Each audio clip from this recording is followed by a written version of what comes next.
The assault on culture. Utopian currents from lettrissme to class war. STEWART HOME. Our program is a cultural revolution through a total assault on culture, which makes use of every tool, every energy, and every media we can get our collective hands on, our culture, our art, the music, newspapers, books, posters, our clothing, our homes, the way we walk and talk, the way our hair grows, the way we smoke dope and fuck and eat and sleep. It's all one message, and the message is freedom. John Sinclair, Ministry of Information, White Panthers. Frankly, all he asked for now was an opportunity to ingratiate himself with the Black Panthers and uncover the man behind the scenes. Hart had been right about this. There were whites actively engaged in supplying facilities, legal advice, aid for the cell. Liberals they were called. Some were honest citizens trying to carry through the mayor's instructions that peace depended upon total, unbiased cooperation between New York's polyglot millions. Others had a stake in anarchy, destruction being their aim, civil strife their immediate target. And, too, there were the mafia with tentacles waving for a share of the lucrative drug traffic. Pot and acid were not enough for the pushers. They wanted H and coke, the mainstreaming narcotic that every militant used. Richard Allen Demo, New English Library, London 1971. It should be reaffirmed that the creation of a counterculture, in itself a haphazard, chancy, and unpredictable affair, has profound political implications. For while the establishment, with its flair for survival, can ultimately absorb policies, no matter how radical or anarchistic, abolition of censorship, withdraw from Vietnam, legalized pot, etc., how long can it withstand the impact of an alien culture? A culture that is destined to create a new kind of man. Richard Neville Play Power, Jonathan Cape, London 1970. Preface 1. Introduction 3. Cobra 8. The Lettrist Movement 12.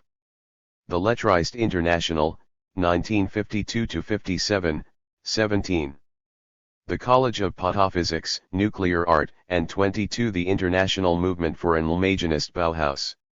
From the First World Congress of Liberated Artists 26 to the foundation of the Situationist International.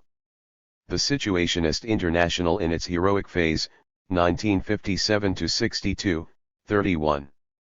On the theoretical poverty of the specto-situationist and the 41 legitimate status of the Second International. The decline and fall cf. The specto-situationist critique 45.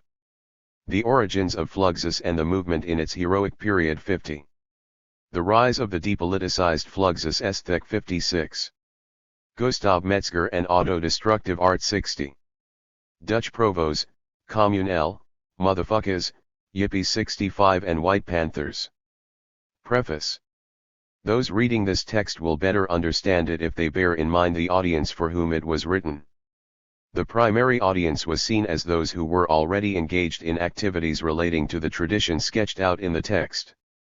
The secondary audience was seen as those who, for whatever reasons, were interested in the tradition described, but played no role in its contemporary manifestations. 1. The text is written so as to be clear to the secondary audience if it is understood that the author writes from a position of engagement. It should thus be borne in mind that although certain of the ideas described are relatively obscure, they have had considerable influence within the milieus from which they emerged. The text contains large chunks of quotation, both to give a flavor of the material being discussed, and to save time and effort on the part of the author. It should be understood that these quotations are being used to illustrate a specific argument and that to keep the text as brief as possible the author does not fully explore the contradictions or assumptions that any given quotation may contain. Point 2. For example, the introduction begins with a quotation from the American section of the Specto, Situationist International, SI. The quotation is used because it illustrates that a specto-situationist would dismiss as ridiculous the treatment their movement receives in this text, although such a reaction does not prove that this treatment is ridiculous. The 2. Same quotation contains a number of very questionable assertions, For example, the phrase competes with, and is thereby equal to. To take a different example from the one used by the Specto SI, Ghana competes with the USSR in the Olympic Games, but to deduce from this that the two states are equivalent is to succumb to a gross and ultimately meaningless form of generalization. 3. Where possible, a date and a place of birth has been given for any individual mentioned in the text. The severe difficulty encountered in tracing biographical material on the subjects of this study has meant that the occurrence of such data is somewhat erratic. 1. The first paragraph of this preface is obviously an exception to this rule since it is written for the benefit of the secondary audience. 2. In particular, the ideas of Henry Flint, Gustav Metzger, COUM Transmissions, Pauline Smith, Vittorio Baroni and Tony Lowes could very easily be taken apart and shown to be contradictory or ridiculous. 3. As will be demonstrated in the course of the text, the basic theoretical technique of the various situationist groups, and particularly the Debordist faction, was to present gross generalization as incontestable fact. This produced effective propaganda and atrociously poor theory. For example, Debord writes in The Scoia'ity of the Spectacle. Tourism, human circulation considered as consumption, a byproduct of the circulation of commodities, is fundamentally nothing more than the leisure of going to see what has become banal. The economic organization of visits to different places is already in itself the guarantee of their equivalence. The same modernization that removed time from the voyage also removed it from the reality of space. Introduction. This world tries to bring the most radical gestures under its wing. The avant-garde of its subculture serves to make it appear that the SI competes with, and is thereby equal to, Regis Debray who equals the Panthers who equal the Peace and Freedom Party which equals the Yippies who equal the Sexual Freedom League which equals the ads on the back which equal the price on the cover. The Barb, the Rat, Good Times, and so on, it makes no difference. Same old show, new markets. The practice of theory by the American section of the Specto, Situationist International, included in Situationist International 1, New York 1969. 3. If the term art took on its modem meaning in the 18th century, then any tradition of opposition to it must date from this period or later. In ancient Greece and medieval Europe, the category art covered a multitude of disciplines, many of which are now reduced to the status of craft. Those activities which have retained the title of art are now pursued by men, sick of genius.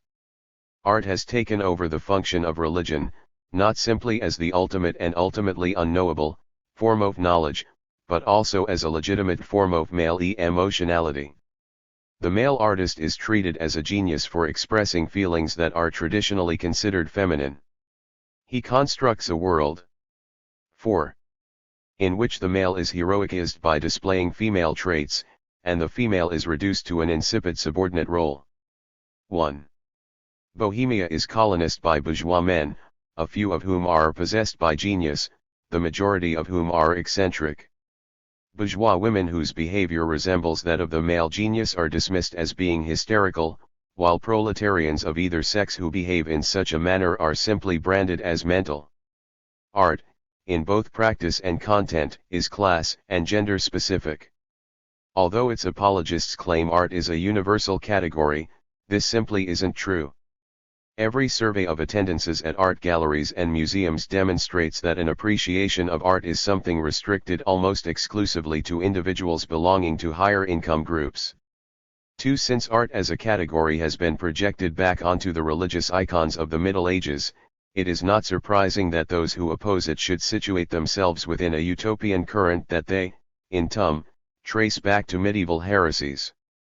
After the event, it is easy enough to perceive a tradition running from the free spirit through the writings of Winstanley, Cope, Ada, Fourier, Lautréamont, William Morris, Alfred Jarry, and on into Futurism and Dada, then via Surrealism into Lettrism, the various situationist movements, Fluxus, male art, punk rock, neoism, and contemporary anarchist cults. Taking this as our hypothesis, we will not trouble ourselves over whether such a perspective is historically correct, we will construct a meaningful story from these fragments. Whether or not our fiction is factually valid, it can assist our understanding of disparate phenomena.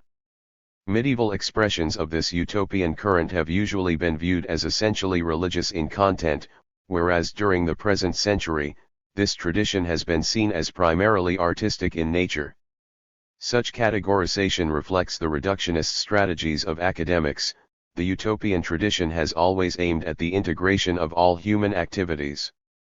The heretics of the Middle Ages sought to abolish the role of the Church and realize heaven on earth, while their 20th century counterparts have sought the end of social separation by simultaneously confronting politics and culture. 3.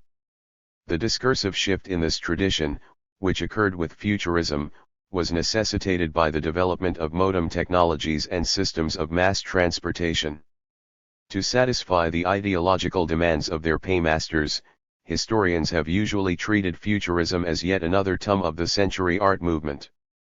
But futurism went beyond painting, poetry, and music, to create futurist clothes and architecture and, perhaps most importantly, a futurist politics which fused with all other futurist activities in a rediscovered totality. We already live in the absolute, because we have created eternal omnipresent speed, First Futurist Manifesto. To dismiss futurist politics as fascist is as common as it is incorrect. At its inception, futurism was chiefly influenced by the writings of Proudhon, Bakunin, Nietzsche and, especially, Georges Sorel. So let them come, the gay incendiaries with charred fingers. Here they are. Here they are. Come on. Set fire to the library shelves. Tum aside the canals to flood the museums. Oh, the joy of seeing the glorious old canvases bobbing adrift on those waters, discolored and shredded. Take up. 5. Your pickaxes, your axes, and hammers and wreck the venerable cities, pitiless lo why. First Futurist Manifesto. Dada at its peak gave utopians a more coherent theoretico-practice than futurism. Dada began in Zurich but was realized in Berlin. In the manifesto, what is Dadaism and what does it want in Germany? 4. Richard Heuel-Senbeck was demanding the introduction of progressive unemployment through comprehensive mechanization of every field of activity and the establishment of a Dadaist advisory council for the remodeling of life in every city of over 50,000 inhabitants. In his essay En avant Dada, A History of Dadaism, 1920, Heuel-Senbeck further clarified the relation of his own brand of utopianism to art by stating that, the Dadaists see outsiders it necessary to come out against art because he has seen through its fraud as a moral safety valve. And further, that Dada is German Bolshevism. The bourgeois must be deprived of the opportunity to buoy up art for his justification. Art should altogether get a sound thrashing, and Dada stands for that thrashing with all the vehemence of its limited nature. In a later essay, Dada Lives, 1936, Heuel-Senbeck provides the clue as to why it has been possible for historians to treat Dada as an art movement. He says, Zara, in Paris, eliminated from Dadaism its revolutionary and creative element and attempted to compete with other artistic movements. Dada is perpetual, revolutionary pathos aimed at rationalistic bourgeois art. In itself it is not an artistic movement. To quote the German Chancellor, the revolutionary element in Dada was always greater than its constructive element. Zara did not invent Dadaism, nor did he really understand it. Under Zara in Paris, Dada was deformed for the private use of a few persons so that its action was almost a snobbish one. Paris Dada was later renamed Surrealism. Under this title it became the most degenerate expression of the utopian tradition during the pre-war years. Whereas Berlin Dada rejected both art and work, themes that were later taken up by the Situationist International, the Surrealists embraced painting, occultism, Freudianism, and numerous other bourgeois mystifications. Indeed, if Surrealism had been a movement in its own right, rather than a degeneration from Dada, any claim that it belongs within the utopian tradition would be open to question. From these pre-war movements the essential features of 20th century utopianism become apparent. The partisans of this tradition aim not just at the integration of art and life, but of all human activities. They have a critique of social separation and a concept of totality. From the 1920s onwards, utopians were conscious of belonging to a tradition that stretched back at least as far as Dada and Futurism, and were aware that in previous centuries similar beliefs had been manifested in certain religious heresies. There is a self-publishing aspect to the tradition, that enables it to remain, at least partially, autonomous of the cultural and commercial institutions of the reigning society. For these reasons, New York Neo-Dada and European Nouveau Realisme, which were organized around critics and galleries, cannot be considered a part of this tradition, despite the fact that art historians often 6. Treat them as being historically derived from Dada. Even Group Zero, who were involved in self-publishing and self-organized exhibitions, cannot be considered utopians because they limited their activities to art. In the 20th century, those adhering to utopian principles have worked between art, politics, architecture, urbanism, and all the other specialisms that arise from SEPRD on. Utopians aim to see a new world where these specializations will no longer exist. Throughout the text I assume that the reader understands that while the movements I am writing about situated themselves in opposition and to consumer capitalism, they also emerged out of societies based on such a mode of organization and thus do not entirely escape the logic of the marketplace. This is particularly obvious in relation to the obsession many of them display over the concept of innovation, which reflects perfectly the waste inherent in a society based on planned obsolescence. However, the movements which ideal do not always fail to break with the ideology of the reigning society, and while they often deal with the same problems as serious culture, they tend to do so from a different perspective. 5. As well as emerging from the dominant society, it should also be understood that THSA movements are, at least in part, a reaction to the long period of Bretonian glaciation, whose negative influence on utopia and tradition was not dissimilar to the effects of Stalinization on the workers' movement. I have not written at length about the relation between the utopian tradition and the dominant modes of organization because I believe the contemporary reader is perfectly capable of making such a comparison without my assistance. I must, however, emphasize that just because I have isolated certain currents from the totality of social activity, this in no sense implies that these currents exist in isolation, my intention being to provide a brief history of a politico cultural phenomenon whose achievements have, to date, remained either unknown, or completely mystified, in the English-speaking world rather than a full description of the position they occupy within the dominant society. Chapter Cobra. Cobra's origin is dialectical, lying as it does in surrealism, but more specifically in the rejection of surrealism's spurious doctrines. There was a surrealist group in Belgium from 1926, but it developed in a different direction from those who fell under the influence of Breton in Paris. In Belgium, there was little interest in mysticism or automism. Christian Dutremont, 1922–1981, a key figure in the Cobra movement, became involved with the Belgian surrealists following the publication of his first pamphlet Ancien Etemide, a long love poem. He established contact with Breton in Paris, but was eventually forced to break with him over the questions of mysticism and the Communist Party. On returning to Europe after World War II, Breton wanted nothing to do with the Communist Party and tried to make magic the focal point of surrealist activity. In 1947, Dutremont responded by forming the Revolutionary Surrealist Group to renew surrealist experimentation, to affirm its independence and the simultaneous necessity for common action. In his lectures and theoretical writings, Dutremont always stressed the need for collective activity. At the Revolutionary Surrealist Group's first meeting in October 1, 1947, Dutremont made use of Henri Lefebvre's recently published Critique of Everyday Life, and emphasized that surrealist experiment must take place within the context of everyday life. 9. The Danish painter Asger 1914–1973, was an immediate supporter of Dutremont's group. Jorn had already met Breton and dismissed the Parisian group of surrealists as reactionaries. At this time, Jorn was a central figure in the host group. This was a union of painters, writers, and architects, who had originally gathered around the magazine H. Elhiston, House of Hell, which was published in Copenhagen between 1941 and 1944.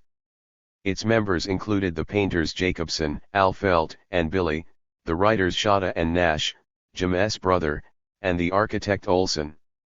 H. Elhiston contained an eclectic variety of material, ranging from imagery critical of consumer society to texts on jazz, from poetry to writings on Negro art, from cinematic criticism to surveys of Nordic culture.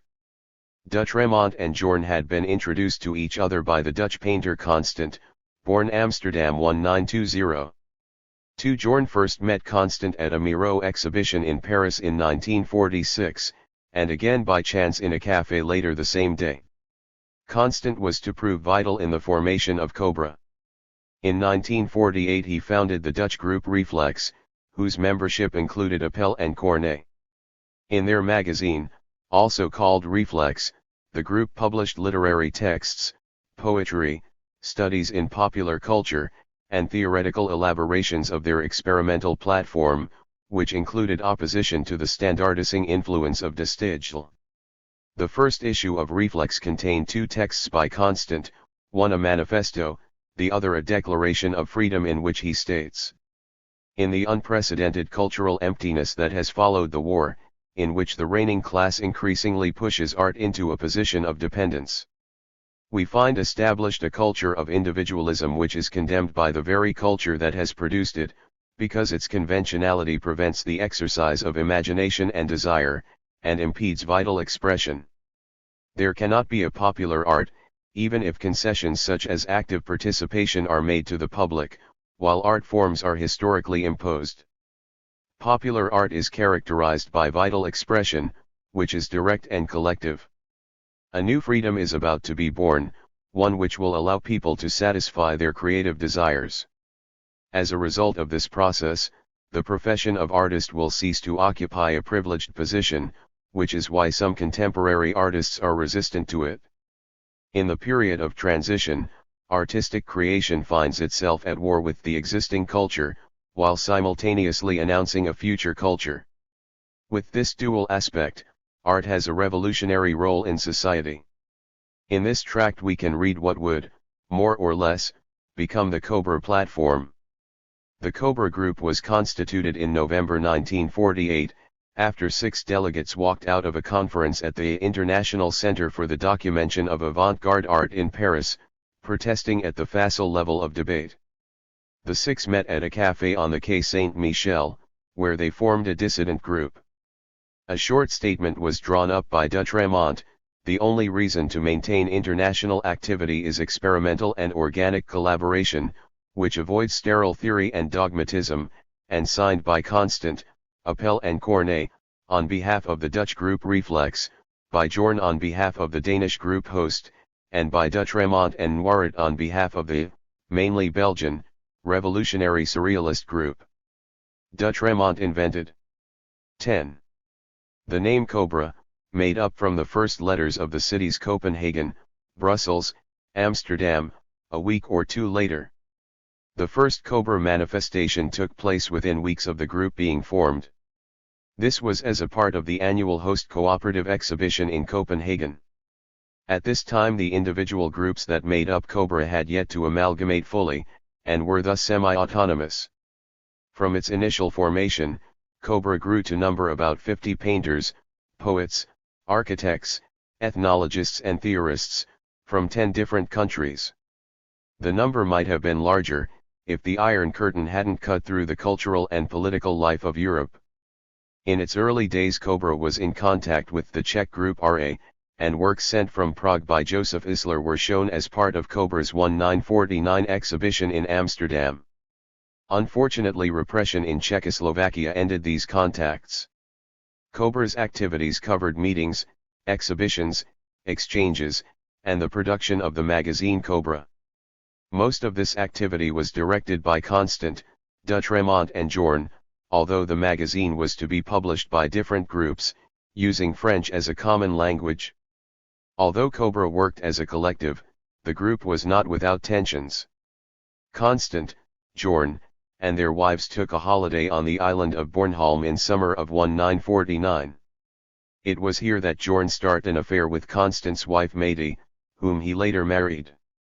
This met with disapproval, particularly on the part of various Danish Cobra members, who felt that Jorn should not have taken up with another painter's wife while the painter was a guest in their country. There were also political problems to be faced by the movement. Dutremont, Jacobsen, and a number of others were forced to break with the Communist Party over its support for social realism. This did not weaken the movement's political conviction. He who has the experimental spirit must necessarily be a communist, Dutremont. However, although it was glaringly obvious that the CP would never accept Dutremont's dictum that the patch of color is a scream in the hands of a painter, a scream of its very substance, the break was preceded by a good deal of soul-searching. The movement was, from its inception, critical of surrealism. In the text Le Discours Auxiliary Pingonins, published in Cobra L, Jorn analyses Breton's definition of surrealism as pure psychic automism using materialist dialectics. Here, by referring to his conscious experimental position, he demonstrates that individual creativity cannot be explained purely in terms of psychic phenomena. Explication is itself a physical act which materializes thought, and so psychic automism is joined organically to physical automism. In a letter to Jorn, Dutremont warned of the three dangers to the autonomous development of Cobra: surrealism, abstract art, and social realism. One of the movement's major projects was the creation of a new urban environment, which would manifest itself in opposition to the rational architecture of Le Corbusier. Michel Collet, in an article in the first issue of Cobra, writes, "Buildings must not be squalid or anonymous, neither should they be showpieces from a museum, rather they must commune with each other, integrate with the environment to create synthesis cities for a new socialist world." 11. It was the painter Constant who was to develop the Cobra concept of unitary urbanism 3 and take this conception with him into the Situationist International, SI. It was also Constant, in The 1949 editorial to the fourth issue of Cobra, who elaborated a number of theses concerning desire, the unknown, freedom and revolution, which would later become central to the SI. To speak of desire means to speak of the unknown, of the desire for freedom. The freedom of our social life, which we propose as a first commitment, will open the door to a new world. It is impossible to know a desire without satisfying it, and the satisfaction of desire is revolution. Today's culture, being individualistic, has replaced creation with artistic production, and has produced no more than signs of tragic impotence. To create is always to discover what one doesn't know. It is our desire that makes revolution. 4. Internal and external pressures caused Cobra to disband in 1951. In Cek Sant Le Amos de Cobra etc Chu Ils Representant, published in The second issue of Internationale Situationist, December 1958, Jorn and Constant sum up the legacy of Cobra with the following words. In 51, the International of Experimental Artists broke up. The representatives of its most advanced tendency continued their pursuits in new forms, but others abandoned experimental activity, and now use their talent to make the Cobra picture style, the only tangible result of the movement, fashionable. Chapter 2. The Lettriste Movement. The Lettriste movement was launched in post-war Paris by the Romanian Isidore Isu, born Jean Isidore Goldstein, 1925, and the Frenchman Gabriel Pomerand, born Paris, 1926. From its inception the movement was associated with controversy. On the occasion of the first public presentation of Lettrisme, January 8, 1946, the Russian poet Ilyazd organized a counter-event, at which he demonstrated that there were numerous precedents for what Isu termed Lettrisme. 1946 also saw Isu interrupting a lecture on Dada by Michel Léris at the Vieux Colombier Theatre. 1. so that he could read his own poetry, and the publication of the first, and only, issue of the Lettrist dictatorship. 1947 saw the prestigious publishing house Gallimard issuing Issoud's Lettrist Manifesto Introduction à une nouvelle poésie et à une nouvelle musique. This turgid tome is saved from complete unreadability by Issoud's megalomania. Typical of his pretensions are title headings such as From Charles Baudelaire to Isidore Issoud and From Claude Debussy to Isidore Issoud. A footnote tells the reader that Issoud intends to play the role in poetry that was played by Jesus in Judaism, that is, it is Issoud's intention to break a branch and make a tree of it. Apart from acting as a piece of self-promotion, this volume outlined Issoud's belief that the development of poetry rested on words being deconstructed to their constituent parts. The word, as it existed at 13. The time, was to be abolished completely, and poetry was to be synthesized with music. The result would be a single art, which bore no trace of any original difference. Issoud claimed that the evolution of any art is characterized by two phases, amplic and chiseling. The amplic phase is a period of expansion. It is followed by the chiseling phase, when the achievements of the amplic period are refined and eventually destroyed.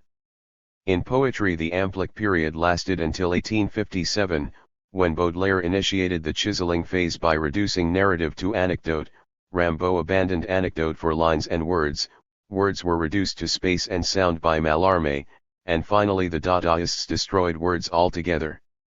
Issoud was to complete this chiseling phase and, with his Lettrist discoveries, initiate a new amplic period.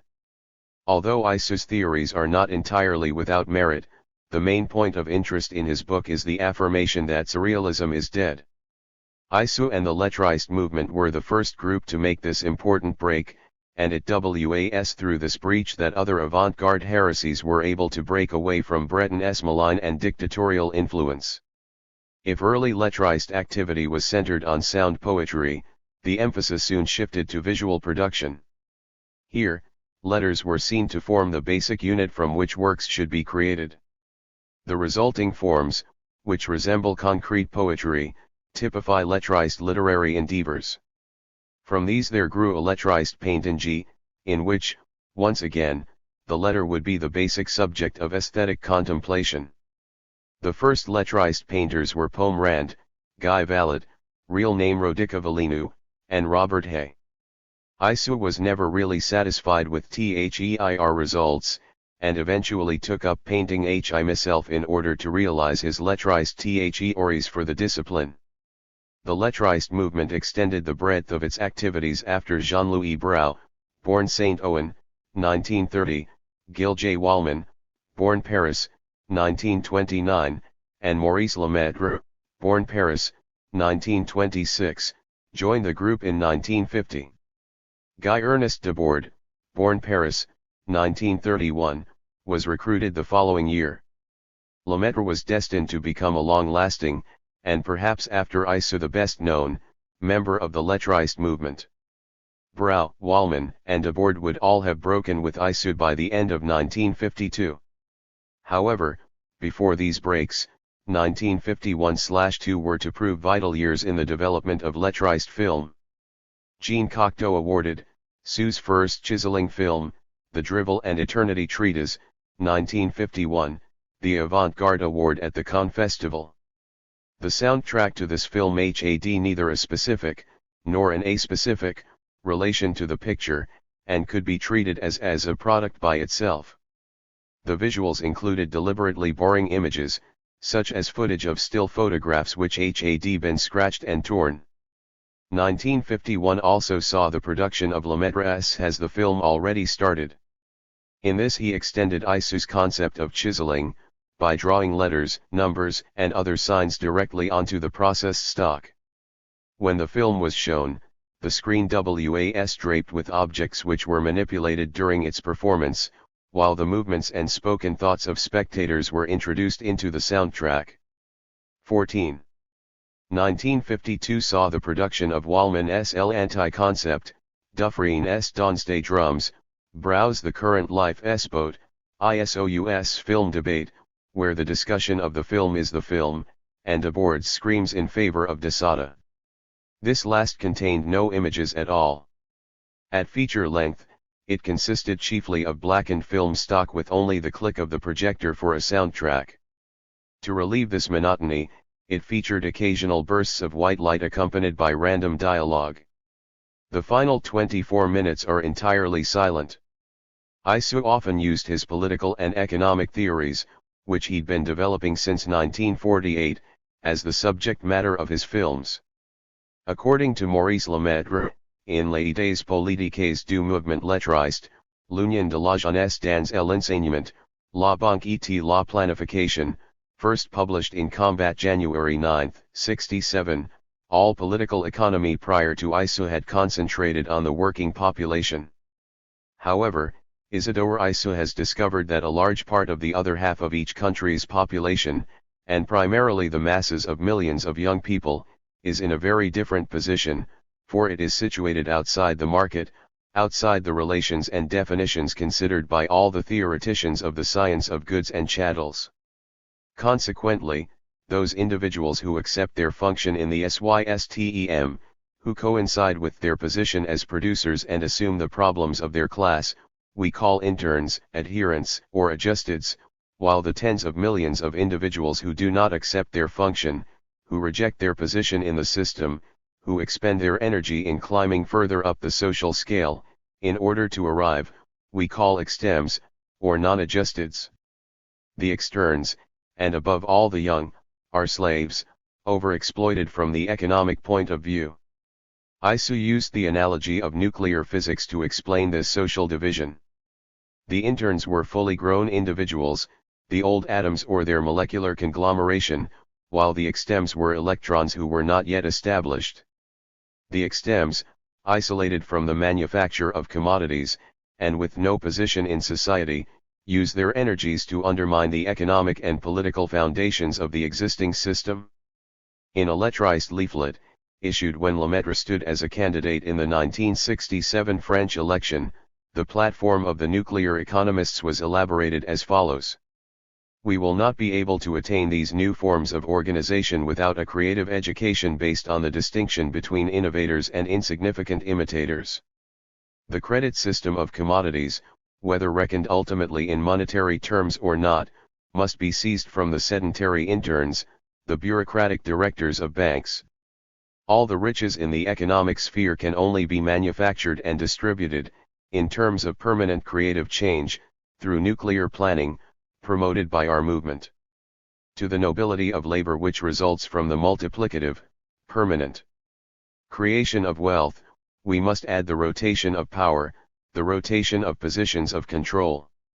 Our aim is not to create simply a socialist or communist society, where men will work for pleasures both abundant and static. Our aim is to move toward an ideal society, in which men will live much more, having reduced the curse of work to a minimum for an unbroken joy, for an ever-growing ecstasy. 15. From Isu and Lemaitre's political writings it can be seen that the lettriste movement fits within both the utopian tradition and the 20th century avant-garde.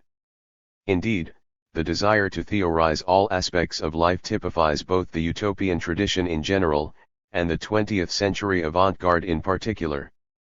As well as the aspects of lettrism dealt with here, there is also a lettriste theater, psychotherapy and education. In 1980 the lettriste movement founded the Leonardo da Vinci University. In spite of Sue's claims, his group lacked a materialist critique of the reigning society. Unlike other post-war utopian movements, lettrism was not opposed to serious culture. Indeed, the program notes to Lemaitre's play L'Ascension du Phénix had the following to say about such opposition. Only crippled fanatics, deprived of certain psychic dimensions, can reject outright a domain that is necessary to the spirit. Isu's lettrists never understood that art, unlike expression, is a bourgeois constructione. They prided themselves on having pushed the surrealists from their throne, but failed to build upon the discoveries of Berlin Dada. Indeed, Isu had an active hatred for these progressive elements, while his critique of the surrealists amounted to no more than the assertion that they had made their contribution to culture and had nothing more to offer the world.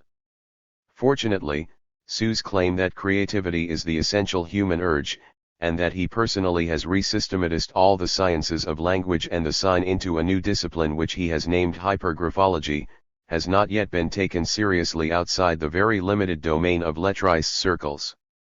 Chapter 3. The Lettrist International, 1952-57. 17.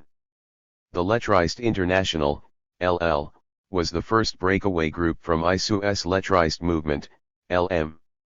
They would be followed in turn by The Ultra-Lettrists. The LE was formed after the left wing of the Lettrist movement disrupted a Charlie Chaplin press conference for Limelight at the Ritz Hotel, Paris, in October 1952. Sue immediately denounced those responsible to The Press, criticizing the leaflet they had distributed and claiming that Chaplin's creed ivity rendered him unassailable. The young lettrists who had engineered the intervention immediately responded with an open letter published in the newspaper Combat, 211 and 152nd. We believe that the most urgent exercise of freedom is the destruction of idols, especially when they present themselves in the name of freedom. The provocative tone of our leaflet was an attack against a unanimous, servile, enthusiasm.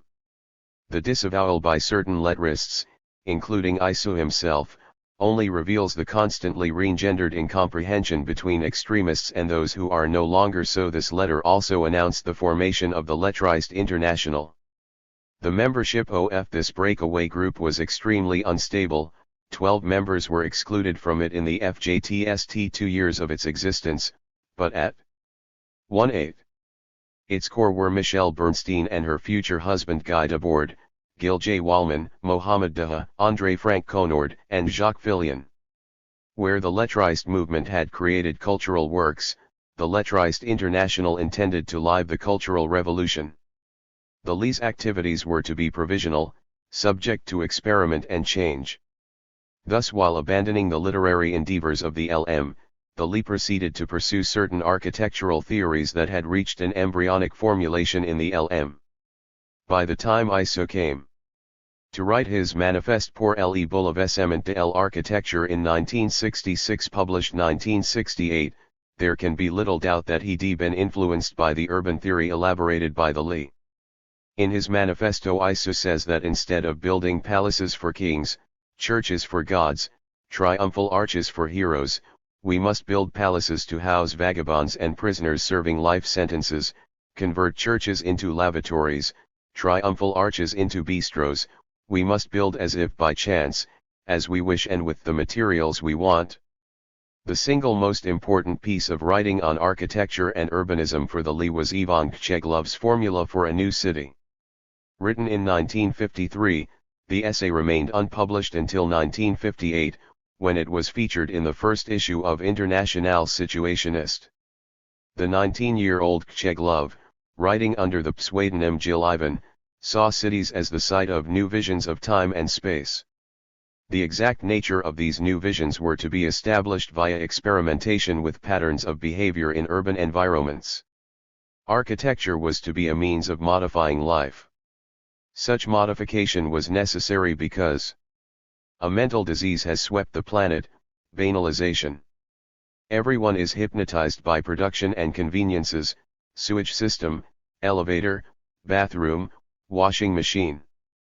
This state of affairs, arising out of a struggle against poverty, has overshot its ultimate goal, the liberation of man from material cares, and become an obsessive image hanging over the present. It has become essential to bring about a complete spiritual transformation by bringing to light forgotten desires and by carrying out an intensive propaganda in favor of these desires. 1.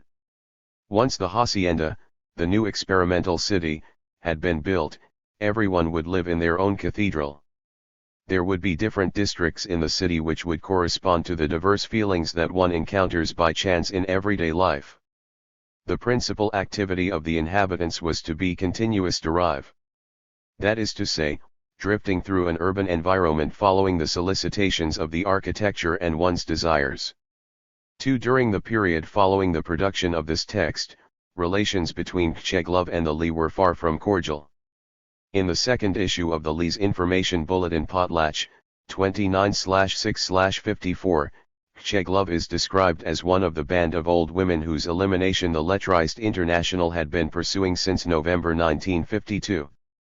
The rest of this band included Isu, Lemaitre, Pomerand, Berna, and Brau. More specifically, Kcheglov is described as a mythomaniac whose crazed theorizing lacks revolutionary. 19. Consciousness. Almost a decade later, one and after Kcheglov had spent 5 years in a lunatic asylum, relations between him, Bernstein, and Debord, were patched up. Extracts from the letters Kcheglov sent to the couple were later published in International Situationist No. 9. Talden their cue from Kcheglov and an illiterate Kabyle who, in the summer of 5-3, suggested psychogeography as a general term for the phenomena being investigated with drifts. The Li developed its theory of unitary urbanism. According to Debord's Introduction to a Critique of Urban Geography, published in the Belgian surrealist journal Les Livres News No. 6, September 1955. Psychogeography could set for itself the study of the precise laws and specific effects of the geographical environment, consciously organized or not, on the emotions and behavior of individuals. The adjective, psychogeographical, retaining a rather pleasing vagueness, can thus be applied to the findings arrived at by this type of investigation, to their influence on human feelings, and even more generally to any situation or conduct that seems to reflect the same spirit of discovery. The Li's theories and results, including its much vaunted construction of situations, never advanced beyond the outline Kcheglov elaborated in Formula for a New City. In his Introduction to a Critique of Urban Geography, Debord writes of a friend who wandered through the Harz region of Germany while blindly following the directions of a map of London. Similarly, the various psychogeographical games and exercises, although not lacking humor, did not produce the kind of data from which serious scientific research could progress, despite the hue and cry the Li raised over its experimental results.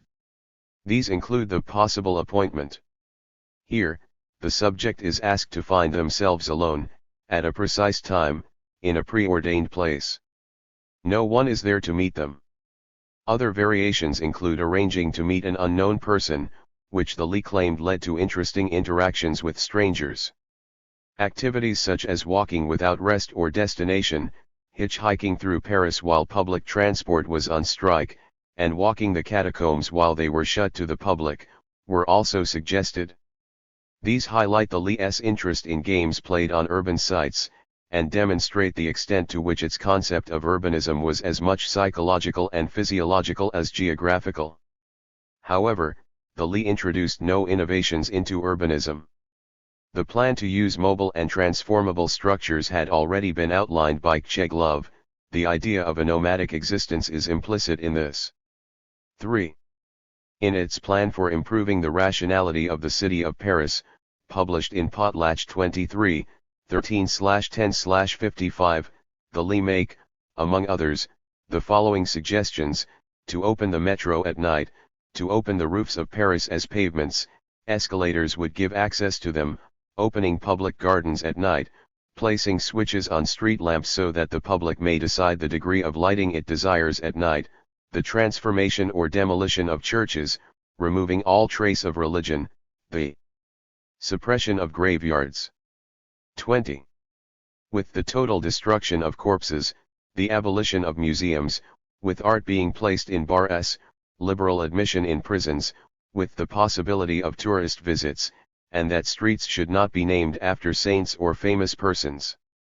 These, and the Li's other urbanistic formulas, had been commonplace since the early days of futurism. However, the central place they occupied in the Li's program was in itself a novelty.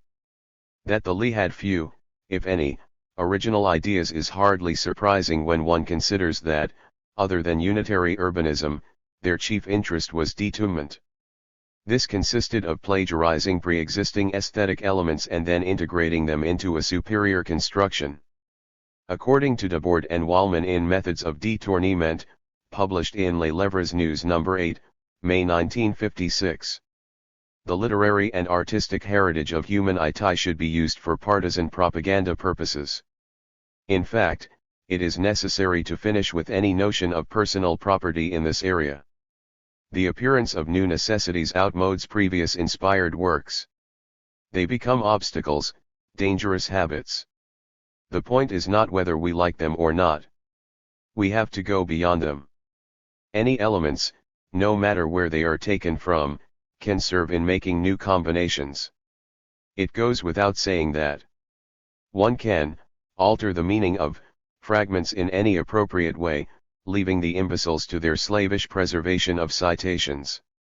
What Debord and Wallman call détournement is, on a grander scale, the system by which most human technology and thought develop. Innovations are generally a synthesis of the already known and a very minor discovery. Giant leaps into the unknown seem to occur only by accident, and cannot be consciously worked at in the way that most human development occurs. During its existence, the activities of the Li remained largely unknown.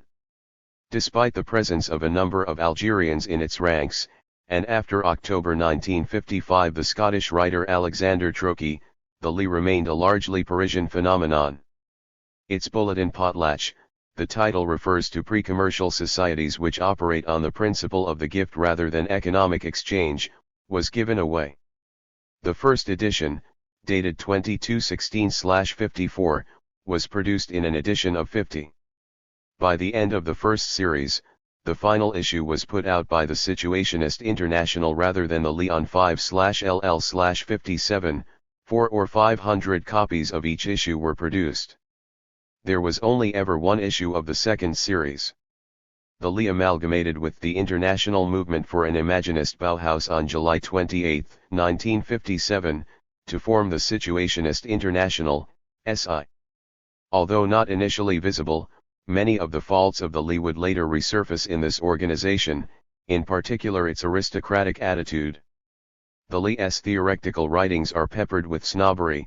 For example, in his Critique of Urban Geography, Debord describes tourism as that popular drug as repugnant as sports or buying on credit. The Li often referred to its activities as prosituationist, but the formation of the Specto SI did not really mark any advance on lettrissme, in terms of theory, practice, or organization. 2.1. 22. Chapter 4. The College of PATA Physics. Nuclear ART and the International Movement for an Imaginist Bauhaus. While the lettrist movement, and international, were undoubtedly ludicrous, most, if not all, their members, seem to have remained blissfully unaware of this.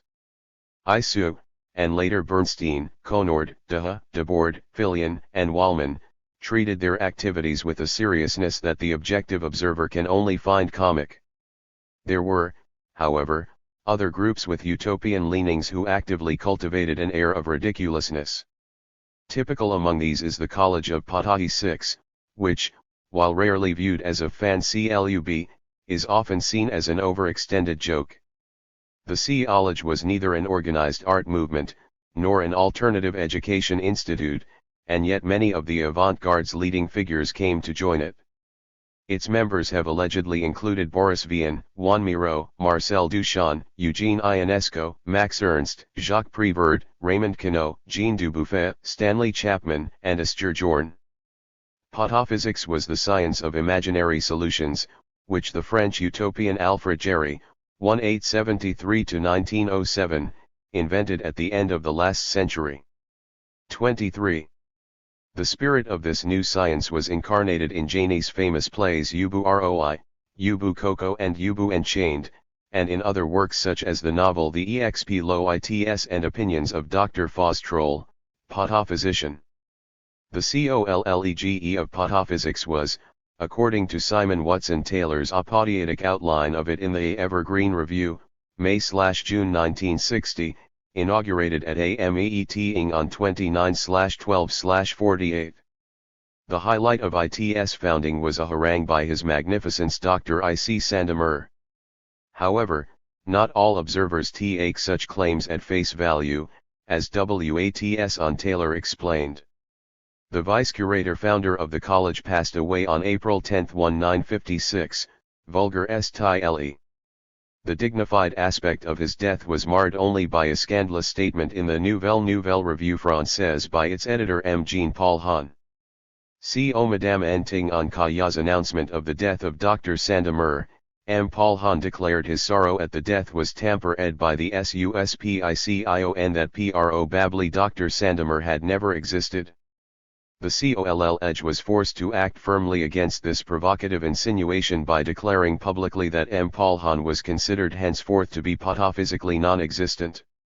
In furtherance of this just measure, the College printed postcards bearing the legend Jean-Paul Hahn does not exist. The SE were bought eagerly by members of the College and thereafter arrived in ever-increasing numbers at the address of the alleged Paul Hahn. Thus, while the college undoubtedly did exist, carrying on its theoretical activities principally through its journal the Ca Hires of the College of Pataphysics, the accounts it has given of its own history have been called into question by outside observers. A more conventional group active during this period was the nuclear art movement. It was founded in 1951 by the painters Enrico Bage, born Milan 1924, and Sergio D'Angelo, born Milan 1932. On the occasion of the second exhibition of nuclear art, Gallery Apollo, Brussels, February 1952, Bage and D'Angelo issued the group's first manifesto in which they state that the nuclearists desire to demolish all the isms of a painting that inevitably lapses into academicism, whatever its origins may be. They desire and have the power to recreate painting. Forms disintegrate, man's new forms are those of the atomic universe, the forces are electrical charges. Ideal beauty is no longer the property of a stupid hero caste, nor of the robot. But it coincides with the representation of nuclear man and his space. Our consciences charged with unforeseen explosions preclude effect. The nuclearist lives in this situation, of which only men with eyesight spent can fail to be aware. Truth is not yours, it lies in the atom. Nuclear painting documents the search for this truth. The nuclearists were opposed to concrete and abstract art. They believed that through experimentation, they could bring about a renewal of painting. Although ambitious and competitive, they were open to collaboration with 24 other avant-garde movements. One of their earliest contacts outside Italy was with Shirio Morita, born Kyoto, Japan, 1912, who had founded the calligraphic group Bokusenkai. During the nuclear art exhibition in Brussels, Bage and D'Angelo met several former members of the dissolved Cobra movement. D'Angelo returned to Milan via Paris, where he visited Alikinsky and picked up a suitcase full of Cobra documents. In November 1953, Bage and D'Angelo made contact with Jorn by letter. Jorn had spent 2 years in hospital, along with Christian Dutremont, where they had both been suffering from tuberculosis. It was while recovering from this illness at Villa, that Jorn came into contact with Max Bill, head of the new Bauhaus at Ulm. Jorn wanted Bill to embark on a new communal collaboration between painters and architects. But Jorn's impulsiveness was diametrically opposed to Bill's rationalism. A series of letters resulted in each man declaring he was theoretically opposed to the other's opinions on art and culture. In December 1953, Jorn announced, in a letter to Baj, the formation of the International Movement for an Imaginist Bauhaus, IMIB. A Swiss architect, Max Bill, has undertaken to restructure the Bauhaus where Klee and Kandinsky taught. He wishes to make an academy without painting, without research into the imagination, fantasy, signs, symbols, all he wants is technical instruction. In the name of all experimental artists, I intend to create an international movement for an Imaginist Bauhaus. Jorn asked Bage to join his new movement. Bage accepted in a letter dated January 1954, and brought D'Angelo and 2 French art critics with him. In the same month as the letter announcing the formation of the IMIB was sent, Jorn presented a nuclear art exhibition in Turin. Although he exhibited alongside Bage and the other nuclearists, Jorn never joined their movement or signed their manifestos. Jorn and Badge continued exchanging letters into 1954, and in one Badge included a copy of Potlatch, the bulletin of the Lettriste International, which he had come across while in Paris. Jorn immediately decided to write to the Lee, and urged Badge to do the same. Jorn renewed contact with many leading figures of the European avant-garde after his long illness, and persuaded several ex-Cobra members to join the IMIB, among whom were Doutremont, Alekinski and Appel. In June 54, thanks to Badge, Jorn settled in Ibisola, an Italian seaside town. It was in Ibisola, over the summer, that the International Ceramics meeting took place. The participants were Appel, Badge, Cornet, D'Angelo, Fontana, Jaguier, Jagger, Jorn, Koenig, Motta, and Scanavino. The work they created became the first IMIB exhibition, and was shown at the 10th Triennial in Milan that October. Jorn also used this occasion to denounce Max Bill's theories of industrial design. According to Jorn, aesthetics were to be based on a communication that would arouse and surprise, rather than rationality or functionalism. They should be concerned with the immediate effect on the senses, without taking into account utility or structural value.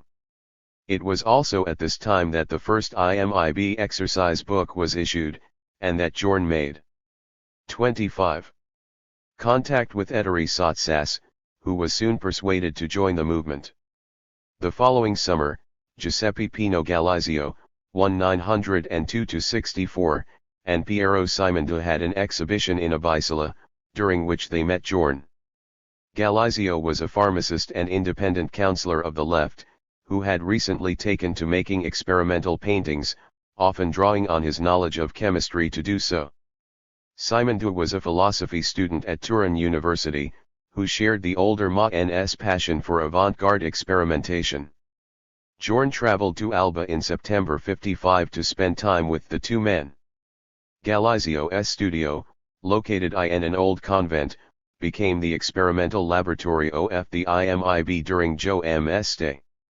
Joe M.'s views were slightly at odds with Simondu's methodological rigor and interest in scientific problems, but he shared with Galizio a vision of the artist as ethically committed to mankind and an interest in archaeology, nomadism, and popular culture.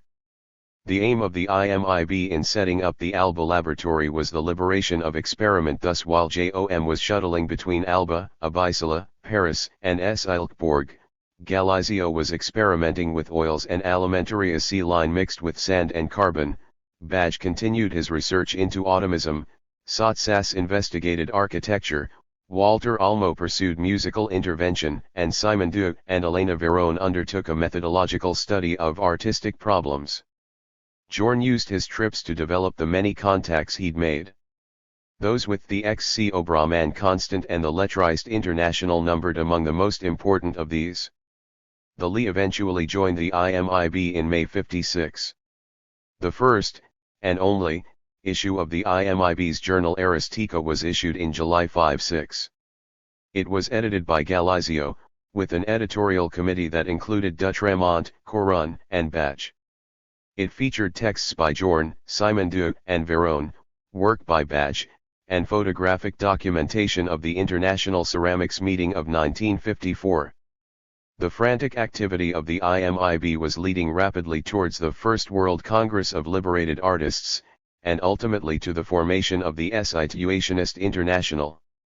26. Chapt ERS. From the FIRST World Congress of Liberated Artists to the Foundation of the Situationist International. The First World Congress of Liberated Artists took place in the Town Hall at Alba from 2nd to September 8, 1956.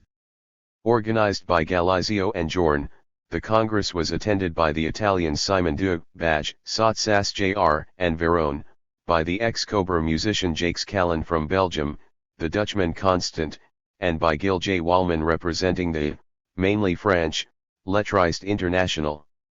The Czechs Pravoslav Rada and Jan Kodik arrived too late to participate in discussions but put their names to a final resolution. The Turinese sculptors Sandro Cerci and Franco Garelli were present as observers. Christian Dutremont, nominated chairperson for the Congress, was unable to attend due to illness. In issue 27 of Potlatch, the Lee offered the following as an assessment of this fact. Christian Dutremont, who had been announced as a member of the Belgian delegation in spite of the fact that he has for some time been a collaborator in the Nouvelle Revue Française, refrained from appearing at the Congress, where his presence would have been unacceptable to the majority of 27. The participants. Whether or not Dutremont's illness was diplomatic, reports such as this demonstrate the fundamental dishonesty of the Lee as an organization. Dutremont would never have been chosen to chair the Congress if the majority of those attending had actually had objections to his presence. The Lee simply projected their own views onto others whose real opinions they had no intention of soliciting. Similarly, in the same report, the Lee claimed the representatives of avant-garde groups from 8 countries were present at the Congress. While there were a few Algerian exiles and a Paris-based British national holding membership of the Lee, only a mythomaniac could deduce from this that Wallman was thus the representative of British and Algerian avant-garde groups. The Lee's inflated claims bear little resemblance to the facts. The only avant-garde groups present were the IMIB, the Lee, and the nuclear art movement. Of these, on the insistence of Wallman, Enrico Baj, sole representative of the nuclearists, as well as a member of the IMIB, was excluded on the first day, and according to Potlatch, the Congress affirmed its break with the nuclearists by issuing the following statement: confronted with his conduct in certain previous affairs, Baj withdrew from the Congress. He did not make off with the cash box. Differences between Baj and Jorn had surfaced at the end of the previous year. In a letter to Jorn dated December 55, Baj had complained that the names International Movement for an Imaginist Bauhaus and Aristika S imply don't catch on. According to Baj, the names were too long and mysteriosific to interest journalists. He contrasted this to the nuclear art manifestos which were snapped up. Upon his exclusion from the Congress, Baj resigned from the IMIB. The discussions at the Congress concluded with a substantial accord and a signed resolution declaring the necessity of an integral construction of the environment by a unitary urbanism that must utilize all arts and modern techniques, the inevitable outmodedness of any renovation of an art within its traditional limits, the recognition of an essential interdependence between unitary urbanism and a future style of life which must be situated in the perspective of a greater real freedom and a greater domination of nature, and unity of action among the signers on the basis of this program. This was the first time that the term unitary urbanism, which the Lee had coined during the summer, was used publicly. A retrospective exhibition of Futurist ceramics 1925-33 was organized to run simultaneously with the Congress. Jorn and Galizio had established friendships with a number of old Futurists, in particular Farfa, born Trieste 1881. While the Futurist exhibition, like the Congress, was held in the town hall, a second exhibition of work from the experimental laboratory was held in a local cinema. The participants in this show were Constant, Galizio, Garle, Jorn, Kodak, Rada, Simon Due, and Wallman. Constant had spent the early 50s in London, studying the city. When he, 28, returned to Amsterdam, he abandoned Pampung for architecture and investigations into the problem of space. This, combined with his social commitment, gave the Lee much to envy and admire in both him and his work. After the Congress, Constant stayed on in Alba, where he worked on plans for the first mobile architecture of unitary urbanism. This would be for the use of gypsies who camped on a plot of land owned by Galizio. It was to use a system of dividing walls placed under a single roof so that it could be continually modified to suit the needs of its inhabitants. The model Constant made of the encampment was a blueprint for a new urban civilization based on common property, mobility, and the continual variability of unitary environments. While Constant was working on plans for the gypsy encampment, Galizio was developing his industrial painting. With the aid of his son, Gers Malonate, Galizio was making canvases 70 to 90 meters long, which were stored on rollers, and were to be sold by the meter in streets, markets, and department stores. Galizio claimed that his painting could be used to dress in, sit on, and might even be employed in the construction of mobile architecture. The IMIB held an exhibition entitled Demonstrate in Favor of Unitary Urbanism at the Turin Cultural Union from 10 to 1 December 5, 1956. The artists shown were Cerci, Constant, Guy Debord, Jacques Fillion, Galizio, Garelli, J.O.M., Walter Almo and Simon Dug. In a letter dated January 1, St. 1957, signed by Bernstein, Constant, Debord, Fillion, Galizio, Jorn, Ralph Rumney, S. Imondo, Verone, and Wallman, the IMIB accused the Milan Triennial of having left their proposal for an experimental pavilion to gather dust. Its chief result was the resignation of Ettore Sotsas Jr., who found its tone unnecessarily insulting. On the 1 January 1957, Wallman and Fillion were excluded from the Lettriste International, and thus also from the IMIB, because of their feeble minds. The headline in Potlatch 28 that announces this describes them as being pensioned off. In February, Walter Korn, with the aid of Guy Debord, organized a psychogeographical exhibition in the Tapto Gallery, Brussels. The previous year Korn had held the first post-Cobra exhibition of Cobra work in the same gallery. In May 1957 Debord published his report on the construction of situations and on the international situationist tendencies conditions of organization and action. This text was the preparatory document for the Unification Conference of the IMIB and Lee. In it Debord lays out, from his own perspective, the theses that he, Jorn, Constant, Galizio and many others had been developing over the years. What is termed culture reflects, but also prefigures, the possibilities of the organization of life in a given society. Our era is fundamentally characterized by the lagging of revolutionary political action behind the development of modern possibilities of production which call for a superior organization of the world. Debord sees a revolutionary program in culture as being necessarily linked to revolutionary politics. Here he sees a notable progression from 29. Futurism through Dadaism and Surrealism to the movements formed after 194-5. Dada had delivered a mortal blow to the traditional conceptions of culture, while Surrealism provided an effective means of struggle against the confusionist mechanisms of the bourgeoisie. The Surrealist program, asserting the sovereignty of desire and surprise, proposing a new use of life, is much richer in constructive possibilities than is generally thought. But the devolution of its original proponents into spiritualism, obliges us to search for the negation of the development of Surrealist theory in the very origin of this theory. The error is, the idea of the infinite richness of the unconscious imagination, its belief that the unconscious was the finally discovered force of life, and its having revised the history of ideas accordingly and stopped it there. The discovery of the role of the unconscious was a surprise, an innovation, not a law of future surprises and innovations. Freud had also ended up discovering this when he wrote, "Everything conscious wears out. What is unconscious remains unaltered. But once it is set loose, does it not fall into ruins in its tomb?" Thus, rather than rejecting Surrealism as a degeneration from the Dadaist refusal of serious culture, Debord declares that it is necessary to take up the original Surrealist program and carry it through to its logical conclusion. He then goes on to link the decline of Surrealism to the decline of the first workers' movement, saying that this, combined with a lack of theoretical renewal, caused it to decay.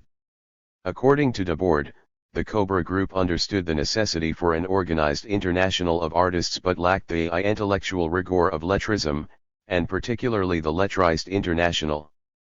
He then places the Lee and its allies in a vanguard position, stating that, as for the productions of peoples who are still subject to cultural colonialism, often caused by political oppression, even though they may be progressive in their own countries, they play a reactionary role in advanced cultural centers.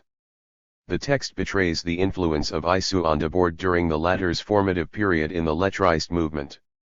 It must be understood once and for all that something that is only a personal expression within a framework created by others cannot be termed a creation. Creation is not the arrangement of objects and forms, it is the invention of new laws on that arrangement. Debord implies, rather than states as Isu would, that he intends to be the person of genius who produces these new laws of creation. The new, anti-aesthetic terrain that Debord has discovered is the creation of situations, that is to say the concrete construction of momentary ambiances of life and their transformation into a superior passional quality. Debord will use a variety of arts and techniques as means contributing to an integral. 30. Composition of the milieu. It will include the creation of new forms and the détournement of previous forms of architecture, urbanism, poetry, and cinema. Debord will invent games of an essentially new type, with a radical negation of the element of competition and separation from everyday life. According to Debord, the construction of situations begins on the ruins of the modem spectacle. It is easy to see to what extent the very principle of the spectacle, non-intervention, is linked to the alienation of the old world. Conversely, the most pertinent revolutionary experiments in culture have sought to break the spectator's psychological identification with the hero so as to draw him into activity by provoking his capacities to revolutionize his own life. Here, again, we find that Debord conceives of himself, and his followers, as a vanguard. He insultingly assumes that the masses require him and his cronies to provoke them into changing the terms of their own existence. Debord sees but one danger to the realization of his plans: sectarianism. We have to eliminate the sectarianism among us that opposes unity of action with possible allies for specific goals and prevents our infiltration of parallel organizations. The Unification Conference of the IMIB and the LI took place on the outskirts of the Italian mountain village of Cosio di Ariccia, in a bar owned by relatives of Simon Dug. Ralph Rumney, born Newcastle upon Tyne, 1934, supposedly represented a third avant-garde group, the London Psychogeographical Association, LPA. The name was invented during the course of the conference to increase the internationalism of the event. Rumney had lived in Italy since the early 50s. As he'd moved around European art circles, he'd come into contact with various lettrists, nuclear artists, members of the IMIB, and future nouveau realists. Apart from Rumney, those present were Bernstein and Debord form the LI, and Galizio, Joren, Almo, Simon Dug, and Verone from the IMIB. The conference lasted about a week, and for much of it the participants were in a state of semi-drunkenness. Among the things discussed was a plan by Rumney to dye the Venice lagoon a bright color. This had two apparently quite different purposes: to see how the population reacted, and as a means of studying the flows and stagnations of the water. The actual unification of the IMIB, LI, and non-existent LPA, took place on July 28, 1957. After a vote of 5 in favor of unification, 2 against and 1 abstention, a fusion of groups and the founding of the SI was proclaimed. Chapter 6. The Situationist International in its heroic phase, 1957-62. 3.1. During the academic year 57-8, Henry Lefebvre held a sociology course at Nanterre which attracted the attendance, amongst others, of Guy Debord and Raoul Vaneigem, who would join the SI in 6.1. Debord and Lefebvre developed a friendship which the latter would later describe as a communion, but which soon ended in rupture with the SI claiming Lefebvre had stolen its ideas.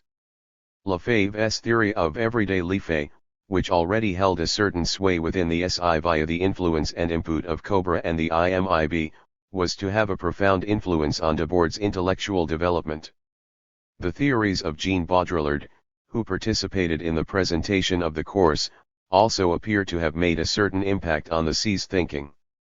The revision of Marxian thought undertaken in France during the 1950s, in which Lefebvre played a leading role, created an intellectual climate which was conducive to the development of the SI as a political, and not just a cultural, organization.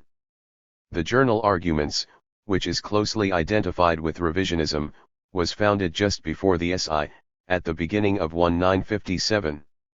In France, Marxist thought had been dominated by the Communist Party, and it was not until after the liberation that there was any attempt at philosophic revision. In many ways the debate was similar to that carried out in Germany. 32. During the 20s, although commentators, i.e. Richard Gambon, say French revisionism lacked the vigor found in the thought of Lukács, Adorno and c. Although Lefebvre's theory of everyday life was of central importance to the SI, it was the group Socialisme Oubli, founded 1949, who would provide the political theory upon which Debord and Vanagim's thought would draw most heavily.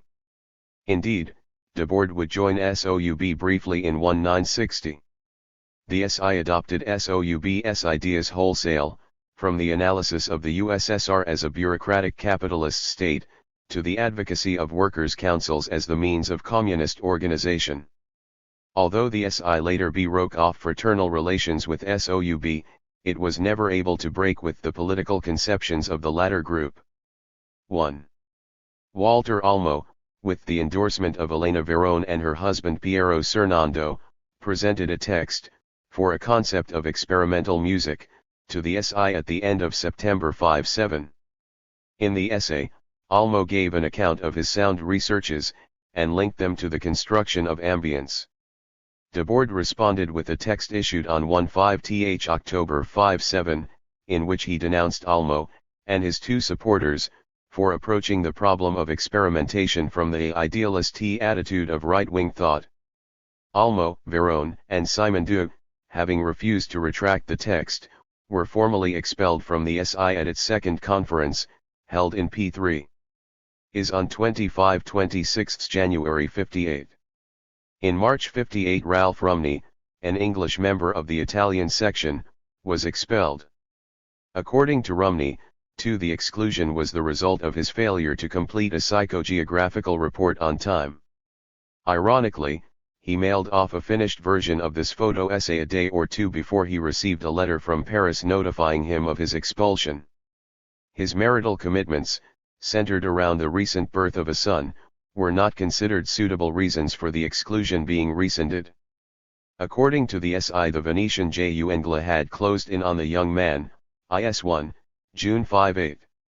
The January 1, 58 saw the founding of the German section of the SI, which consisted solely of Hans Platzek until his expulsion in February the following year. The section was launched with the Magnifique, to Nerven Rouge. Kane experiment. Signed by Platzek and Jorn. In the early months of 58, the French section issued two tracts. Nouveau Théâtre d'Opération dans les Culture and Auxiliary Producteurs de l'Art Moderne. The former schematized the program of the SI, while the latter invited artists, tired of repeating outmoded ideas, to organize new modes for the transformation of the environment. As a first step towards this, they were to contact the SI. In April 58 the SI launched its action against the International Assembly of Art Critics in Belgium. A tract was issued, denouncing art critics for defending the old world against the subversion of a new experimental movement.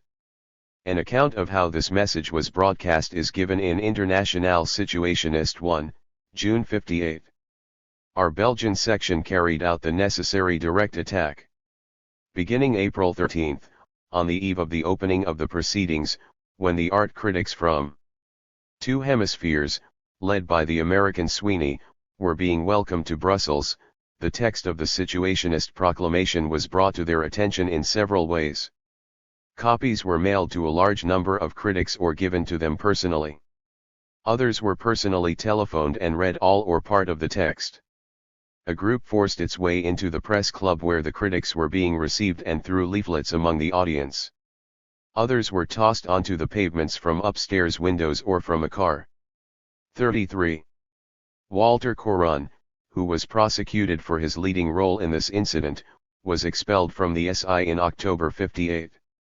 The first public exhibition of Galizio's industrial painting opened at the Notisi Gallery, Turin, on May 30, 58. 3 rolls of canvas, 70, 14, and 12 meters in length, were displayed. The painting was partially unrolled and pinned to the walls. Fashion models paraded up and down the gallery dressed in cuts of the canvas, which was being sold by the meter.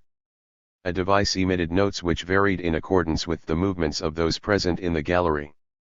This musical use of the stereomenofono had originally been developed by Walter Almo and Cossito de Torino. Galizio's work was created with simple tools. His production process required the pressing and painting of oil and resin onto canvas. This technique was very much in keeping with the traditional craft methods of fine art. The resulting rolls of canvas were described as industrial because of the scale, rather than the process, of production. Galizio had taken up painting in 1953, at first imitating the then current mode of abstract expressionism. The industrial painting which he and Gers Melanate, his son, created in the late 50s, was developed as much from this previous interest in action painting as from certain technical innovations. The canvases were produced without design or formulation, and were the concrete expression of the painterly gesture. The SI viewed such painting as a NTI painting because, by producing such a volume of work, Galizio intended to determine the structure of the art market. According to the SI, Galizio was not be looked upon as an isolated artist, but rather as the constructor of unitary ambiances. As a result of the publication in Paris of the first issue of International Situationist, June 5-8, Debord was subjected to a police interview. The French police, who were empowered to disband subversive and criminal associations, were informed by Debord that the SI was an artistic tendency, which, since it had never been constituted, could not be disbanded. In a letter to Galizio, dated July 17, 5-8, Debord complains that the police, having mistaken the SI for gangsters, were trying hard to intimidate them. In a tract entitled Defend Liberty Everywhere, dated July 4, 5-8, Galizio, in the name of the Italian section of the SI, launched a campaign to have the Milanese Painter Nunzio van Guglielmi released from a lunatic asylum. Guglielmi had been interned after breaking a window of Raphael's The Wedding of the Virgin and pasting up a tract praising the revolution against the clerical government in Paris. On the July 7, 5-8, Jorn issued the tract Au Secours de van Guglielmi. In this he denounced the imprisonment 34 of Guglielmi as an attack against the modem spirit, and praised the Milanese painter for assailing the false artistic ideals of the past. The following year Guglielmi was declared sound of mind and released from the asylum. During the summer of 58, the SI ordered Abdelhafid Khatib to make a psychogeographical report on the Les Highlies region of Paris. Among other things, this necessitated the exploration of the district at night. Such an undertaking was fraught with difficulties for Khatib who, as an Algerian resident in France at the height of the nationalist bomb scare, was subject to a police curfew which required all Algerians to remain indoors after 7:30 p.m. Having been arrested twice, Khatib decided enough was enough and submitted an incomplete report which the SI accepted. On the July 8, 5-8, the second exhibition of Galizio and Melanot's industrial painting was opened at the Montenapoleone Gallery, Milan. In October 5-8, IP received its Parisian premiere during a night exercise by the SI. A long roll of canvas, following the lines of ambience, was pinned up in a street. In the second issue of International Situationist, Paris, December 5-8, the unexpected commercial success of IP was explained as a defensive action on the part of the commercial art world, who were pretending to accommodate IP into their scale of values by considering each roll as one large picture. The situationists responded to this by increasing the price from L10,000 to IA0,000 per meter, and through the production of longer rolls. If 1958 had been an active year for the SI as an organization, it had been particularly busy for Jorn as an individual. The SI had edited and published Pour la forme, Ébauche d'une méthodologie des arts, a collection of Jorn's writings from the period 53 to 57. JOM, along with Constant, Galizio, Bernstein and her husband Debord, was one of the group of 5 who formed the theoretical and organizational core of the Situationist movement. In April, while the SI was launching its attack against the art critics assembled in Belgium, Jim's work was being shown at the Brussels Expo as part of 50 Dans der Mode. Jim's reputation as a major figure in European art dates from this exhibition. His increasing success as an artist was to have major repercussions for the SI. Until Jorn broke into the Super League of the art market, Galizio, as the Situationist with the largest private income, had provided most of the movement's funds. But from 5/8 onwards it was Jorn, with the fortune he made from the sale of his paintings, who would finance the SI. Some projects such as the German Spur magazine he financed directly, others he paid for indirectly. Whenever a Situationist, or the movement in general, was short of money, Jorn would give them a painting, knowing full well it would be sold. It was with the money raised from the sale of Jim's paintings, presented to Debord as presents, that the SI was able to finance its publications. Jorn continued to give his paintings to members, and former members, of the SI until his death, 12 years after he had officially resigned from the movement. 3 Jorn had met the members of Gruppe Spur in 5/8, during his first one-man show in Munich. Spur, meaning trace or trail, had been founded the previous year by Lothar Fischer, Heimrad Prem, Joseph Senft, pseudonym of J.K.S. 35. Hoberg, Helmut Sturm, and Hans-Peter Zimmer. By the time Spur joined the SI at the Third Situationist Conference in Munich, 17–20 April 5/9, Erwin Esch, Heinz Hofloh, and Gretel Stadler had become members of the group, while Joseph Senft had left. During the period it constituted the German section of the SI. Dieter Kunzelmann, René Nelle, and Uwe Lausen would join Spur's ranks. Spur had much in common with both Jorn, who had discovered them, and Constant. They had a shared belief in the collective, and non-competitive, production of ARR4. This was in stark contrast to the supersession of art proposed by Bernstein and Debord. Like Constant, Spur were developing concepts of PLI and of man as homo ludens, which had previously been outlined in a 1938 essay by the Dutch historian Johan Huizinga. These ideas were to become central to the SI's program and were often utilized, if not developed, by Raoul van Igem. An exhibition of Galizio and Melanot's industrial painting was held at the Vandeloo Gallery to coincide with the Munich conference of the SL. During the Congress itself, there emerged ideological differences between the Dutch section and Debord. Debord envisaged a revolutionary creativity totally separated from existing culture, whereas the Dutch delegates insisted on the centrality of unitary urbanism as an alternative means of liberated creation and sustained cultural revolution. This difference was not resolved. The report Constant presented on the foundation of the Bureau of Unitary Urbanism in Amsterdam underlined the extent to which the Situationist movement was diverging from Bernstein and Debord's plans. Utilizing a team of artists, architects, and sociologists, the Bureau was dedicated to the construction of unitary ambiances. Debord chose to bide his time. It would be several years before he could assume leadership of the movement and enforce his own opinions on those who were left once he had purged all opportunist tendencies. On the night the Munich conference closed, the SI fly posted the city with leaflets proclaiming a cultural putsch while you sleep. In May, 59 members of the SI held exhibitions in 3 of Europe's most prestigious art galleries. Galizio and Melanot presented their anti-material cave at the René Drouin Gallery, Paris. This was another unitary environment created from rolls of their industrial painting.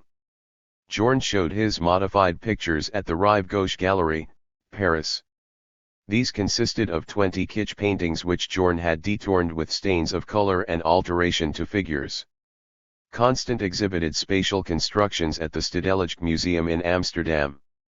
These were models for the buildings of unitary urbanism, which were to be suspended from frames, making them more flexible than traditional architecture. Research into unitary urbanism proved to be the central activity of the SI during the summer and autumn of 59, but while the Dutch and Italian sections carried on an animated debate over technical and social problems to be tackled, others withdrew to the sidelines, Jorn because he was suspicious of functional technology, Beresteyn and De Boord because they wished to pursue an essentially political line. The third issue of Internationale Situationist, Paris, December 5-9, features 36. Documents from the Congress in Munich, articles on unitary urbanism, and an essay on industrial painting. At the end of 59, the SI began negotiations with Willem Sandberg to hold an exhibition in and around the Stedelijk Museum the following May. The SI planned to turn the exhibition rooms into a labyrinth, exhibit documents, have pre-recorded lectures playing continually, and organize a systematic drive, conducted by 3 situationist groups. The exhibition was not held because, among other things, the SI refused to make modifications to the labyrinth so that it would meet security and safety requirements. After the museum was forced to cancel the project in March 60, due to the sea's intransigence, the space was offered to Galizio, who accepted it. In April 60, Armando, Alberts and Udigens were expelled from the movement, the latter two for having accepted a contract to construct a church. In June, Galizio and Melanate exhibited industrial painting at both the Stedelijk Museum, Amsterdam, and the Notizie Gallery, Turin. Simultaneously, they were expelled from the SI for collaborating with ideologically unacceptable forces. Glauco Wuorich, another member of the Italian section, was purged at the same time. In the same month Constant, tired of being criticized for privileging a technical architectural form, instead of seeking a global culture, resigned. On the July 20, 60, the SI published De Boord and Canjuers's preliminaries toward defining a unitary revolutionary program. Pierre Canjuers was a theoretician of the Socialisme ou Barbarie group. The text was described by the Situationists as a platform for discussion within the SI, and for its link-up with revolutionary militants of the workers' movement, IS5, Paris December 1960. The SI was too sectarian for this to amount to much. For a time De Boord held dual membership of the SI and SOUB, and was one of a team the latter group sent to Belgium during the general strike of 1960. But De Boord resigned from SOUB after only a few months of active membership. Contact between the SI and SOUB diminished, and ended with a final rupture in 66. In August 1960, the first issue of the German Spur magazine was published in Munich. It highlighted the different ways in which various factions within the SI approached the social question. The differences were underlined by the reprinting in the journal of the May 1, 1960 manifesto of the SI, with the November 5-8 manifesto of Spur. Unlike the faction centered around Bernstein and De Boord in Paris, Spur had no interest in the realization and suppression of art. This is how the Germans stated their position in the year following the founding of their group. We oppose the logical way of mind which has led to cultural devastation. The automatic, functional attitude has led to stubborn mindlessness, to academicism, to the atom bomb. In order to be created, culture must be destroyed. Such terms as culture, truth, eternity, do not interest us artists. We have to be able to survive.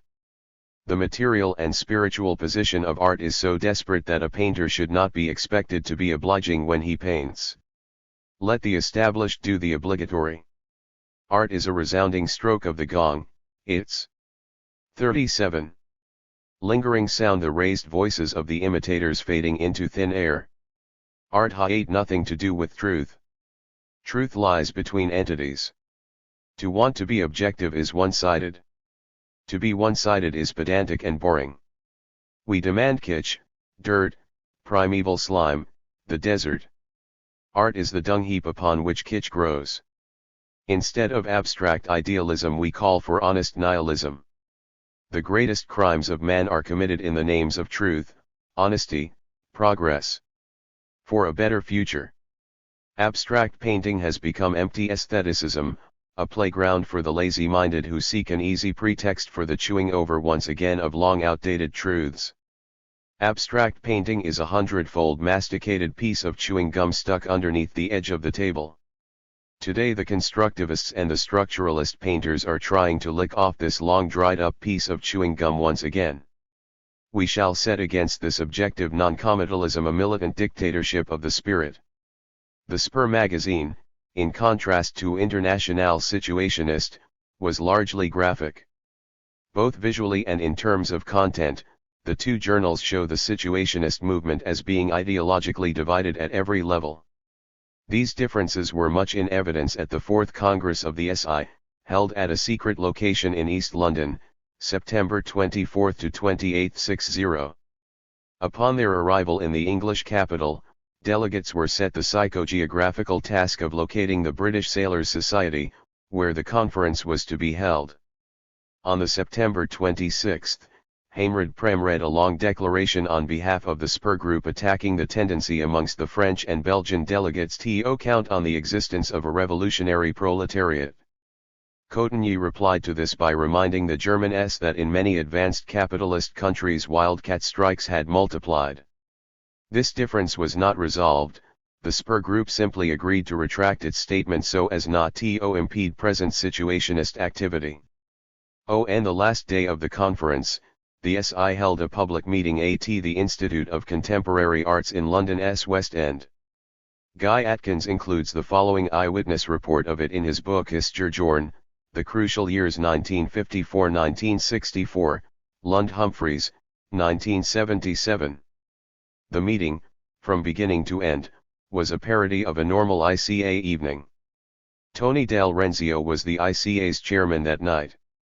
He opened the meeting by giving some of the historical background of the Situationist movement. When he mentioned the conference in Alba, there was loud applause from the Situationists.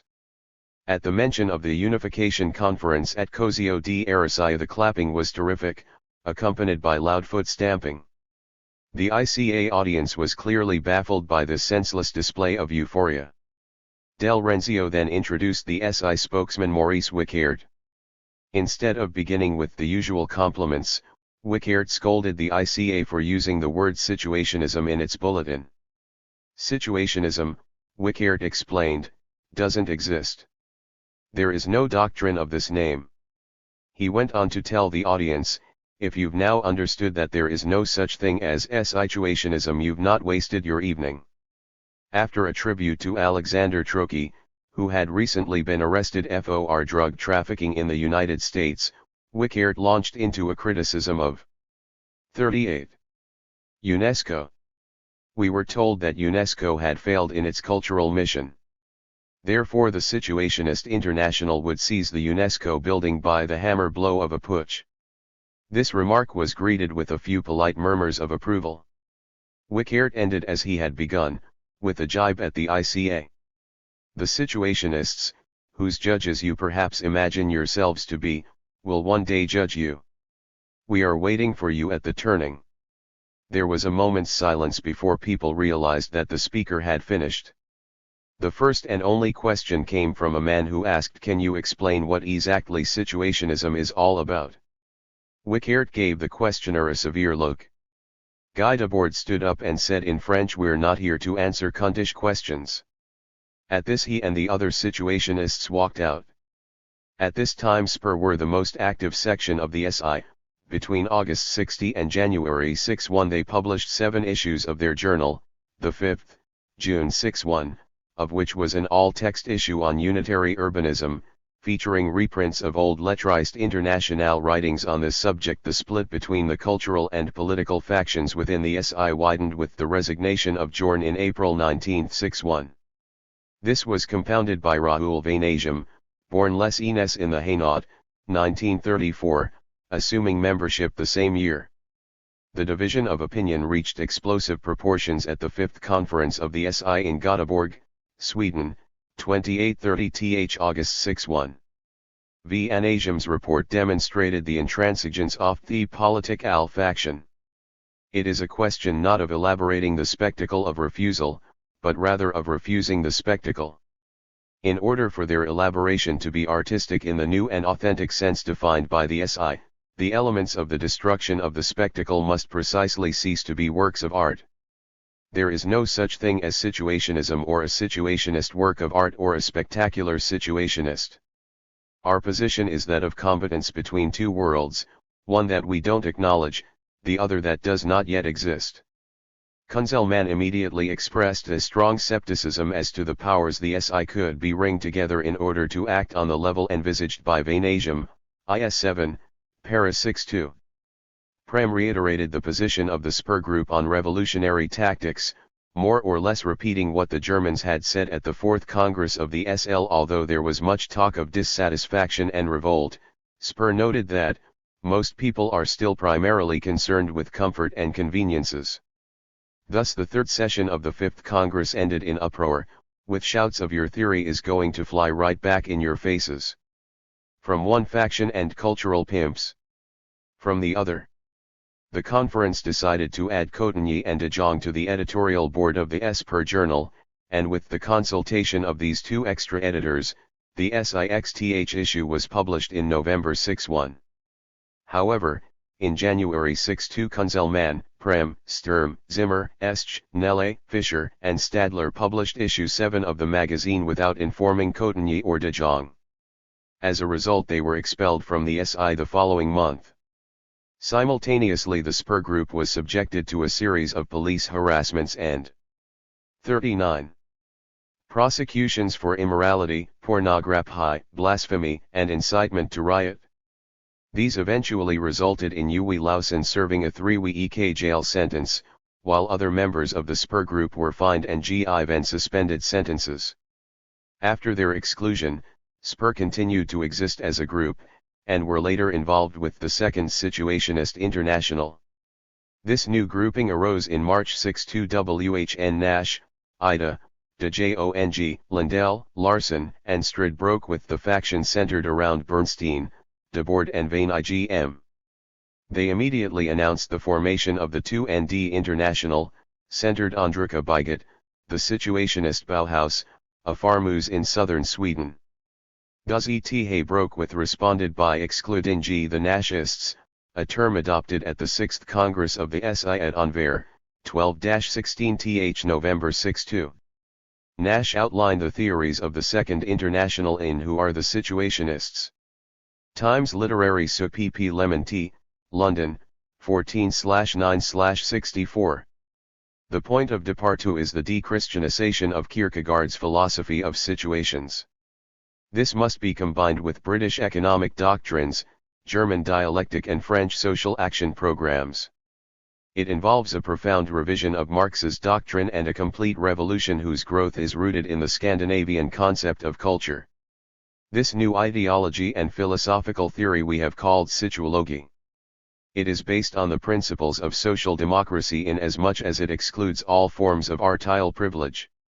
From Sweden, Nash published booklets, issued the magazine Drickabiget, named after his farmhouse, and organized other propaganda including exhibitions and demonstrations. Among the publicity stunts orchestrated by the Situationist Bauhaus were the painting of corridor slogans all over Copenhagen and the DKP edition of a statue in Copenhagen Harbour. Jorn, although he denounced the graffiti actions to the press, remained on friendly terms with members of the two rival internationals. Both groups were financially dependent on him, and thus his collusion with what each side perceived as the enemy was, if not accepted, ignored. There was certainly no question of Bernstein and Debord sticking to their usually rigorous criteria for splits and breaks. Without Jam's support, of both money and gifts, neither de Jong's Situationist Times, nor its rival Internationale Situationist, could have been published. After Jam's death from cancer in 1973, Debord described him as the permanent heretic of a movement which cannot admit orthodoxy, cited in Cobra by Jean Clarence Lambert Sotheby Publications, 1983 as a quotation from Le Jardin de Bisolaturin 1974, s. 41. Chapt. Er. O. and the theoretical poverty of the specto-situationists and the legitimate status of the Second International. The idea of Eurocentrism needs a further refinement if we are to understand why the Specto-Situationist International, led by Bernstein, Debord, and Vanagem, is far better known in Britain, France, and North America than the Second Situationist International of De Jong and Nash. Not only has Europe traditionally seen itself as the center of the world, but Britain, France, and Germany tend to view themselves as the hub of the center. Thus, when the SI split in two, from a French or Anglo-American perspective, the Specto-Situationists based in Paris were seen as the real SI, while the Second International centered on Scandinavia could be dismissed as foreign to the SI, much more sociable, certainly, but much less intelligent. IS 8, Paris 1963. The Specto-Situationists claimed in Internationale Situationist 8 that Nash's new Swedish Bauhaus had assembled 2 or 3 former Scandinavian Situationists plus a mass of unknowns. The inference is clear: these people are former Situationists, and the Specto-Situationists are sole holders of the SI title. This is typical of the dishonesty the Specto-Situationists 42 had inherited from the Lettriste International. Apart from deliberate misrepresentation, the only other explanation for such a claim is innumeracy or a complete failure of memory, both of which seem highly unlikely. The list of former comrades of Bernstein and Debord who participated in activities at the Situationist Bauhaus, or had material published in the Second International's Situationist Times, includes Nash, Eld, De Jong, Lindell, Larsen, Strid, Kunzelman, Prem, Sturm, Zimmer, Esch, Nelle, Fischer, Stadler, Jorn and Simon Dug. Since the average membership of the SI at any time before the schism had been between 10 and 15 persons, the claims of the Second International to the SI's title carry as much weight as those of the Specto-Situationists. The most fundamental difference between the Specto-Situationists and the Second International was on the question of art. The Specto-Situationists wanted to realize and suppress art. This desire is repeated throughout their literature. The following is an example authored by Martin, Stribos, Vanagem, and Venat, included in Internationale Situationist 9, Paris 1964. It is now a matter of realizing art, of really building on every level of life everything that hitherto could only be an artistic memory or an illusion, dreamed and preserved unilaterally. Art can be realized only by being suppressed. However, as opposed to the present society, which suppresses it by replacing it with the automatism of an even more passive and hierarchical spectacle, we maintain that art can really be suppressed only by being realized. The Second International, like the Specto-Situationists, failed to make a proper distinction between the concepts of art and culture, i.e. Joe M.'s Mind and Sense in Situationist Times 5, Paris 1964. But from an identical error the two internationals reached very different conclusions about what was to be done. The Specto-Situationists, always extremely self-conscious about their public image, prided themselves on the promotion of their theory as materialist, but by examining a materialist treatment of art it can be demonstrated that the ambitions and attitudes of the Specto-Situationists are actually idealist. Roger L. Taylor, in his book Art, An Enemy of the People, Harvester Press, Sussex, 1978, demonstrates that there have been very few genuinely materialist treatments of art. He does this by examining art as a social practice and then comparing the resulting materialist description to Marxist treatments of the subject. He begins by showing that art, as a category, must be distinguished from music, painting, writing and current usage of the term art treats it as a subcategory of these disciplines, one which differentiates between parts of them on the basis of perceived values. Thus, the music of Mozart is considered art, while that of Slaughter and the Dogs is not. This use of the term art, which distinguishes between different musics, literatures, and emerged in the 17th century at the same time as the concept of science. Before this, the term artist was used to describe cooks, shoemakers. 43. Students of the liberal arts and When the term art emerged with its modem usage, it was an attempt on the part of the aristocracy to hold up the values of their class as objects of irrational reverence. Thus art was equated with truth, and this truth was the worldview of the aristocracy, a worldview which would shortly be overthrown by the rising bourgeois class. As a revolutionary class, the bourgeoisie wished to assimilate the life of the declining aristocracy. However, since the activities of the bourgeoisie served largely to abolish the previous modes of life, when it appropriated the concept of art it simultaneously transformed it. Thus beauty more or less ceased to be equated with truth, and became associated with individual taste.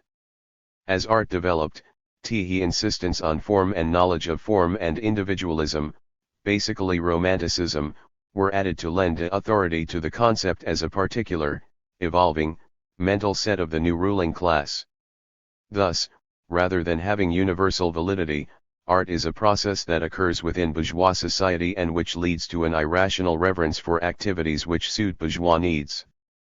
This process posits the objective superiority of those things singled out as art, and, thereby, the superiority of the form of life which celebrates them, and the social group which is implicated.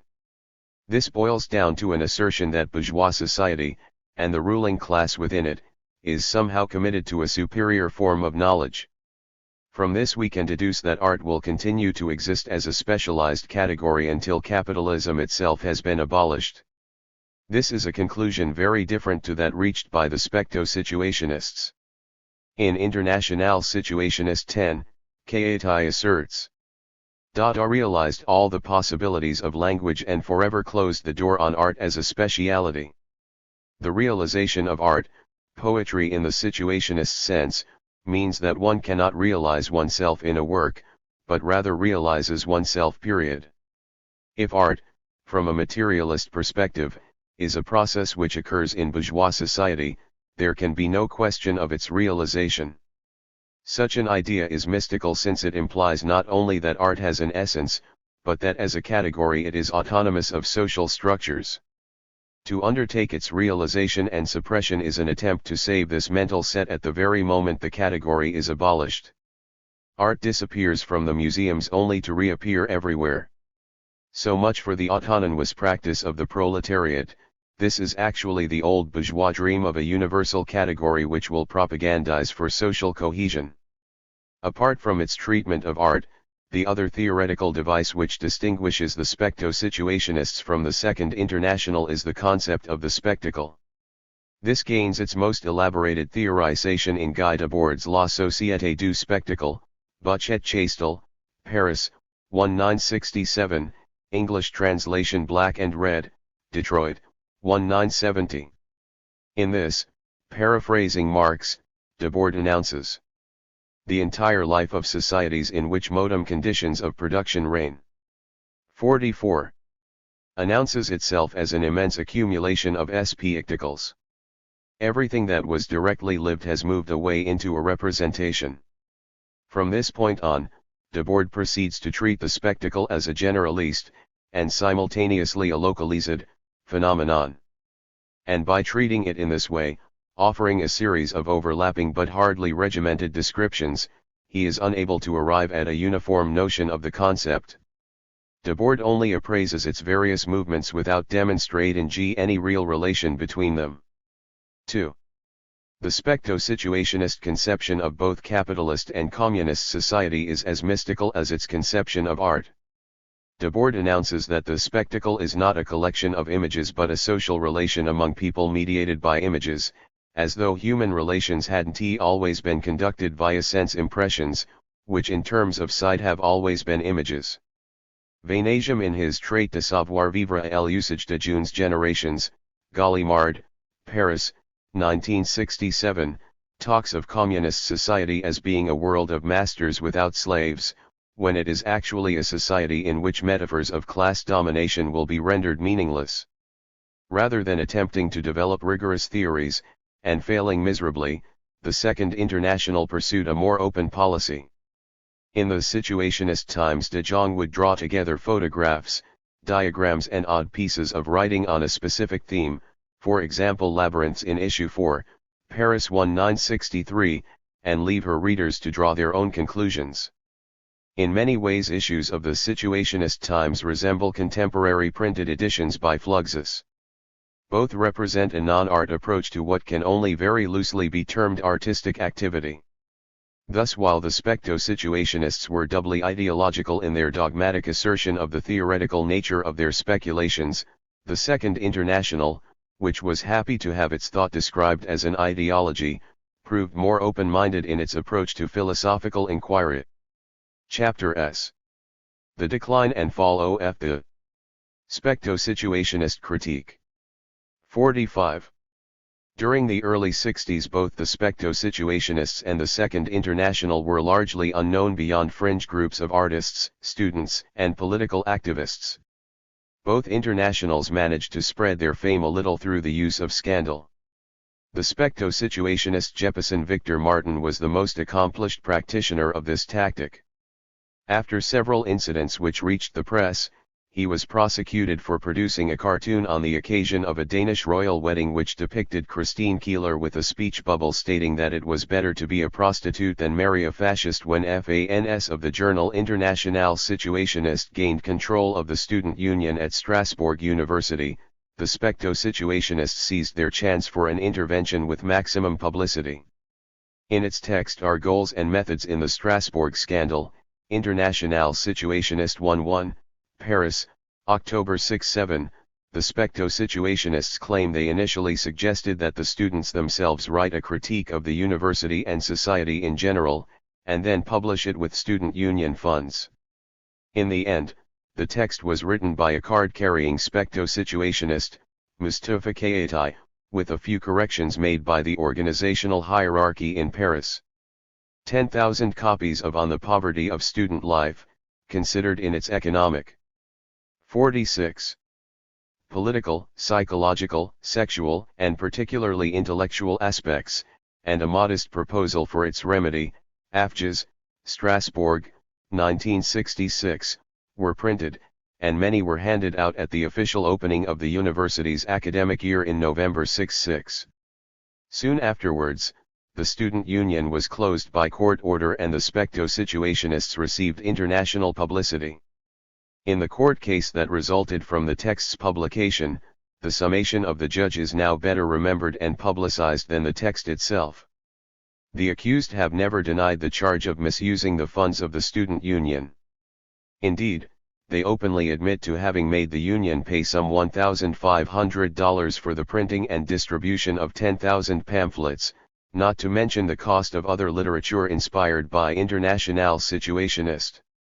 These publications express ideas and aspirations which, to put it mildly, have nothing to do with the aims of a student union.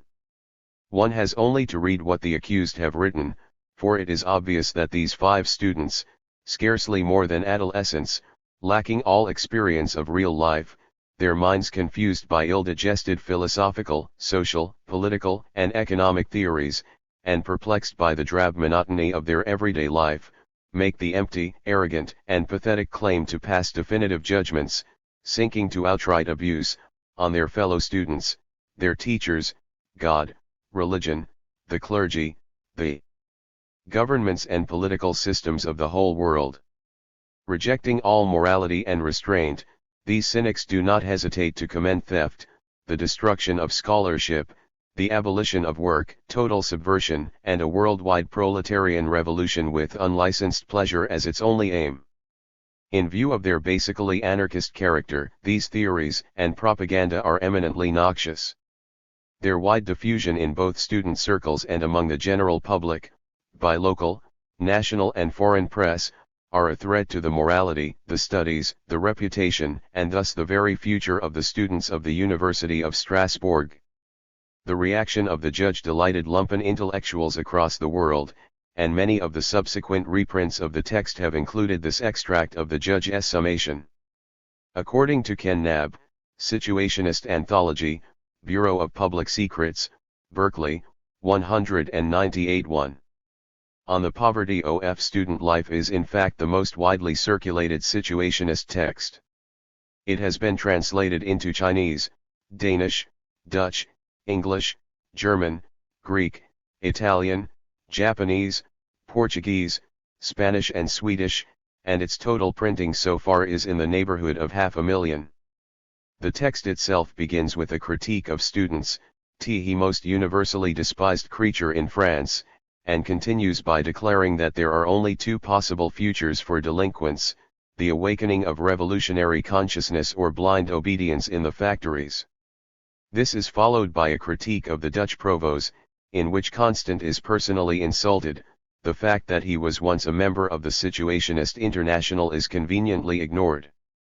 Kaitai proclaims that to arrive at a revolutionary critique, the rebellious provo base has to begin by revolting against its own. 47. Leaders.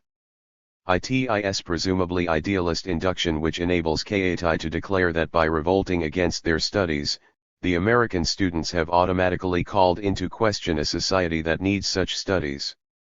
This revolt, at Berkeley and elsewhere, has from the start asserted itself as a revolt against the whole social system based on hierarchy and the dictatorship of the economy and the state.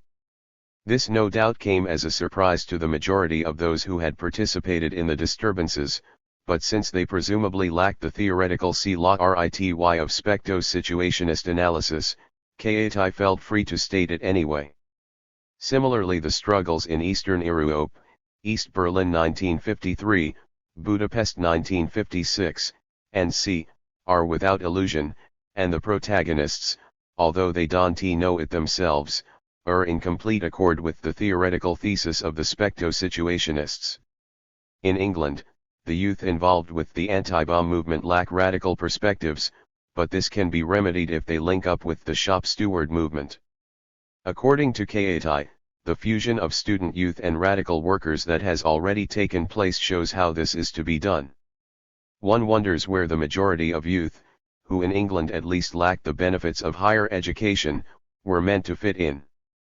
Kaitai ignored such questions because his text, despite the abuse at the beginning, was intended to recruit students as cadre for the Specto-situationist movement, and to have launched a genuine attack on student privileges would have doomed such a project to failure.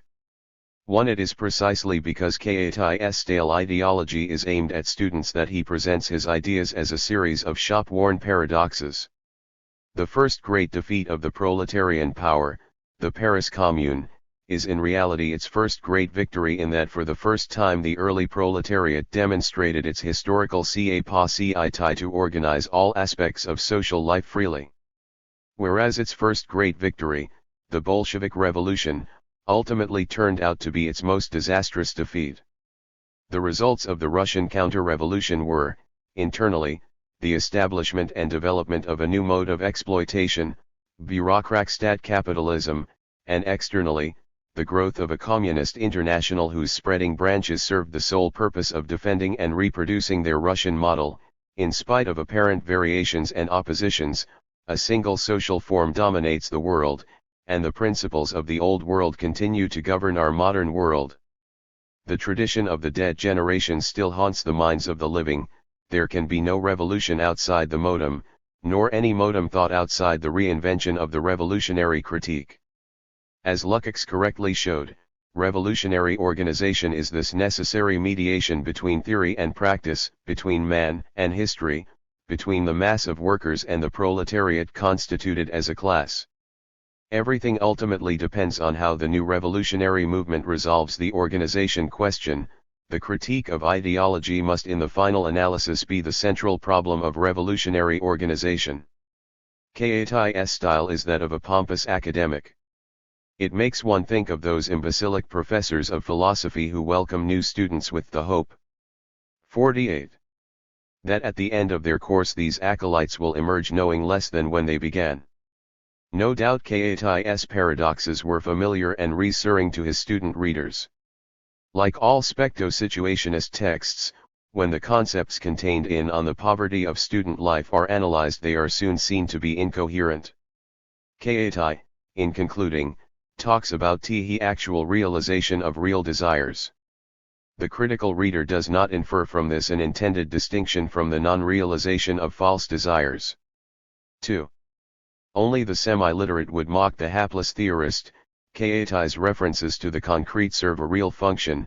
With them he hopes to mask the fact that his theory is no more than an abstraction. The scandal surrounding on the poverty of student life marked a high point of publicity for the Specto-SI. A year and a half later, during the occupations movement of May 6-8, the Specto-situationists believed they were seeing the revolution they'd predicted. Unfortunately, this was not the case, and the rapid decomposition of the group, started by the resignation of Michel Bernstein in December 1, 1967, accelerated. The Specto-situationists claimed they played a major role in the May events, a view not shared by disinterested observers. 3. During May, the Specto-SI, and its supporters, formed themselves into the Committee for the Maintenance of the Occupations, a group numbering approximately 40 persons. 4. When it's considered that millions of workers and students participated in the May events, such a minuscule grouping cannot be deemed of much significance. With reality having failed to live up to the Specto-situationists' expectations, many of the movement's 18 members proceeded to resign from the International. The majority of those that didn't were excluded. Finally, when there were just 3 members left, Debord and Sanguiati announced their victory over history in La Véritable Sienne dans l'Internationale, Champ Libre, Paris, 1972. In this the Y claimed that the Specto-SI was about to be reborn everywhere. Nothing of the kind occurred. However, the recessions of the 70s did demonstrate that Specto-situationist analysis, based as it was on the belief that capitalism had overcome its economic contradictions, was incorrect. 50. Chapter 9. The origins of Fluxus and the movement in its heroic period. In the summer of 1958, John Cage, born Los Angeles, 1912, began teaching a course in musical composition at the New School for Social Research, New York. This course brought together, as guest lecturers and pupils, a number of personalities who would be crucial to the development of what would later become known as Fluxus. Apart from Cage, those in attendance included George Brecht, born Halfway, Oregon, 1925, Jackson Maclow, born Chicago, 1922, Dick Higgins, born 1938, Alan Kaprow and Toshi Ikajanagi, Yoko Ono's first husband. A couple of years later, George Maciunas, born Kaunas, Lithuania, 1931, attended classes in electronic music run by Richard Maxfield at the same venue. Lamonti Young also attended these classes. Young was simultaneously organizing a series of performances and concerts in Yoko Ono's New York studio, December 60 to June 61, which featured a number of the future Fluxus personalities. Meanwhile, Maciunas held 3 lecture/demonstrations, entitled Musica Antiqua et Nova, at his own AG Gallery between March and June 61. On the invitation card to these conferences appeared the message: a $3 contribution will help to publish Fluxus magazine. This is the first recorded appearance of the name. Sometime before this, the poet Chester Anderson had asked Lamonti 5-1. Young to edit an issue of Beatitude East. Various documents which were to have gone into Beatitude East disappeared, along with Anderson. When they eventually reappeared, Young got Jackson Maclow to assist him in assembling a selection of material representing the new trends in musical and poetic composition. As well as those connected with the group which had met at the New School for Social Research, Henry Flint and Ray Johnson are among those not already mentioned. Works by composers living in Europe, such as Nam June Paik, Dieter Roth, and Emmett Williams, were collected. Maciunas did the layout and design for what had by this time been retitled an anthology. The paste-up was completed by October 61, but due to delays and financial difficulties the book didn't actually appear for another 2 years. Debt forced Maciunas to take a graphic artist's job with the U.S. Air Force, and so, in November 61, the government sent him to West Germany to design lettering for military aircraft.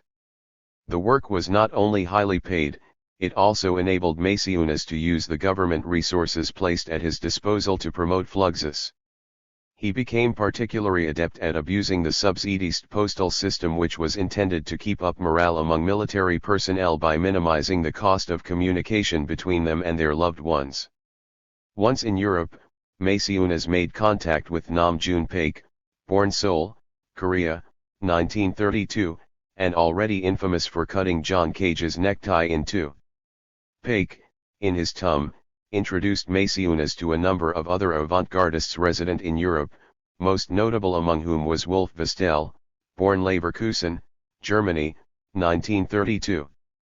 Maciunas was still planning Fluxus magazine, but by this time he was also working on a series of concerts to promote it. Because he believed the avant-garde should present the public with a unified front, Maciunas asked Paik to delay his event Neo-Dada in der Musik, and Vastel to put off publication of his Dekal/Age magazine, until plans for all Fluxus events and publications were finalized. Paik and Vastel ignored this request. Neo-Dada in der Musik took place in Dusseldorf in June 1962, and the first issue of Dekal/Age was published to coincide with this event. Maciunas' plan was for a world tour of Fluxus concerts taking in one large city a month. These were to have begun in June 62 in Berlin and ended in New York in December 63. The scheme was only very partially realized. Initially scheduled as the fourth festival in the series, the Fluxus International Festival of Very New Music at the Hörsaal des Städtischen Museums, Wiesbaden, West Germany, 14 concerts staged over the 4 weekends of September 1962, turned out to be the first and most ambitious of a series of performances that later became known as the Festum Fluxorum. During the course of organizing the Wiesbaden event, Maciunas fell out with a number of those billed as taking part, most notably the composers grouped together under the New Stylists label, and as a result, this and future Fluxus manifestations would consist chiefly of action music, verbally scripted compositions which tended to receive attention from those interested in performance art, rather than music critics. 52. The composers present at Wiesbaden, including Alison Knowles and her artist husband Dick Higgins, Nam June Paik, Robert Filua, Arthur Koepke, Wolf Vastel, Emmett Williams, Thomas Schmidt, Ben Patterson, and George Maciunas, performed not only their own works, but also many pieces by the likes of Yoko Ono, John Cage, Jackson Mac Low, Robert Watts and La Monte Young. Sometimes the audience became the performers, as with Terry Riley's earpiece for audience. The performer takes any object, such as a piece of paper, cardboard, plastic etc., and places it on his ear, He then produces the sound by rubbing, scratching, tapping or tearing it or simply dragging it across his ear. He also may just hold it there, it may be placed in counterpoint with any other piece of sound source. This, like many other pieces performed during the festival, was included in the, at that time, unpublished an anthology, the paste-up of which Maciunas had brought with him to Europe. The bizarre and destructive nature of some performances, which included destruction of musical instruments, shaving exercises, and a leap into a bathtub filled with water, attracted a certain amount of media coverage. The festival as a whole highlighted the difference between what Maciunas would later label the monomorphic neo-haiku flux event and the mixed media neo-baroque happening. That is to say that although the Fluxus performances were intermedial, in the sense that they fell between various disciplines such as music and visual arts, each composition focused on a single event isolated from any other action and was presented as an iconoclastic insight into the nature of reality itself. Thus the emphasis in Flux work was on structural simplicity, and its protagonists placed it in the tradition of the natural event, Marcel Duchamp, jokes, gags, Dada, John Cage and Bauhaus functionalism. The scores on which performances were based were invariably short, even if the actual pieces were often indeterminate in duration. For example, Maciunas' In Memoriam to Adriano Olivetti.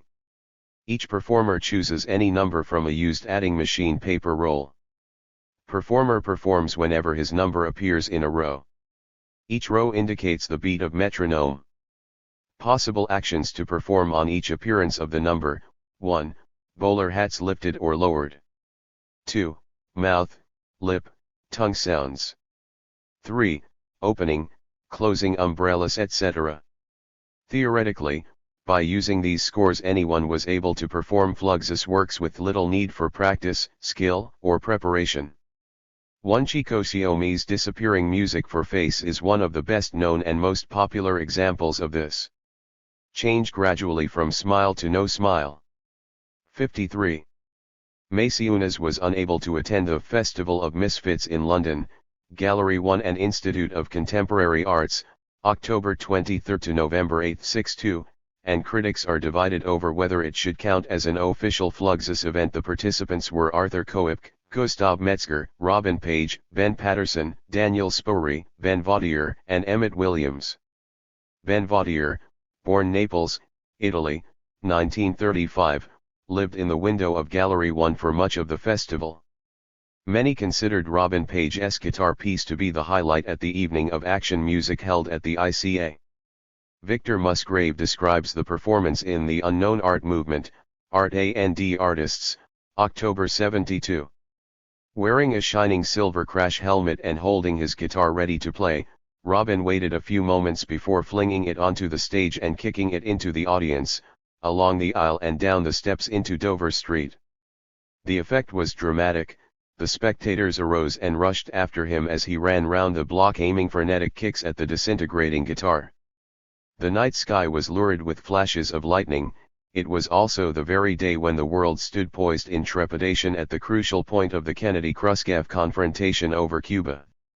The Festival of Misfits was followed by concerts in Copenhagen, November 6-2, Paris, December 6-2, Dusseldorf, February 6-3, Amsterdam, June 6-3, The Hague, June 6-3, and Nice, August 6-3. It was at the Dusseldorf event that Joseph Beuys, born Cleve, Germany 1921, first involved himself with the Fluxus movement. After the Fluxus Festival of Total Art organized by Ben Vaudier, Maciunas returned to New York where he concentrated on publishing activities rather than the organization of concerts and other performances. This first period of Fluxus activity coincided with a split within the movement over the question of disrupting high cultural activities and plans to harass middle-class commuters as they traveled to and from work. In the Fluxus New Policy Letter No. 6, dated June 4, 63, Maciunas outlined his proposed propaganda action for Fluxus in New York.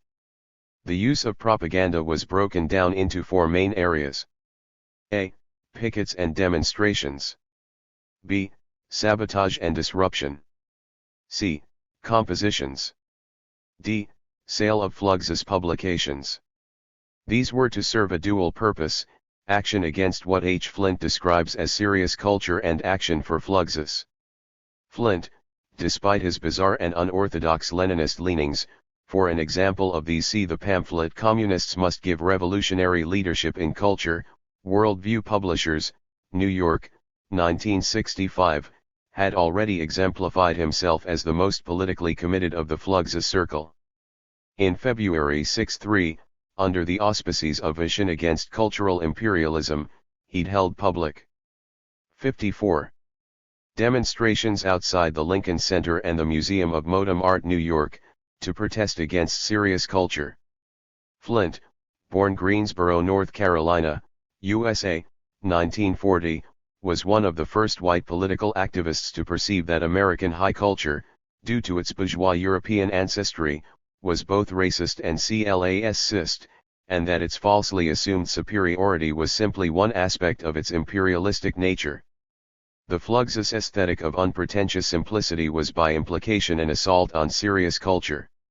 It is therefore not surprising that Maciunas believed those adhering to his movement would welcome some no less bizarre, but somewhat more practical, attacks on class society. In News Policy Letter No. 6, Maciunas uses Flint's example as a role model for organizing pickets and demonstrations. The next set of suggestions dealt with ideas for propaganda through sabotage and disruption. These were divided into 9 sections, with 3 main headings. The transportation system was to be disrupted with prearranged breakdowns at strategic points on the city road system during the rush hour. The communication system was to be disrupted by the dissemination of false information and, most ingeniously of all, stuffing postal boxes with thousands of packages, containing heavy bricks etc., addressed to various newspapers, galleries, artists etc., bearing no stamps and bearing as return address various galleries, concert halls, museums.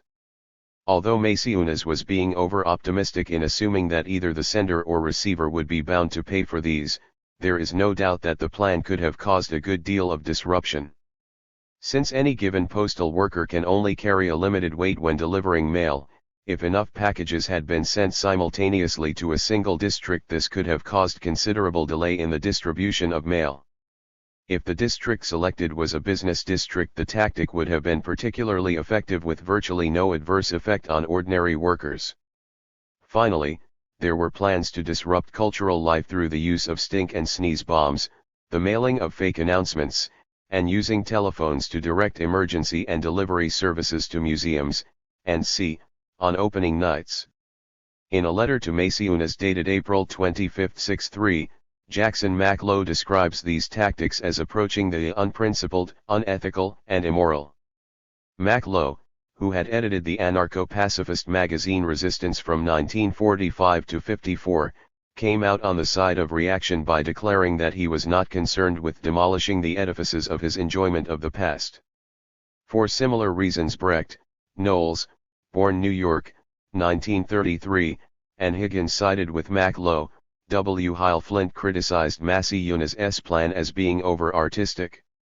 The dichotomy between those with a pandisciplinary perspective and those who were unable to perceive anything beyond minor aesthetic concerns reached a head in August 64. Alan Caprow, who had already disassociated himself from Fluxus, organized and directed a performance of Stockhausen's original At the Judson Hall, as a part of the second annual New York Avant-Garde Festival. Maciunas and other Fluxists, A.O., Takako Saito and Ben Vaudier, who agreed with Flint and Tony Conrad's condemnation of 55. Stockhausen, as an active supporter of America's white racist elite, picketed the concert under the auspices of Action Against Cultural Imperialism. Other members of the Fluxus movement decided to cross the picket line. Dick Higgins angered both pickets and scabs by joining the protest before going into the concert hall. After this incident, Maciunas eventually gave way to the demands of the scabs and removed political issues from the Fluxus agenda. Flint distanced and disassociated himself from the movement. Fluxus, like the Situationist International before it, proved incapable of sustaining itself as simultaneously a political and cultural movement. The heroic period was over. Fluxus could do no more than slowly degenerate. Chapter I. The rise of the depoliticized Fluxus aesthetic. Fluxus goals are social, not aesthetic. They, ideologically, can be related to those of the 1929 LEF group in the Soviet Union and are set up like this: step-by-step elimination of the fine arts, music, drama, poetry, painting, sculpture etc. etc. This motivates the desire to direct wasted material and human capabilities towards constructive goals such as the applied arts, industrial design, journalism, architecture, engineering, graphic and hypographic arts, printing etc., which are all areas that are closely related to the fine arts and offer the artist better career opportunities. George Maciunas addressed these words to Thomas Schmidt in a letter of January 64.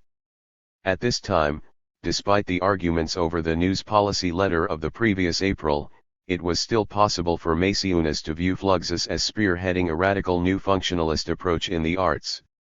Like, so US lettrissme of a decade and a half before, Fluxus was launched as an assault on all the separate categories of art, with the intention of fusing them into a single practice.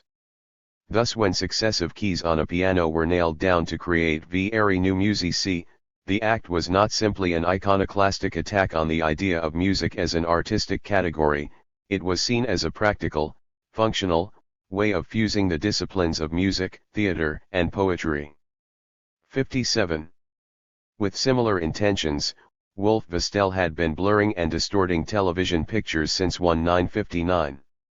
In March 63, Nam June Paik presented an exhibition of television pictures which had been manipulated using magnets and other distorting effects at the Gallery Pamis in Wuppertal. In May of the same year, Vastel buried a television tuned into a live broadcast as part of a yam festival happening on George Segal's farm, South Brunswick, New Jersey. In September 63, Vastel led the visitors who'd come for the opening of his television Decals/Ages in Wuppertal, to a quarry where he destroyed an operating television with a rifle shot. The more aestheticist Americans, such as Brecht, Knowles, and Higgins, were disturbed by the violence in the work of Paik and Vastel. This violent trend was continued in Europe. For instance, Serge High would play a Nam June Paik violin solo using an instrument filled with concrete.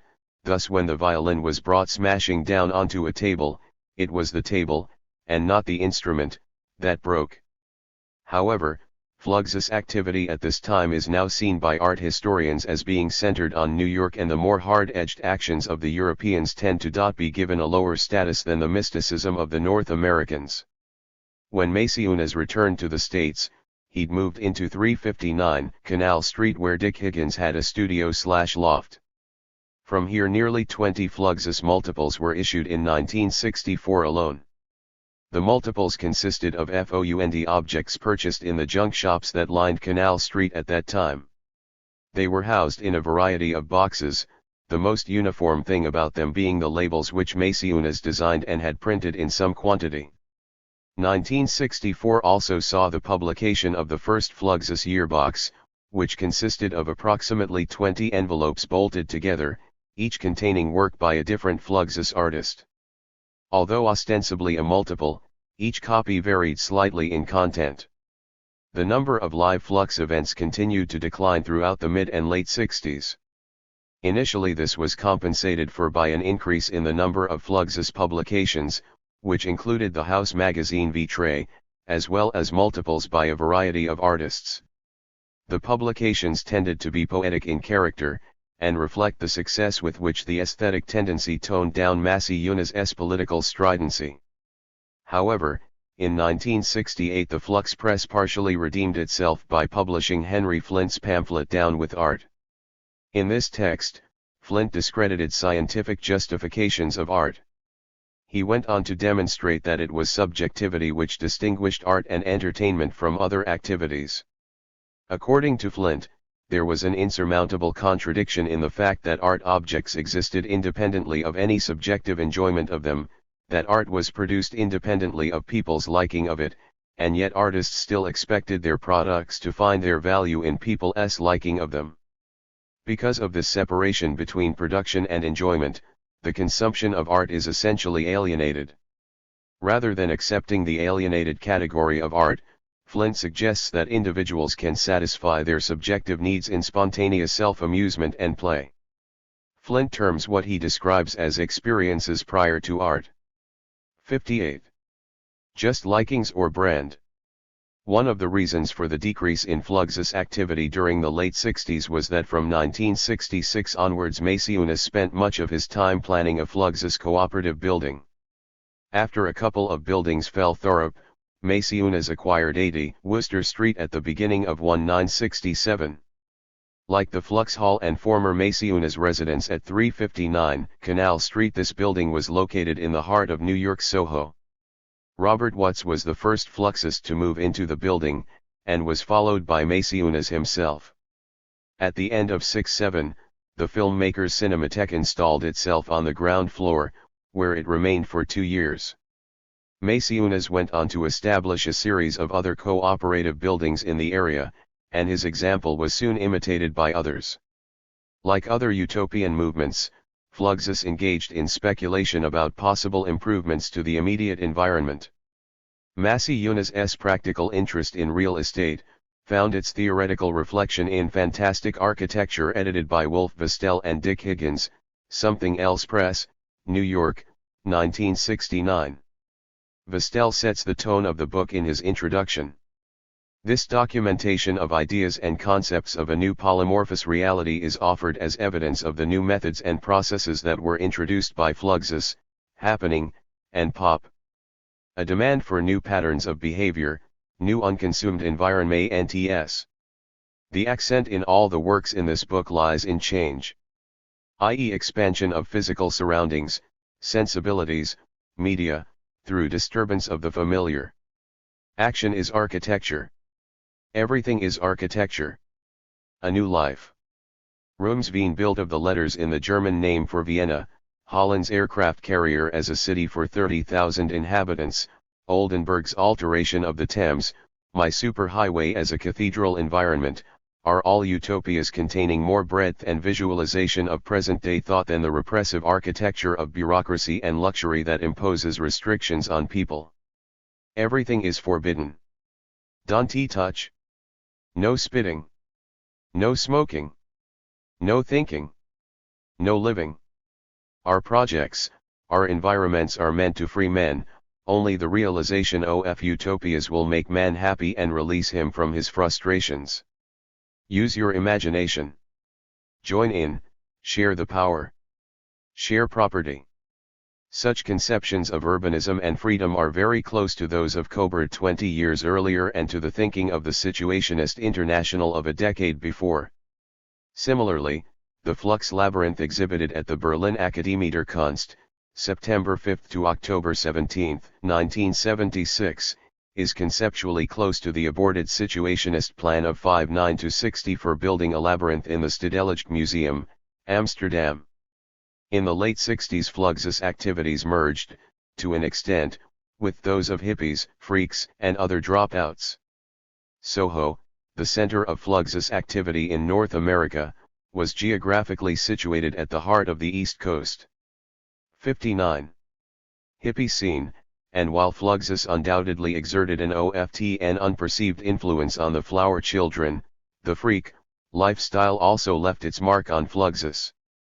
The hippie influence appears to be the cause of the move away from concerts and other formal public presentations at the end of the 60s. The only live Fluxus events in New York during 6/8 and 6/9 were New Year's Eve Flux Fiestas. The sensual and indulgent nature of the feasts placed them in diametrical opposition to the severity of early Fluxus manifestations.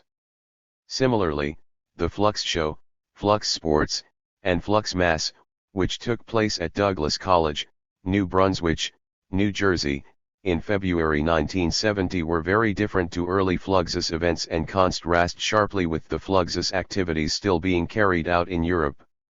For the Flux Mass, the priest's assistants wore gorilla costumes, the sacramental wine was stored in a plasma tank and dished out through a hose, the wafers were blue cookies laced with laxative, the bread was consecrated by a mechanical dove shitting into it, smoke bombs were used as candles, and an inflatable Superman filled with wine was bled.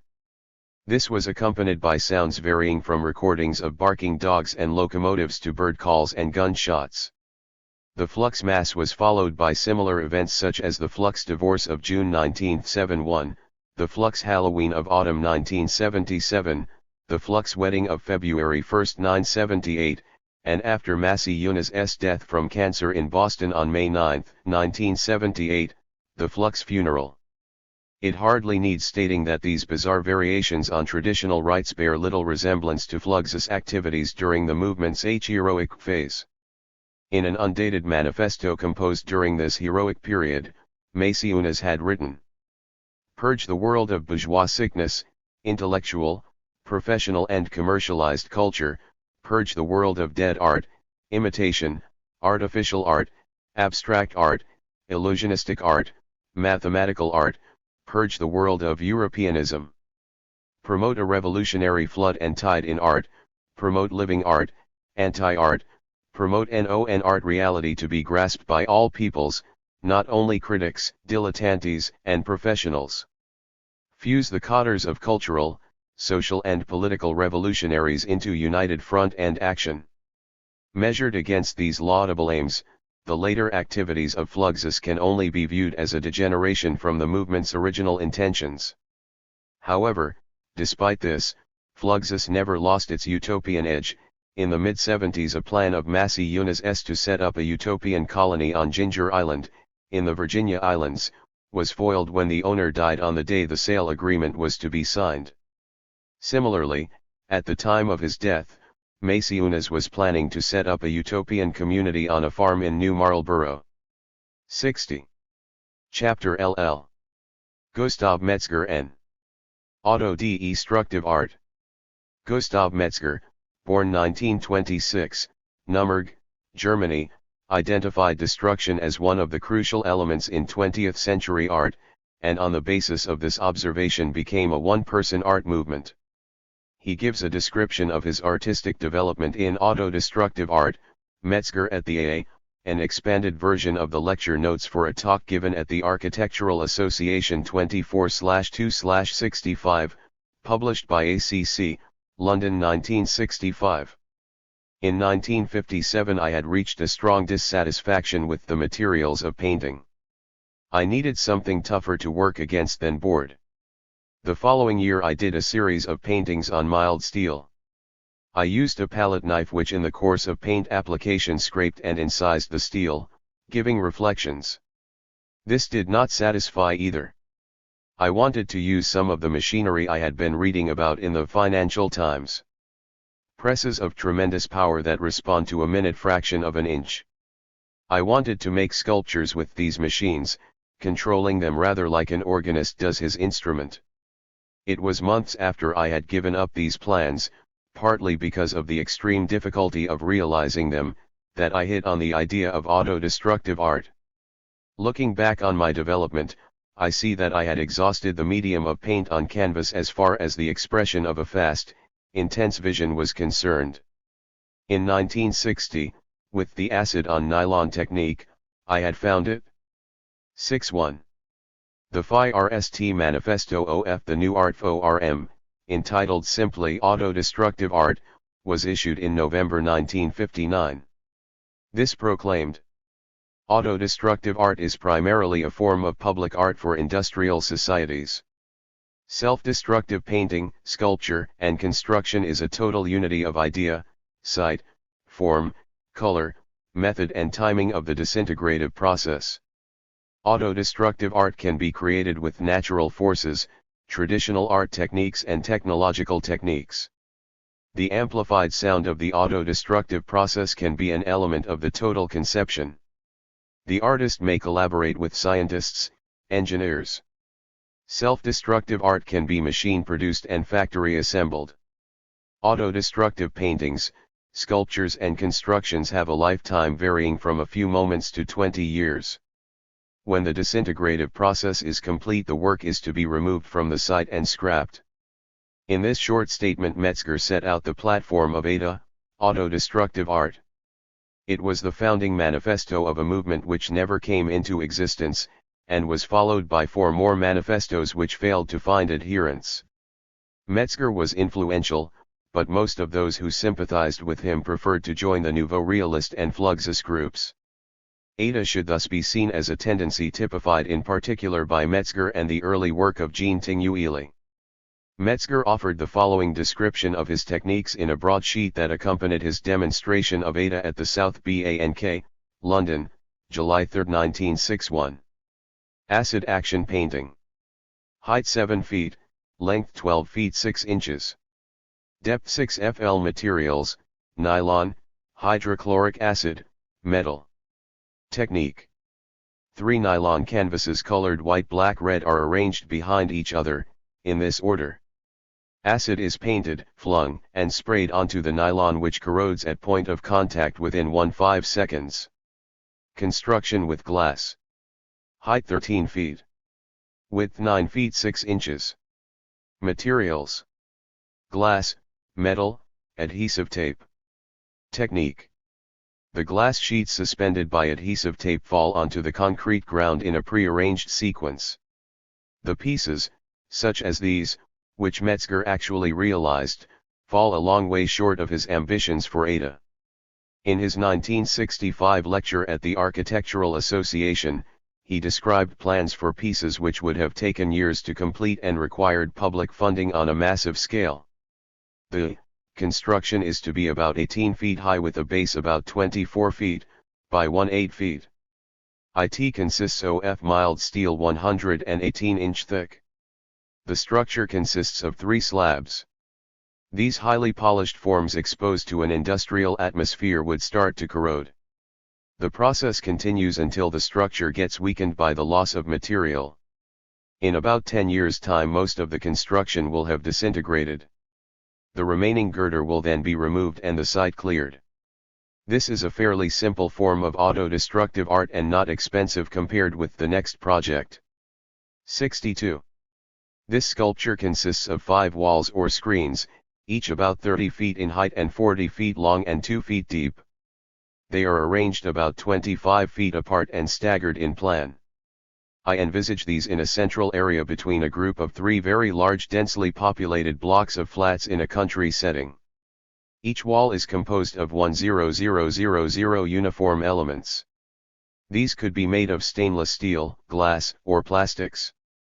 The elements in one of the walls could be square or rectangular and in another wall they could be hexagonal. The principle of the action of this work is that each element is ejected until finally after a period of 10 years, the wall ceases to exist.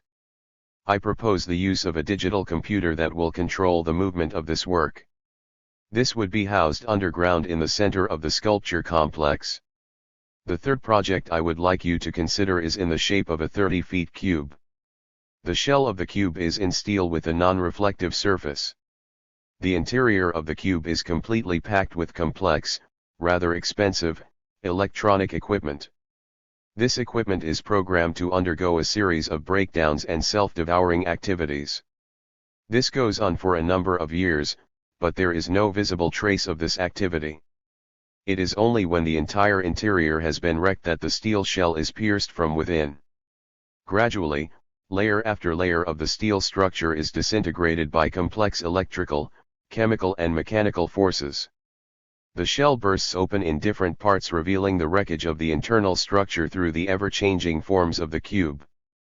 Finally, all that remains is a pile of rubble. This sculpture should be at a site around which there is considerable traffic. These unrealist projects of Metzger's bear a conceptual affinity to the unitary urbanism of the early Situationist International.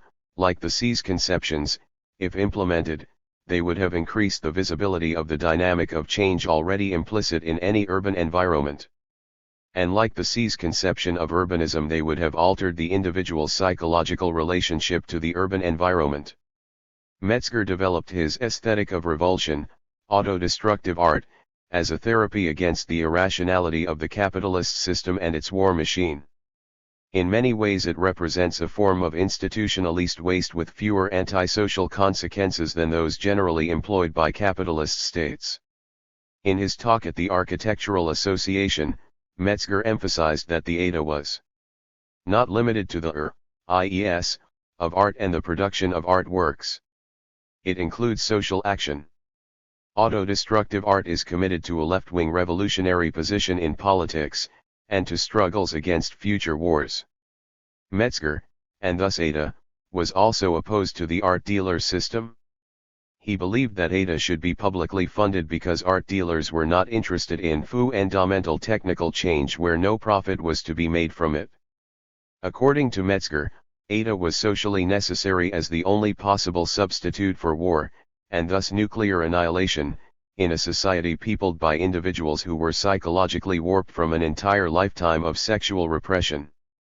However, ADA failed to attract any kind of government funding, and when 63.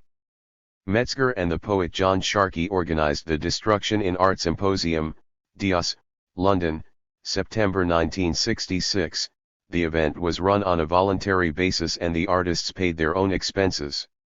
It was the month-long series of events around the 3-day symposium held at the Africa Center, September 9/10/1166, and not the discussions themselves, that attracted the attention of the media. These events included explosive art demonstrations by Ivor Davies in Edinburgh and London, which featured among other things mannequins and an enormously enlarged photograph of Robert Mitchum being, literally, blown apart. Perhaps the most powerful piece performed during the Dios events was Yoko Ono's Cut, Africa Center, September 29, 66. Members of the audience were simply invited to get up onto the stage and remove Ono's clothing using a pair of Taylor's scissors, while she knelt motionless for the hour the action took to complete. The strength of ON's piece lay at the way it attacked traditional assumptions about the relationship between audience and performer. Despite its apparent simplicity, it effectively revealed a complex web of social relations which under normal circumstances remain unchallenged and undiscussed. Riemann-Nis's fifth Abrachenspiel of OM theater was the event which captured the most attention. It consisted of the ritual mutilation of a lamb carcass over which images of male genitalia were projected. Two journalists, shocked by the obscenity of the action, complained to the police, and as a result Metzger and Sharkey were each fined £100 for having presented an indecent exhibition contrary to common law. This was Metzger's second brush with British law. In 1961 he'd been imprisoned for a month as a result of his anti-bomb activities with the Committee of 100. After Dios, Metzger maintained his interest in Ada, but alongside this his distaste for the exploitative aspect of the art world grew. In his 1962 manifesto World, Metzger had described gallery owners as stinking fucking cigar-smoking bastards. By 1970, Metzger was London organizer of the International Coalition for the Liquidation of Art. 1 in the catalogue accompanying Art into Society, Society into Art, ICA London, October/November 1974, Metzger called for a 3-year art strike between 1977 and 1980. 2 During this period artists would not produce work, sell work, permit work to go on exhibition, and refuse collaboration with any part of the publicity machinery of the art world. The protest itself was a failure. Metzger was the only artist to strike and the art world, contrary to Metzger's wishes, did not collapse. However, the exercise bore more than a bitter fruit, because by refusing to produce art, Metzger was refusing the role of an artist. This single gesture demonstrated the fallacy of popular ideas about artists as individuals possessed by an uncontrollable creative urge. It also showed that it was possible to break with the privileged positions certain militants had come to occupy within capitalist society. Metzger realized what Vainasium and various other specto-situationists could only partially theorize, the rejection of roles, and for this alone he will not be forgotten. Chapter 1-2 DUTCH Provo S, Commune 1. Motherfuckers, Yippies and White Panthers. 65. In the early summer of 1965 a leaflet appeared in the city of Amsterdam appealing for large sums of money to be sent to the editorial address of a new magazine called Provo. The leaflet stated that the new magazine was needed because this capitalist society is poisoning itself with a morbid thirst for money. Its members are brought up to worship having and despise being. Because this bureaucratic society is choking itself with officialdom and suppressing any form of spontaneity. Its members can only become creative, individual people through antisocial conduct. Because this militaristic society is digging its own grave by a paranoid atomic arms build-up, its members now have nothing to look forward to but certain death by atomic radiation. The first issue of Provo appeared shortly afterwards and was immediately impounded by the authorities because it contained a diagram reprinted from the Practical Anarchist of 191-0, which supposedly instructed the reader on how to produce explosives. The technique was 66. Actually useless. This scandal, and others, helped the circulation of Provo rise from 500 to 20,000 within a year. The early Provo activists, including Roel van Dijn, born 1942, Rob Stoik, Robert Jasper Grooteveld, born 1932, Simon Vinkenhoog, Bart Hughes and the former situationist Constant, came chiefly from anarcho-communist and creative backgrounds. However, the Provo's satirical politico-cultural action soon brought much of Amsterdam's disaffected youth into the ranks of what quickly became a movement. Amsterdam was considered a magic center, and at its heart was the Spui, where, beneath a statue of a small boy called Lever J.A. and referred to by the Provost as the addicted consumer, Grooteveld had been organizing weekly happenings since 1964. The Provost hatched a series of white plans, as solutions to ecological and social problems facing the city, and which simultaneously acted as provocations to the Dutch authorities. Among the more famous of these was the white bicycle plan. The Provos announced in a leaflet that white bicycles would be left unlocked throughout the city for use by the general population. The prototype of this free communal transport was presented to the press and public on July 28, 1965 near the statue of Le Verger.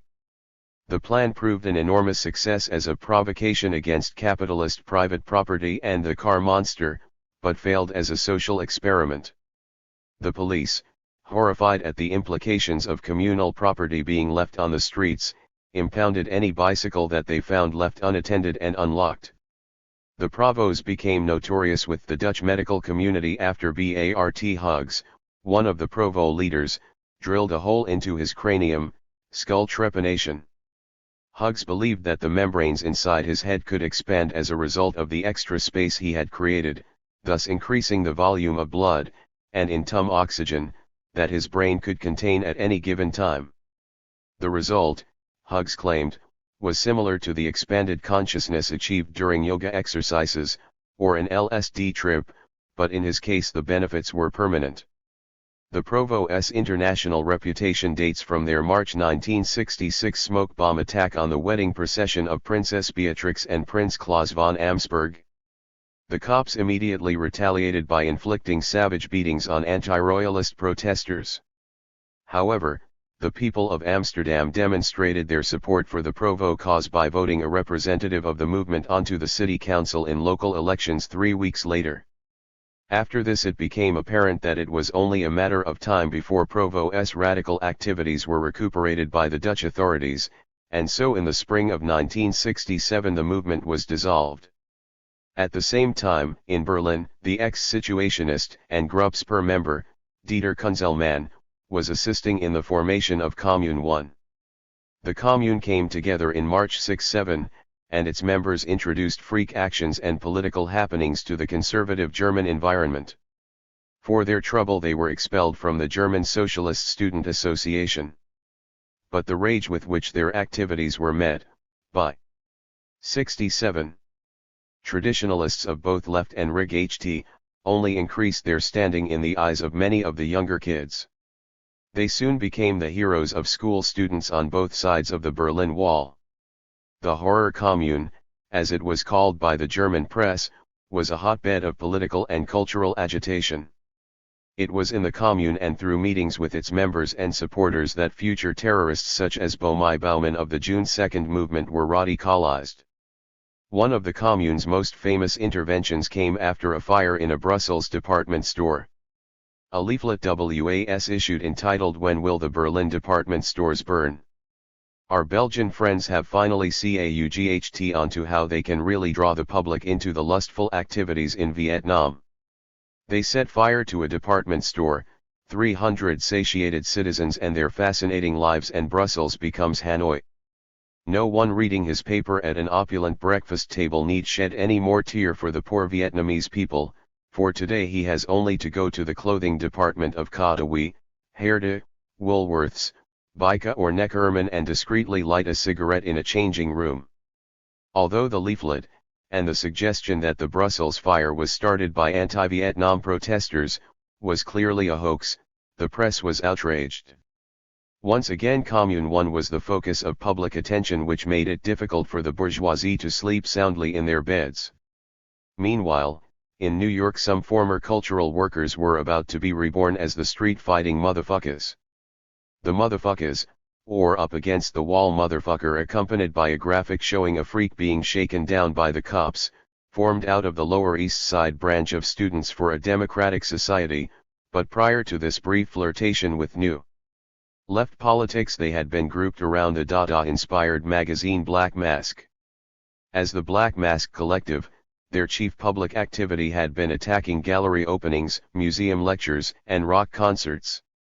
As the motherfuckers, and later the werewolves, their activity was focused on two fronts: breaking up leftist meetings and carrying out a bombing campaign, under the slogan of Armed Love, against banks and other symbolic targets. Another group active at the same time, but more concerned with theatrical stunts than direct action, were the Yippies, Youth International Party. While the motherfuckers had entered the freak milieu via the left wing of cultural agitation, the yippies emerged straight out of the hippie subculture. In New York, the yippies held a human being at Grand Central Station during the rush hour, to the great inconvenience of the commuters trying to make their way home, and caused pandemonium in the stock exchange by throwing hundreds of dollar bills from a balcony onto marketeers who promptly left off their business and fought over the money. In Britain, they caused national outrage when they invaded the David Frost Show. The yippie nomination of a pig called Pigasus for president was part of the movement's intervention in Chicago during the August 1968 Democratic Convention.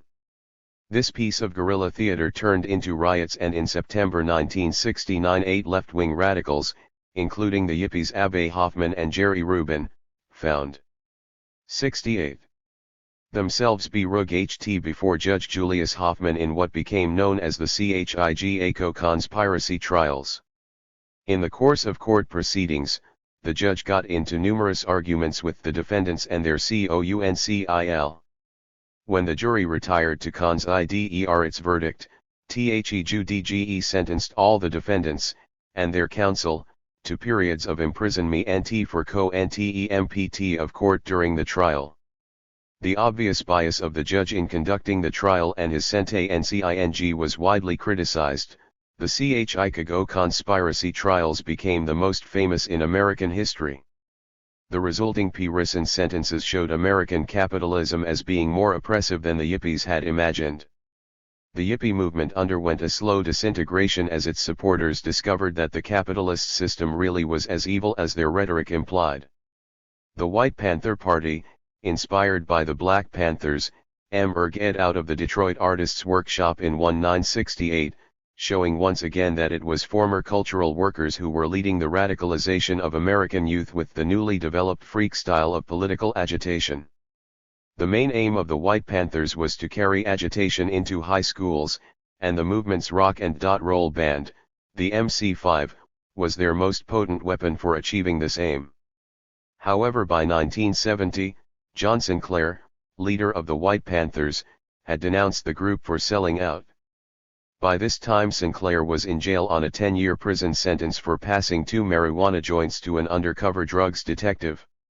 Another White Panther, Plamondon, joined the FBI's most wanted list after he allegedly bombed a CIA building in Ann Arbor.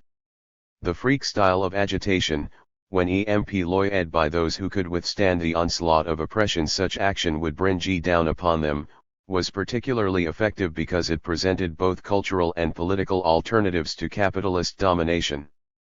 The establishment, threatened by the influence of this violent vanguard, reacted by greatly overemphasizing the peace and love aspect of hippie culture in the media. However, the militants didn't disappear because the media chose to misrepresent the movement, instead they returned in the guise of the urban guerrilla. 1. 69. Chapter 1-3. Mail art. During the 60s, while many cultural workers were moving away from the production of art objects towards violent political agitation, others were moving into the realms of non-art. Fluxus is the best known and most typical example of this trend. From the liberating climate created by the Fluxus assault on the dominant culture, mail art was able to develop. Indeed, the Mail Art Network counts many Fluxus members among its earliest participants. Although Ray Johnson, born 1927, considered by many as the founding father of mail art, never joined Fluxus, his work is aesthetically close to that of the Fluxus group. Indeed, Johnson often exchanged work and ideas with the guiding lights of the Fluxus movement. Some of the correspondence he sent Dick Higgins was eventually published as a book, The Paper Snake, 1965, by Higgins' Something Else Press. Johnson's work consists primarily of letters, often with the addition of doodles, drawings and rubber-stamped messages. The work is lightweight and humorous. Rather than being sold as a commodity, it is usually mailed to friends and acquaintances. Although much of Johnson's work is given away, this hasn't prevented it attaining a market value. The late Andy Warhol is quoted as saying he would pay $10 for anything by Johnson, presumably meaning his letters, since Johnson is also known in the straight art world as a moderately successful pop artist. 70. In the early 60s, Johnson adopted the name the New York Correspondence School, NYCS, as an umbrella term for his mailings. He'd already spent some years building up a list of people with whom he could exchange letters and other oddities. This network, with Johnson at its center, was the NYCS. The name was a parody of other more formal organizations. In 1973, the New York Times received a dead letter from Johnson, which killed off the NYCS. However, there was an instant rebirth and metamorphosis as the Buddha University. Johnson was not the only aesthetic contact Fluxus had with the mail system. The Flux. Workers themselves used the postal system for aesthetic purposes. The fact that the movement was spread between North America, Japan, and Europe, forced its members to use the mail to exchange scores and ideas. Fluxus turned necessity into advantage and were soon churning out rubber stamps and artist stamp sheets with which to adorn their letters and envelopes. The artist stamp sheets were gummed and perforated like ordinary postal stamps, but their use was entirely decorative. They couldn't be used in place of any official postal issue. Individual Fluxists also dreamed up methods of subverting the postal system and increasing the involvement of postal workers in their mailings. The best-known example of this is the Ben Vaudier postcard The Postman's Choice, 1965. This was printed identically on both sides with lines ruled out for different addresses and space for a stamp. It was left to chance and the postal authorities to decide which of the two possible addresses it should be delivered to. Throughout the 60s, the number of cultural workers exchanging ideas and small oddities throughout the post, and to a lesser extent the number creating works that took their meaning from being mailed, increased. This trend was fueled by the growth of conceptual and performance art, the main public residues of which were documentation in the form of notes and photographs. Using the postal system, such works could be sent around the world at very low costs. By the early 70s, various groups were publishing lists of contact addresses for people interested in exchanging such ideas and works. The best known of these lists were those compiled by Image Bank, International Artists Cooperation, and Ken Friedman. The latter published the International Contact List of the Arts in 1972. What had been a few hundred people mailing each other slightly crazy messages suddenly mushroomed into several thousand individuals engaged in a new cultural form. The Mail Art Network was born. As the network grew, so various subgenres developed within it. However, it never created a unique style of its own. Most of those participating used the new hot medium of Xerox alongside old-fashioned rubber stamps. Certificates were produced in great number, which, like the rubber stamps, were used to parody officialdom. Typical among these certificates is Anna B. Nana's Master of Bananology Award. Banana herself typifies the fun side of the Mail Art Network. Much of what she does, and this varies from postcard collages to events like the Banana Olympics, is based on the humorous connotations of her assumed name. She has also produced vast 7.1 quantities of printed matter, varying from the ephemeral banana rag to the more substantial vial, one of the network's better-known magazines.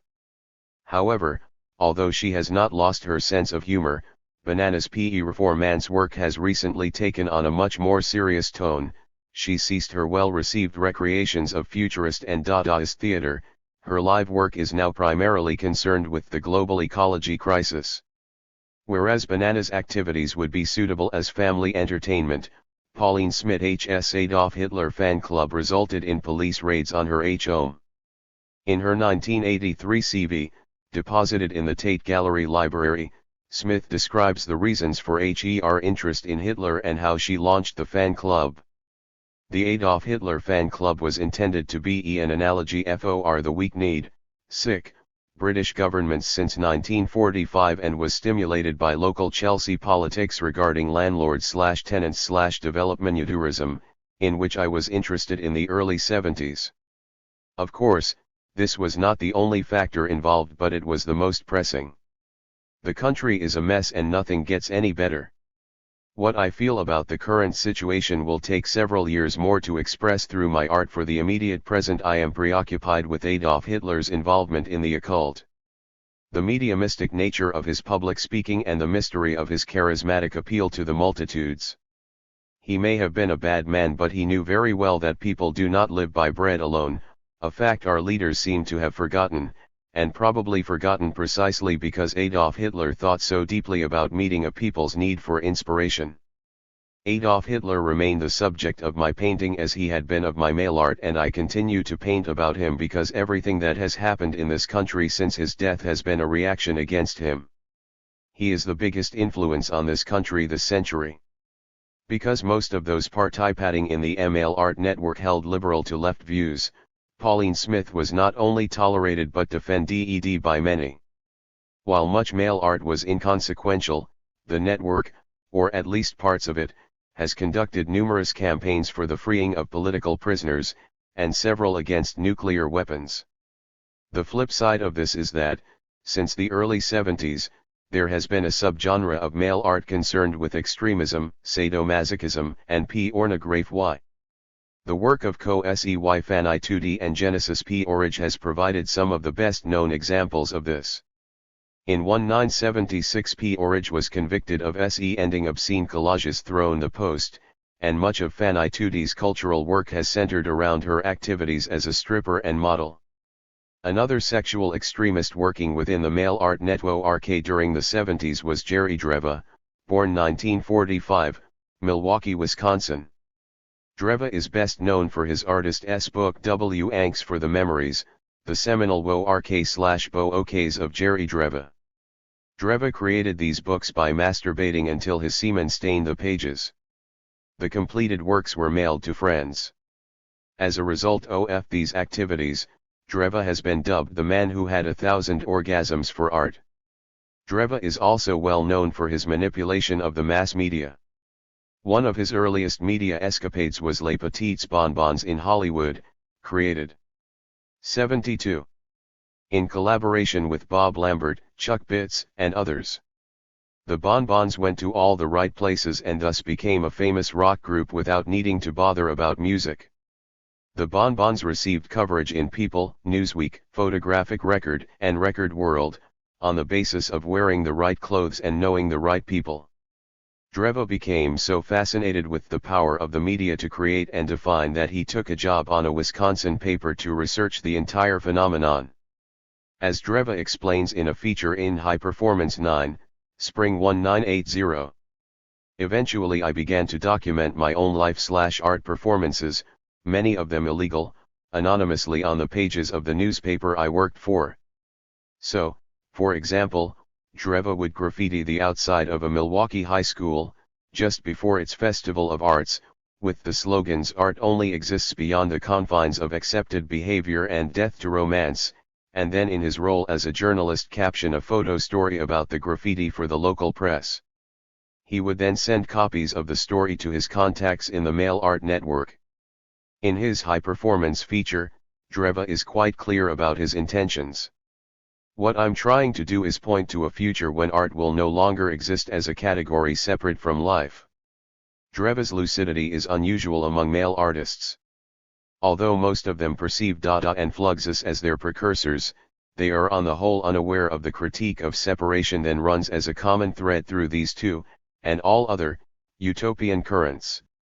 Male art's popular success was achieved at the cost of abandoning any theoretical rigor. The mail art network continues to attract the involvement of a growing proportion of the lumpen intelligentsia from all parts of the Americas and Europe, and participants in lesser numbers from Africa, Australia, Japan, and Southeast Asia. These networkers are, on the whole, looking for an activity which will reinforce their perception of themselves as creative and tend not to be particularly critical about their pursuits. The phenomenal growth of mail art is partially tied to the expansion of higher education during the 50s and 60s. For those who perceive it as art, it serves as a simulacra and substitute for the rewards higher education promised but failed to deliver. Of the millions of students processed by the art schools, only a very few actually pursue a career as a practicing fine artist. From a materialist perspective, mail art is not art, despite the insistence of many of its practitioners. The democratic nature of the male art network clearly situates it in opposition to the elitism of art, if art is defined as the culture of the ruling class. The sheer numbers of people involved in male art preclude the movement from being officially recognized as a manifestation of high culture for at least as long as it continues to be practiced on such a wide scale. Most art movements, Pre-Raphaelites, Impressionists, Cubists, 73 and c. would seem to number between 5 and 50 members. Male art by comparison numbers thousands. For a formal and organized art movement to number even 100 members would pose a threat to its elite status. Art critics would resist elevating such a mass of individuals to the pantheon of genius simply because such an elevation would bring the category genius into question. Such numbers can only be dealt with by art critics under broader umbrella terms such as Romanticism, Modernism, and Postmodernism. As an open network, the male art system has enormous possibilities, but for these to be realized, the majority of participants have to become fully conscious of the subversive current of which their mailings form an incoherent part. 74. Chapter 1-4. Beyond Male Art. The conceptual similarity of male art, Ma, to aspects of Dada and Fluxus has led certain members of the Ma network to take up and develop ideas that had made appearances within the framework of these earlier movements. 1. It would be fruitless to try and make an inventory of all such historical developments. The sheer volume of material passing through the Ma network makes this an impossibility. Instead, I propose to look at two specific examples. First, multiple names, and second, agitation against art as a bourgeois paradigm. Multiple name concepts, the idea that a single name should be used by a group of individuals, several magazines, or music groups, did not play a starring role in the history of Dada. But Haussmann, Grosch, Bader, Hertfeld, and Hertfeld's Christ & Co. Ltd. achieved more than footnote status in the standard histories of the Berlin avant-garde. Haussmann recollects the founding of the society in Courrier Dada, Paris 1958. I took Bader to the fields of Sudendi, where Jung then lived, and said to him, "All this is yours if you do as I tell you. The Bishop of Brunswick has failed to recognize you as Jesus Christ, and you have retaliated by defiling the altar in his church. This is no compensation. From today, you will be president of the Christ Society, Ltd., and recruit members. You must convince everyone that he too can be Christ, if he wants to, on payment of 50 marks to your society. Members of our society will no longer be subject to temporal authority and will automatically be unfit for military service. You will wear a purple robe and we shall organize an Echternach procession in the Potsdamer Platz. I shall previously have submerged Berlin in biblical texts. All the poster columns will bear the words, "He who lives by the sword shall perish by the sword." 75. The idea re-emerged, in a very modified form, more than 50 years after Haussmann made his suggestions to Bader. In the mid-70s, the British Correspondence Project Blitz Information, Stefan Kukowski and Adam Zamoski, circulated a leaflet on Klaus Oldenburgship. Since the discovery that Oslo Kalundberg, the radio station, is an anagram of Klaus Oldenburg, sick, it has become one of Blitz Information's foremost projects to change everyone's name to Klaus Oldenburg. We therefore invite you to become Klaus Oldenburg. The advantages of such an action are too numerous to go into here. If you wish to become part of this international project, please fill in the form below. Please note, simple Klaus Oldenburgship is entirely free, plus SAE. Fill in form. Those who filled in the form were given a number of descent to use with the name, i.e. Klaus Oldenburg XXI, Prev Derek Hart. The use of numbers and indication of a previous name weakens the concept if it is viewed as a means of attacking traditional beliefs about identity. However, both the term multiple names, and their use for political subversion, didn't occur until a group of anarcho-art punks from the London suburbs launched a movement called the Generation Positive in October 1982, with a call for all rock bands to use the name White Colors. In February 1, 1984 the movement launched its magazine Smile, and by the second issue, April 84, were calling for all magazines to use this name. In the fifth issue, October 84, the term multiple names was coined as a description of the concept and launched in a manifesto entitled The Generation Positive Presents the Multiple Name Aesthetic. In 1977, a multiple name concept had emerged among a group of male artists gathered around what was known as the Portland Academy, Oregon, USA. At the center of this group were the founder of the Academy, Dr. Albie Laster Ackerman, and his drinking buddy David Zach. In the autumn of 1977 Zach announced his plan for an open pop star called Monty Canson. The idea was that anyone could use the name for a concert and that if enough people did so, Canson would become famous, and then unknown performers could take on the identity and be guaranteed an audience. Through the haze of alcohol and dope that permeated the Academy, Zach won converts to his plan to democratize the star system. The first person to perform under the Monty Canson banner was the Latvian acoustic punk Maris Kunzin. After Kunzin had done a few concerts as Canson, the idea caught on, and while the Academy continued to exist, many of those associated with it used the name for performances. Zach and Kunzin mailed postcards to cultural workers around the world inviting them to become Monty Canson. Ackerman kept the 14 secret masters of the world, his priorities. 76. Contacts in the main network, in touch with what was going on. As more people got involved, the project took off. It is now impossible to say who contributed what. Indeed, to attempt to do so would be misleading, since, despite Zach taking credit for making up the Canson name, the development of the idea was practically, theoretically, and organizationally collective. By the summer of 1978 the concept of ism was added to that of Canson. Ism stood for an incorporation of all the previous movements, isms, of the avant-garde. However, Flugza seemed to have been the influence that predominated.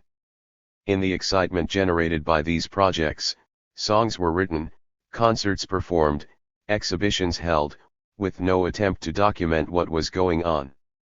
While Monty Canson didn't put numbers after his name, it was not unusual for a legal name to be placed in brackets beneath the open pop star identity. For an example of this, see the printed matter which accompanies the 1978 Monty Canson EP on Siphon Records. Through the interventions of Blitz Information and Zach, we can see multiple names beginning to take on the form they would assume during the 80s. In a letter to the author, dated July 5, 87, the Italian male artist Vittorio Rani explained the genesis of his own multiple name project. My L.T. Myrna project, 1980 to 1984, was an attempt to study how musical myths are built. Today, all these cult underground bands, how far you can push an image without a sound. I started with spreading a lot of leaflets and announcements using the image of filmmaker W.F. Murnau in his army uniform and the name Lieutenant Murnau that I found mysterious and evocative enough. I did the first cassette for VEC Holland Meet LT. Mumau just mixing, breaking, manipulating all the Beatles and Residents records. The idea is that LT. Mumau uses existing music without having to use instruments or compose notes. Then I tried to confuse the audience, having Mumau cassettes and records released in different countries by different people, Jacques Juin in Germany, the 7 EP Janus Head, with Graphic Airlines in Belgium, the cassette package the LT. Mumau Maxi Single, C30. Then there were several more cassettes, contributions to compilations, graphic works in magazines, etc. A lot of texts etc. are enclosed with the various packages. I also did a concert performance as LT. Murnau, with mask, cutting and playing different records plus crucifying a Beatles record etc. And I did in 1980 a program, La Testa di Giano, for National Radio 1 in Italy, using Murnau materials. I printed and circulated hundreds of life-size cardboard masks of LT. Murnau, that people could wear. Anybody could do Murnau music and become LT. Murnau, and a few people did it. At the concert I distributed masks to the audience and then filmed them, as they become LT. Myrna as well. The main problem I found is that very few people were interested in working for a project that they felt belonged to myself, even if I tried to keep it mysterious in its origins. So in the end I always did 99% of the work, even if Jacques Juin did a lot of Myrna work in 1980-81 and a few others contributed nice work, Michael van Herwegen, Roger Radio, among others. The whole project was focused on a very limited area, that of underground music, so it did not have the more varied overtones of the Monte Canson philosophy. Yet, I think the problems are the same. The fact is that to participate you had to really work collectively, and this is something few in the art circles like to do without having their name in big letters. 77. During die 80s, Baroni was not the only person to initiate a multiple name project. By 1985 the names Karen Elliott, Mario Rossi and B.O.B. Jones had also been put forward for multiple use. They were seen as means of subverting the star system and questioning bourgeois notions of identity. 2. Two distinct camps emerged about how they should be used. One faction insisted that there should be a complete identification with the name used, while the other asserted that this would lead to the names being over-identified with specific individuals, and so there should be a clear separation between personal identity and use of the concept. This argument has yet to be resolved and has led to hostilities between individuals having a multiple identity. If multiple names are an assault on art by inference, via their attack on the star system which sustains the notion of genius, there are other more direct attacks being made on art from within the Ma network. Tony Lowe's Give Up Art / Save the Starving campaign represents the more extreme wing of this tendency. Seeing and creating an image are the same activity. Those who create art are also creating the starving. Our world is a collective illusion. It is a great irony that the myth of the artist celebrates suffering, while it is those who have never heard of art, those enduring famine and drought and endemic diseases, who are the true poor and wretched of our world. And in this perversion of once a religious quest, today's artists deny that they are more than laborers, deny art itself, and so move to close off to man the light inside him. Art is now defined by a self-perpetuating elite to be marketed as an international commodity, a safe investment for the rich who have everything. But to call one man an artist is to deny another the equal gift of vision, and to deny all men equality is to enforce inequality, repression, and famine. Everything that is learned is alien. Our histories are built on the heritage left by men who learned only to replace one concept with another. We strive to grasp what we do not know when our problems will be solved not by new information, but by the understanding of what man already knows. It is time to re-examine the nature of thought.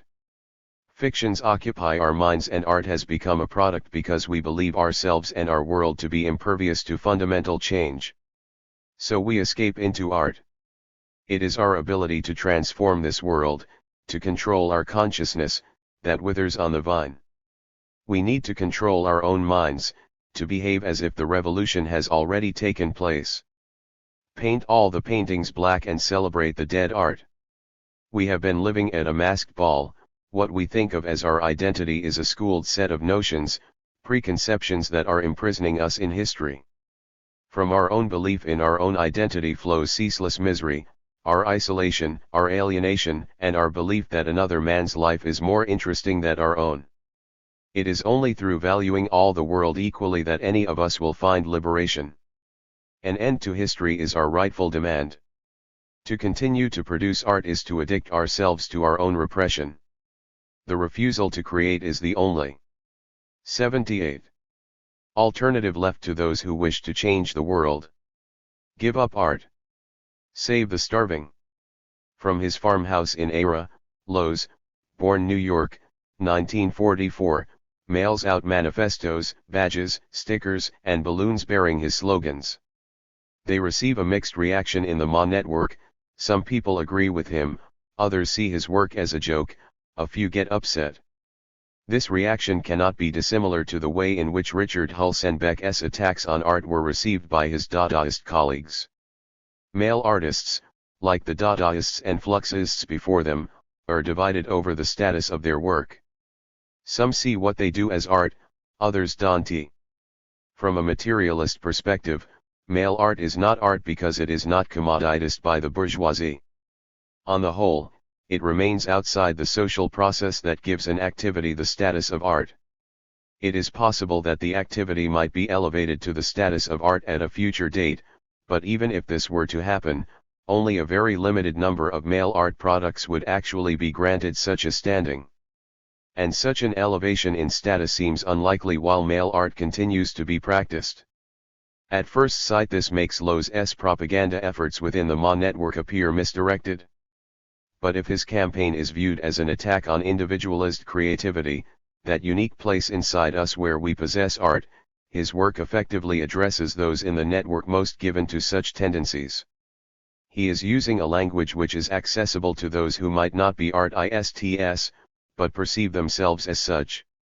Lowe's activities highlight the contradictions of male art. Obviously, those who coined the term did so because they identified their activities as being art-based.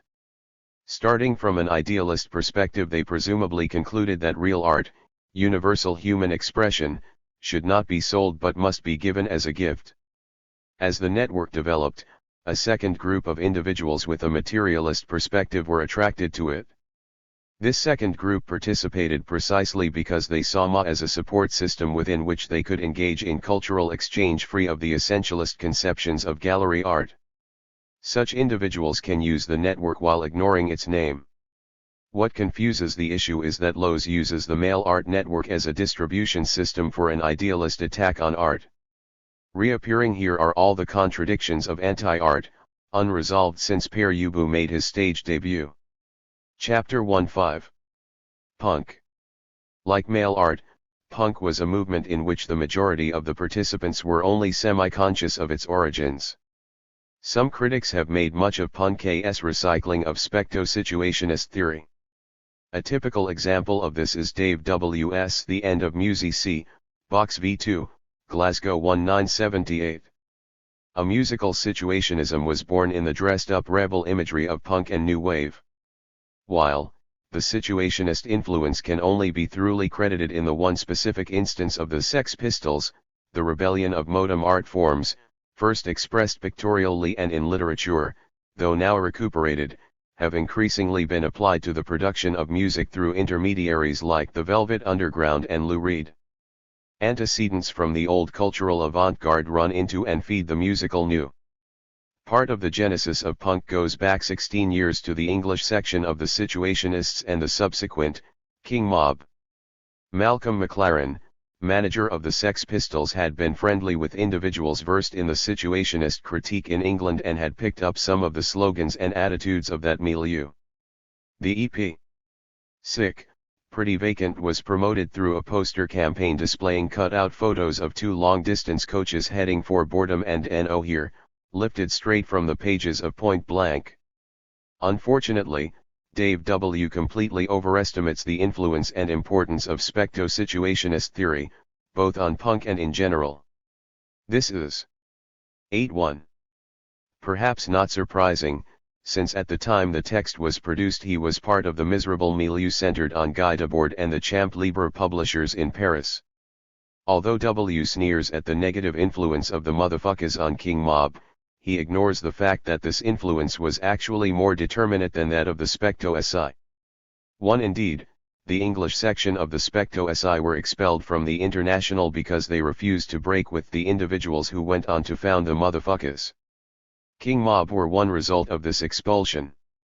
W chides the plagiarism of graphics from Point Blank but conveniently forgets that Jamie Reed, the Pistols' art director, had contributed visuals for a number of Point Blank productions and was merely reusing work he had been involved in producing.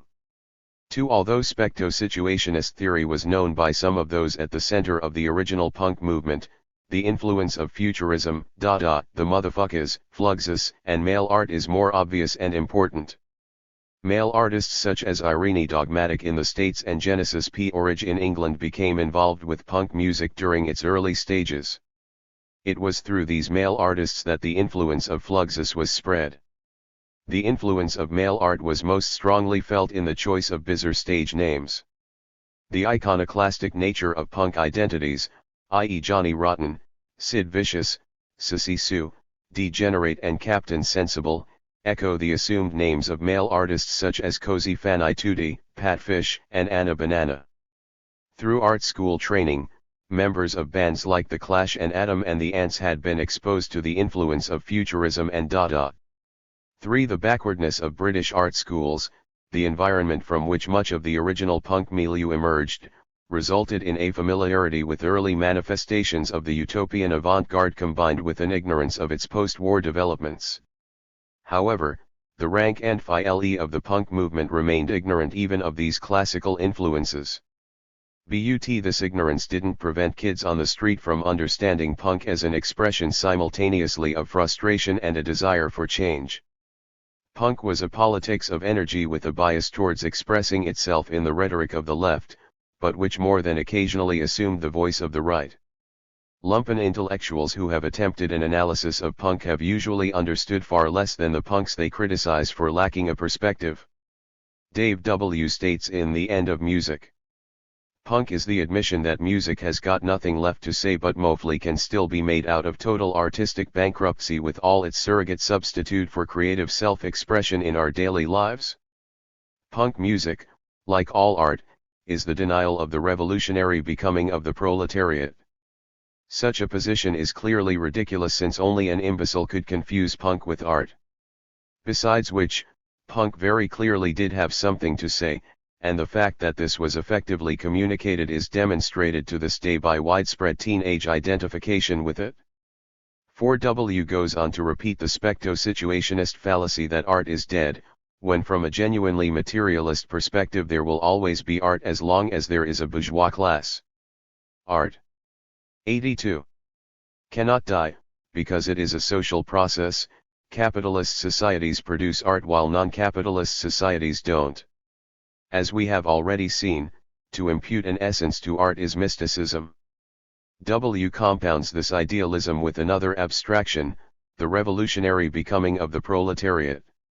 Although, as a lumpen intellectual, W might find solace in such a concept, the proletariat which he mythologizes would find such ideas completely meaningless, if by some freak of fate they should ever come into contact with them. W's confusion of punk and art is used as a partial screen against his ignorance of punk's non-intellectual origins in British street culture. It is therefore not surprising that both he and the semiologist Dick Hebdige in his book Subculture, The Meaning of Style, Muthen, London 1979, ignore the influence of Richard Allen on the blank generation during their pubescence. Allen, pseudonym of James Moffat, authored a series of skinhead novels for New English Library during the early 70s. His books, which chronicled the violent activities of white working-class youths, circulated widely under school desks, and the belligerent attitude they exposed was a central element in the punk sensibility. Allen's books are ignored in academic analyses of punk, precisely because his writing lacks an intellectual pedigree. Lumpen intellectuals prefer to compare punk with avant-garde artistic and political tendencies, because at least in this field they have the opportunity to demonstrate a conceptual acquisition of high culture. Dada might have shocked the bourgeoisie, but at least its products were more than hurriedly written hack work glorifying football hooliganism. One need only compare the cover of the first Clash album, or almost any post-publicity shot of a punk band, to the covers of Allen's books to see the extent of their influence. 5. Whereas only a tiny minority of the punk milieu had heard of Futurism or Dadaism, and even fewer of the motherfuckers or specto-situationist theory, the vast majority would have encountered Richard Allen's work in one form or another, and were just as likely to have experienced the culture he depicted directly on the football terrace. The fanatical Stretford end of Manchester United's Red Army were chanting "We hate humans" in the early 70s, years before the blank generation appropriated hate and misanthropy as themes of their own. 6. However, despite widespread ignorance of punk's relation to other utopian currents, the movement successfully propagated the essential tenets of the tradition. The division between audience and performer was questioned, if not overcome. Although a few groups attained superstar status, the vast majority remained accessible to the fans. Kids who had never played an instrument in their life formed bands and within a few months would be making public performances.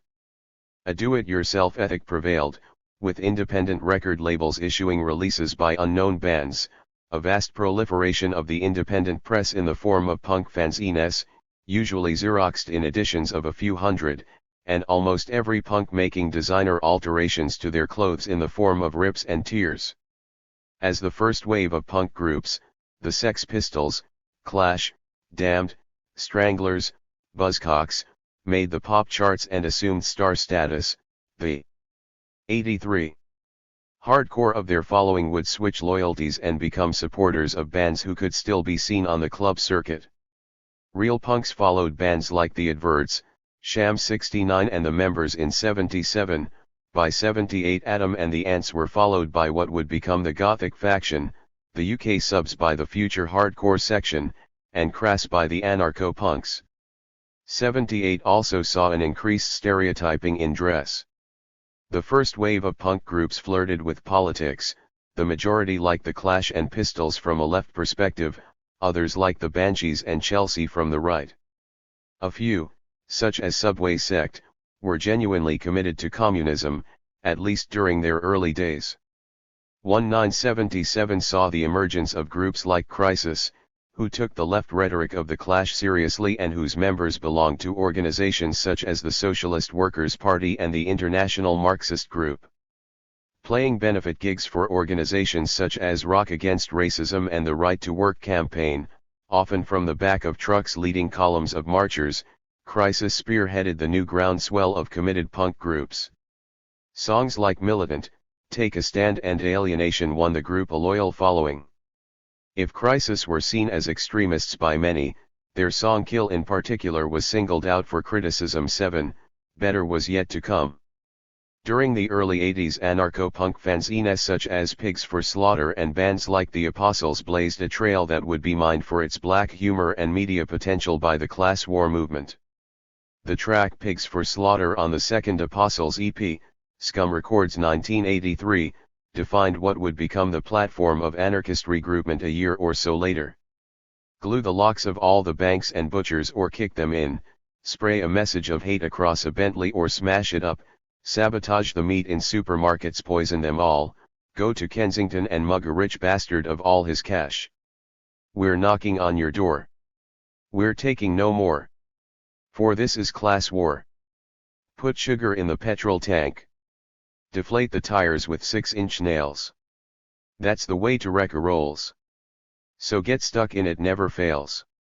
We'll smash it up and we'll bum it all down. Lumpen intellectuals like Dave W. had, a few years earlier, been accusing punk of stealing its ideas from the revolutionary theorists. By the mid-80s events had come full circle. Class war, a group of anarchoid ultra-leftists, would find their inspiration in punk. Although I don't have the time or space to go into it here, the musical origins of punk, in 60s groups such as The Who, Small Faces, Velvet. 84. Underground and Stooges, should not be forgotten, even if in the course of my argument it has been largely overlooked. The youth underground of the late 70s, centered on punk, was far weaker, in terms of the broadness of its social base, than that of the 60s, in that its existence was dependent on rock music in a way that the more heavily politicist underground of a decade earlier was not. In retrospect, punk also appears as a very straightforward progression from the 60s, whereas at the time it was perceived as a break. The entourage around the Sex Pistols, in particular, appears to be little more than a copy of the milieu attracted to Warhol's Factory. 9. One of the problems faced by the blank generation, that 60s youth did not have to overcome, was an institutionalist youth, and post-youth, culture. During the 60s magazines such as Oz and International Times did and have to compete with the likes of Time Out or Liberated Teenage magazines, which took away a general youth audience for zines such as Sniffin' Glue and Ripped and Tom. 10. It was the situation which forced the underground press of the late 70s to provide specialized music coverage. It was a weakness created by the success of the previous generation. Punk had a music, fashion, and politics, but socio-economic factors caused an increasing specialization in, and separation between, the various disciplines united under its banner. Thus the broad social base that might have developed was, instead, weakened and destroyed.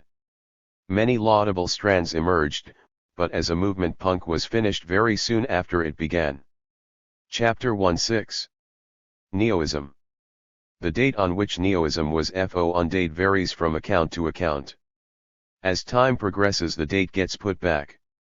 Writing in the sole issue of Immortal Lies, Montreal 1985, Istvan Kantor, born Budapest 1949, claims that his post-concerto performed at Vehicule Art, Montreal, on February 14, 1979, is considered as the opening piece of Neoist conspiracy. Whereas in the 1982 text What is a Apartment Festival, Kantor had claimed that the Neoist movement was launched on May 22, 1979, in Montreal, when he and Lion Laser distributed leaflets on the corner of Sherbrooke and McGill. What can be ascertained with certainty is that Kantor had spent some time at the Portland Academy in 1978 and returned to Montreal with the concepts of Monty Canson and ism which Zach Ackerman and their group had been developing. Back in Montreal, Kantor found himself in the company of several young cultural workers who had been profoundly influenced by the punk phenomena. In the hands of this group, ism was transformed into neoism, and by the summer of '79 a graffiti campaign was being waged on the walls of Montreal. According to R.U. Seville, born Michael Ferreira, London, in Miles 2 and Miles 2 Supplement, Paris 1985, the slogans used included everything before the 90s, liberate imagination, seek. 88. Beauty, desire, passion, never work, hunger is the father of beauty, and convulsion, subversion, defection. The graffiti draws heavily on the legacy of the French avant-garde. These are the slogans of Surrealism, Situationism, and the Occupations movement of May 68, with some late Romanticism thrown in for good measure. However, as the group developed, it became apparent that it had more in common with Futurism than French avant-garde traditions. Indeed, the very word neoism is striking as a cheapening through realization of Marinity's project. A heroic vision of the future reduced to the novelty of the new. In technological terms, video was to the neoists what the motor car was to Marinity. This became apparent during the neoists' occupation of Motivation 5, Montreal, in October 1, 1980. A video communication link was set up between the two floors of the gallery. According to Kantor's Video After Death leaflet, Montreal, undated, video conversations eventually developed into an automatic exchange of conceptual ideas, video became reality and reality became video. Kantor's description is typical of the myth-making in which he indulges. Phrases such as conceptual ideas sound very grand but are ultimately tautological, all ideas are conceptual, while a automatic exchange implies a totalitarian system of language, an impossibility since the split between signifiers and signifieds prevents meanings from becoming transparent. 1. The tedious nature of the gallery occupation is revealed by the fragments from R.U. Seville's notes published in Organ Centre de Recherche Neoist Volume 3 Noël, previously the Neo. Laser is bored so he and Yana leave. Frater Neo appears and asks questions about photography. No one is interested. I was too tired to move. Kiki left to wash his socks. I didn't seem to care, I just did it. Video did not become reality. The altered mental states were, at least partially, due to sleep deprivation and boredom. The neoists took the slogan they'd adopted from Niels Lomholt, bread feeds the hungry, video feeds the full, too seriously. In their eagerness to indulge in futurist heroics, they didn't bother to examine the consequences of what they were doing. These avatars of the new sensibility hadn't even learned the most basic lesson of industrialization, that although technological innovations may alter our mode of being, the way in which they do this is not always desirable. In Kantor's hands, the Monty Canson concept regressed rather than developed. During the course of what were often violent performances, he would offer his neoist chair to anyone who wanted to take on the open pop star identity. The aggressive way in which this was done intimidated those who might have taken up the offer.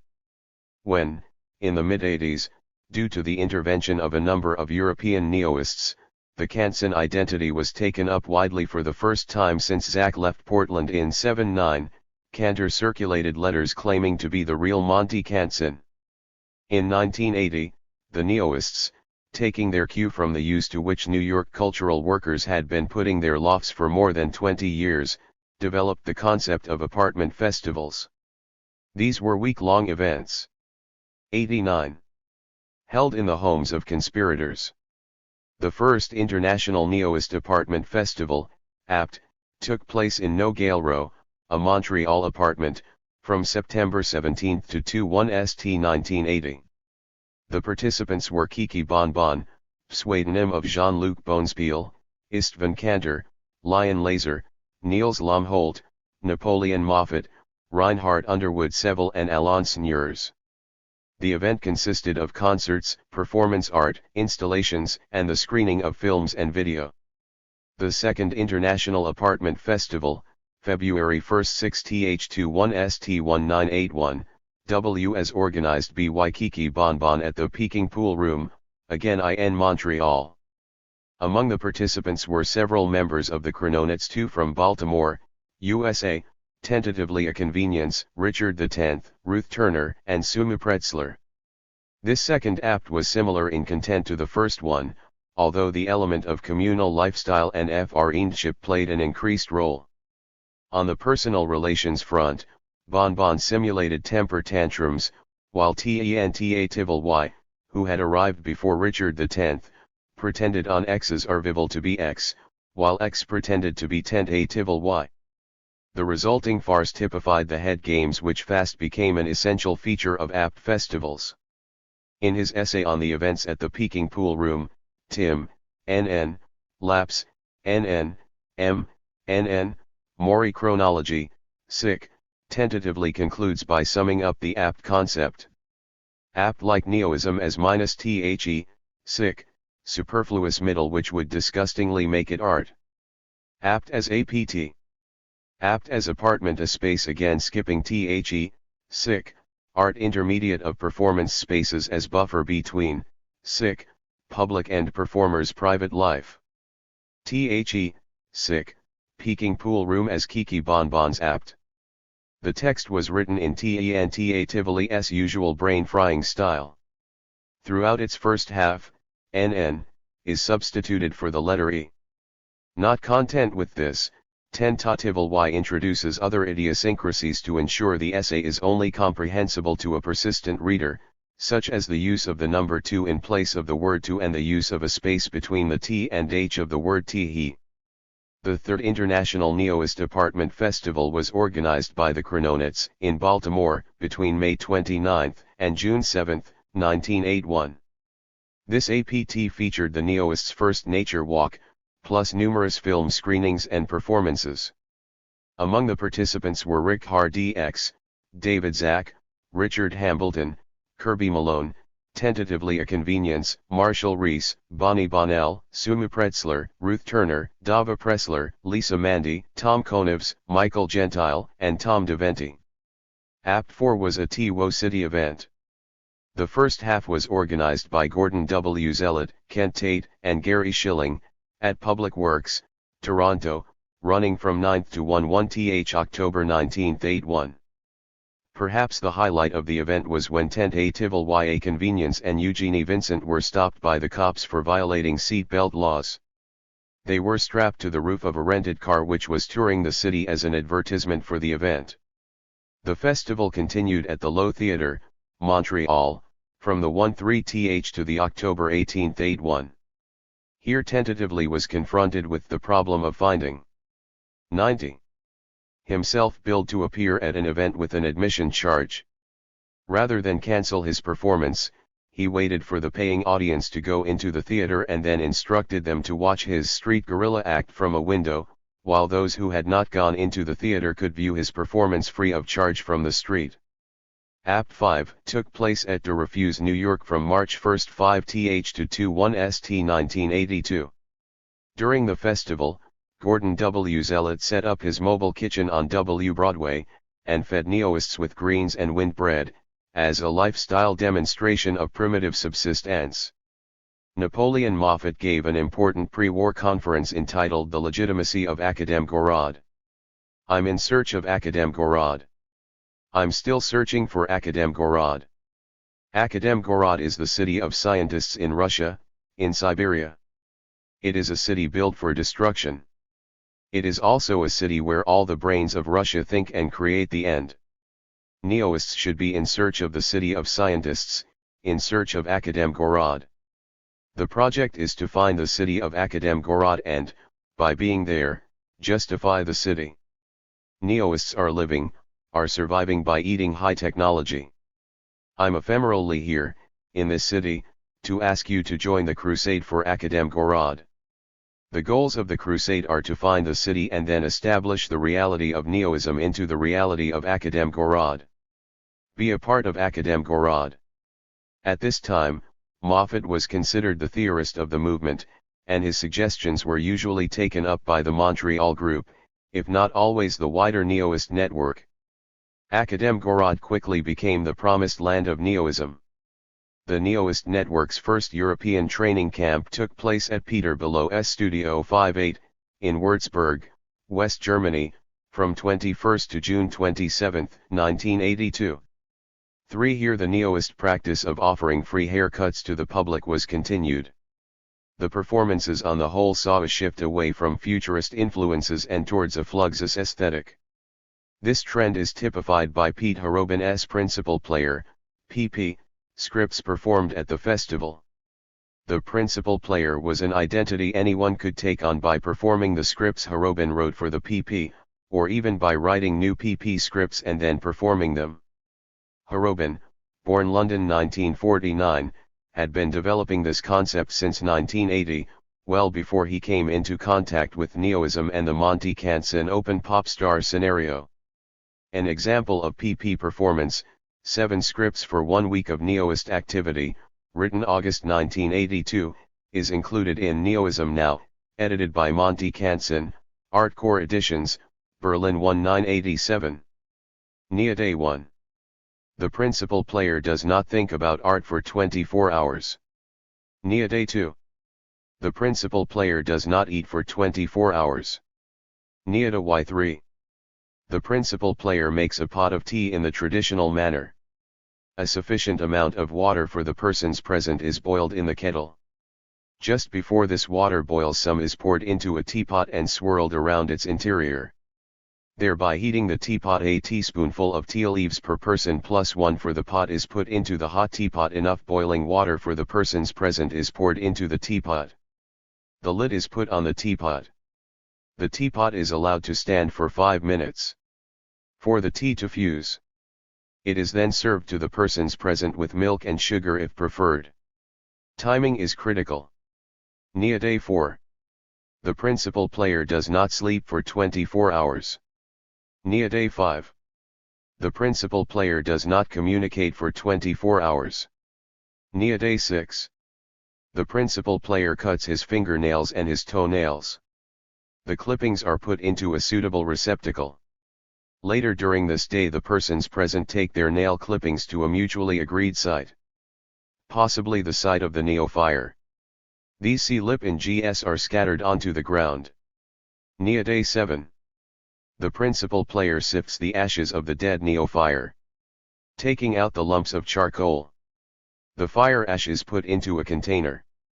Samples from this container are put into plastic bags which are sealed, labeled, stamped, dated, and mailed to known neoist sympathizers. 9-1. This time, the European neoists were far more influenced by 60s anti- and non-art movements than their North American counterparts, but this would change after 1984 when several members of the punk and post-punk generation were recruited. Act 6 was held at the Neoist Embassy, Montreal, from February 2 1 ST to 27 1983, Apt 7 at tentatively S apartment in Baltimore from September 20 to 25, 1983. Apt 8 was organized by Pete Harobin at 13 Alton Place, London SCU, and took place from May 2 1 ST to 26, 1984. Tentatively and Litvinov flew in from Baltimore. The model Eugenie Vincent had already moved to Europe and was present. Carlo Pitteri was passing through London anyway, and Istvan Kantor had been wired money by his family, rich members of the Hungarian Communist Party, to come to 92. Europe for his grandmother's birthday. 4. The presence of these North American diehards made the London Festivale a more traditional event than the Würzburg manifestation. This naturally included Riva Lry between tentatively, Pitteri, and Kantor. Kantor left London before the APT had even finished, sulking because no one turned up to see his performance at the London Musicians Collective. When Tentatively first performed Sne Oist Guided Og, during which he crawled on all fours and obtained a free bus ride because a blind woman held him on a leash, there was a mix-up over buses and only a few neoists witnessed the act. Unperturbed, he persisted and managed successfully to document the performance on Super 8 a few days after the festival finished. The 9th Neoist Festival was organized by Pete Harobin at Emilio Morandi's Arte Studio, Ponte Nosa, Italy, between June 1 ST and 7, 1985. It marked a sharp departure from previous Neoist festivals. It took place in a small village, whose council considered it an honor to be hosting an international arts event. A major road ran through the village, and Neoist banners were strung over this to advertise the arrival of artists from all over Europe. The opening was a civic occasion with the presentation of a plaque. In the week that followed, the residents of Ponte Nosa were bemused to find body outlines chalked on their streets, hundreds of different portraits, all bearing the name Monty Canson, fly posted to their walls, clothes being burnt in front of their homes, the appearance of a large chronogram by the side of a local river, and numerous other signs that the world had, to all intents and purposes, been overrun by lunatics. The villagers were further horrified by the appearance of Graf Hofmann's mother, who turned up in a camper van with a hippie boyfriend half her age, keen to see some of her son's performances. On top of this, local youths, noting that the Carabinieri had orders not to arrest anyone for bizarre behavior, used the festival as a backdrop against which they were allowed to indulge in mildly antisocial behavior. Their parents wondered what they'd done to deserve the festival. The teenagers held the artists in contempt, but had a gas anyway. In October 85, R.U. Seville, by this time resident in Paris, circulated an open letter proposing that the next APT should be spread over several locations, so that greater numbers of Neoists could participate with ease. As a result, in the summer of 86, meetings of 2 or 3 Neoists took place in Paris, Amsterdam, and Tepoztlán, Mexico. The short notice at which these events were arranged resulted in low attendances, and whether taken singly or together, they cannot in any way be viewed as an apartment festival. Tentatively wrote to Seville asking for his summer 86 tour of Northeast America to be considered part of the festival. Since it was the only substantial event to emerge, this tour must be considered the 10th Apartment Festival. The 64th, International Conspirative Neoist Apartment Festival was held at Art Core Gallery and Stiletto Studios, Berlin, from December 1 ST to 7 1986. Like the Ponte Nosa Festival, its central feature was an exploration of the Monty Canson concept. Documentation was produced listing the addresses of 99 Monty Cansons who participated either by post or in 93 person. However, it was also marked by the absence of Pete Harobin and other key figures in European Neoism. It was the final fling of a movement overtaken by dissension and apathy. A few minor Neoist manifestations have taken place since, including the so-called Millionth Apartment Festival in New York, 23 to November 27, 1988, but they are of no consequence. Chapt. ER 17. Class war. To many observers, class war appeared as if from nowhere. In the 2 years between the appearance of the first class war newspaper in 1983 and the hot autumn of '85, the British media began to write of an anarchist menace which was the equal of any Red Scare. For the first time since the Angry Brigade bombings of the early '70s, anarchism was perceived as a threat to the British establishment. Class war very quickly became news, and as usual journalistic investigation served to mystify, rather than shed light on, the social, cultural, and political origins of the group. This was not simply a case of deliberate misrepresentation on the part of Fleet Street, despite the booze-hound image of cynicism they like to project. Most journalists are actually extremely naive and ignorant. The first issue of the class war paper featured a couple of TOFs on the cover, and beneath them the slogan, "Now is the time for every dirty lousy tramp to arm himself with a revolver or a knife and lie in wait outside the palaces of the rich and shoot or stab them to death as they come out." This is a paraphrase from part of a speech given by the 19th century anarchist Lucy Parsons to the poor of Chicago. The Class War Collective was made up of longtime anarchists who, being versed in the movement's history, were able to apply this knowledge to the production of propaganda. 96. Ian Bone, destined to become the movement's leader, had previously been lead singer for the punk band Living Legends, as well as the brains behind The Scorcher, a South Wales agitational paper. Assorted headbangers from South Wales and London made up the rest of the Class War Collective.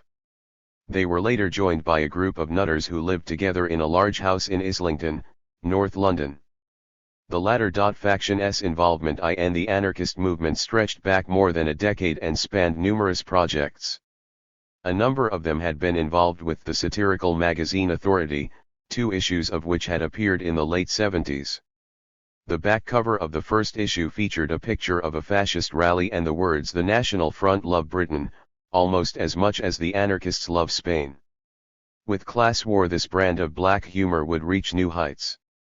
In its early days, class war did not seek a base in the traditional workers' movement, rather it saw disaffected youth as its most likely recruits, and its propaganda was designed to attract the extreme fringe of the punk movement. A feature entitled "Never Mind the Blocks to That," from an early issue of the group's paper, will serve to illustrate this tendency. Dylan got rich on the fuck UPS and misery of '60s middle-class youth. McLaren and punk got rich on the fuck UPS and misery of working-class youth. Punk saved the record industry and the music hacks. Emphasizing energy and aggression, punk kicked the arse of the flabby supergroups of the '70s. But for the working class, the laughs at the expense of boring old farts and the British establishment must be put in focus. God Save the Queen, Anarchy in the UK at number 1, rock industry moguls getting knighted for their services to profit, it's a joke and a revelation of the sickness of the rich bastards who run the show. But the joke's on us. Music trends and the music papers and industry are just the raciest example of how the modem market works according to the principle of if it moves, sell it. Working class anger, via McLaren's rehash of old '60s politics, is good for business. Old punks say that the Clash, Stranglers etc. sold out to the big record companies, like the lefties say that the trade unions sell out strikes, but they would, cause making it as anti-heroes or heroes don't matter as long as you keep the industry ticking over. Oi rejected this by getting back to the roots, but it got lost. Though founded on a real element of class culture, Oi has lapsed into adoration of the armed forces and voting labor. The only band, sick, to carry the musical politics line forward was Crass. They have done more to spread anarchist ideas than Kropotkin, but like him their politics are up shit creek. Putting the stress on pacifism and rural escapism, they refuse the truth that in the cities opposition means confrontation and violence if it were to get anywhere. At last, bands are emerging that reject the rock music celebrity wealth escape route from working class boredom as much as they do the normal political escape route of the trade union labor party. Not interested in making it without smashing up the show and those who run it, they mark a real departure from Oi that has declined into glassing each other, rather than the rich, pledging support to our boys in the S Atlantic and voting labor. The apostles and the Antisocial workers link with the war against the rich and make for the real possibility of taking the anger and frustration away from the gig and out onto the streets and once and for all saying fuck that to the shitty rituals that pass for pleasure. 97. The article ends by quoting a song lyric by the Apostles. TH's feature reads like something from a punk fanzine, except that it's political analysis, and the residues of specto-situationist theory, mark it out as oversoused. Its polemical style clearly indicates that it was written by someone who has more experience of agitating against authority than the average street punk. In 1984, Class War launched their spring offensive against the rich. The cover of the paper that announced this project featured a picture of a fox hunter and the caption, "You rich fucking scumbag. We're gonna get you." Class War had jumped on the animal liberation bandwagon, popular among anarcho-punks, and the ploy resulted in a circulation boost for their paper. As well as tail-ending left-wing demonstrations and anarchist-inspired actions such as Stop the City, Class War were now initiating campaigns of their own. In an article entitled Advance to Mayfair, the group reports on the progression of this campaign. The first action of the Class War Spring Offensive took place on March 1 st at the Grosvenor House Hotel. The occasion was the Horse and Hound Ball, a must for all budding debutantes and local squire or hunt master. Well, as it was the place to be seen, us intrepid bunch of anarchists decided to be there as well. Some friendly faces began appearing and our numbers swelled to around 40 people. We considered this a large enough group to make a loud noise.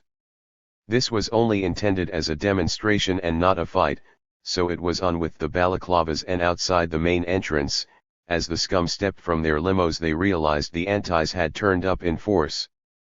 Our protest began in earnest when we unfurled a large banner reading "Behold your future executioners.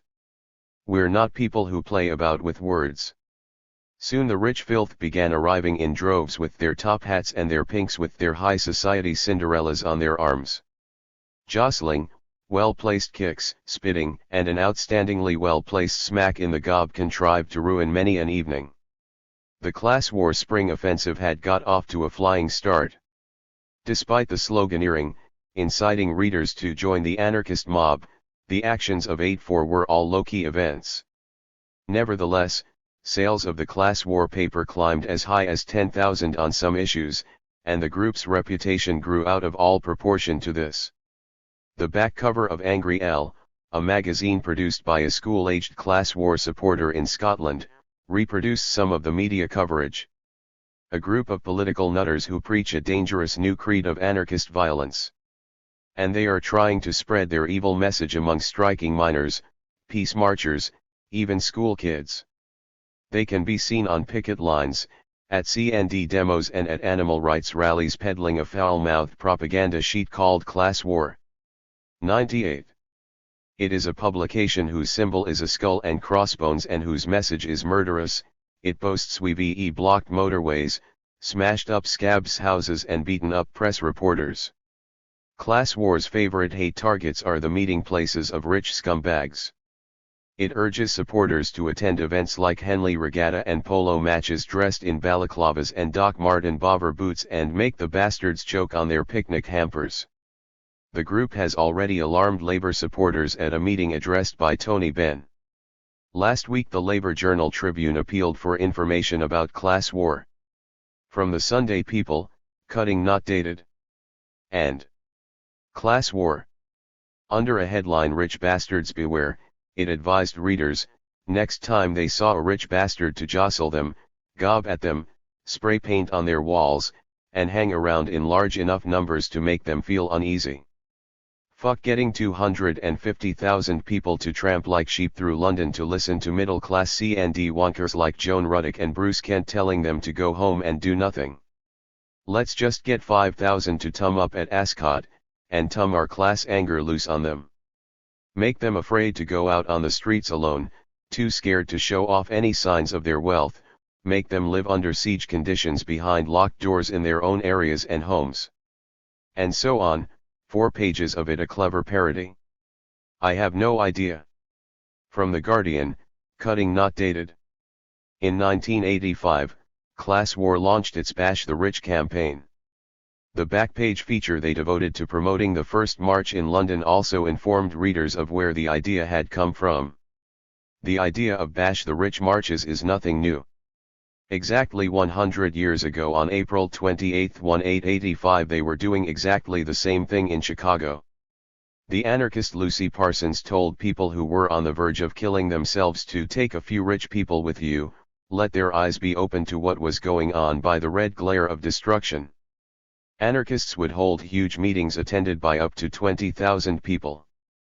The anarchists led huge marches from the working class ghettos into the rich neighborhoods. They would gather in thousands outside restaurants or the homes of the wealthy, displaying a huge banner on which was written, "Behold your future executioners." The terrified rich would summon the police and huge riots would take place.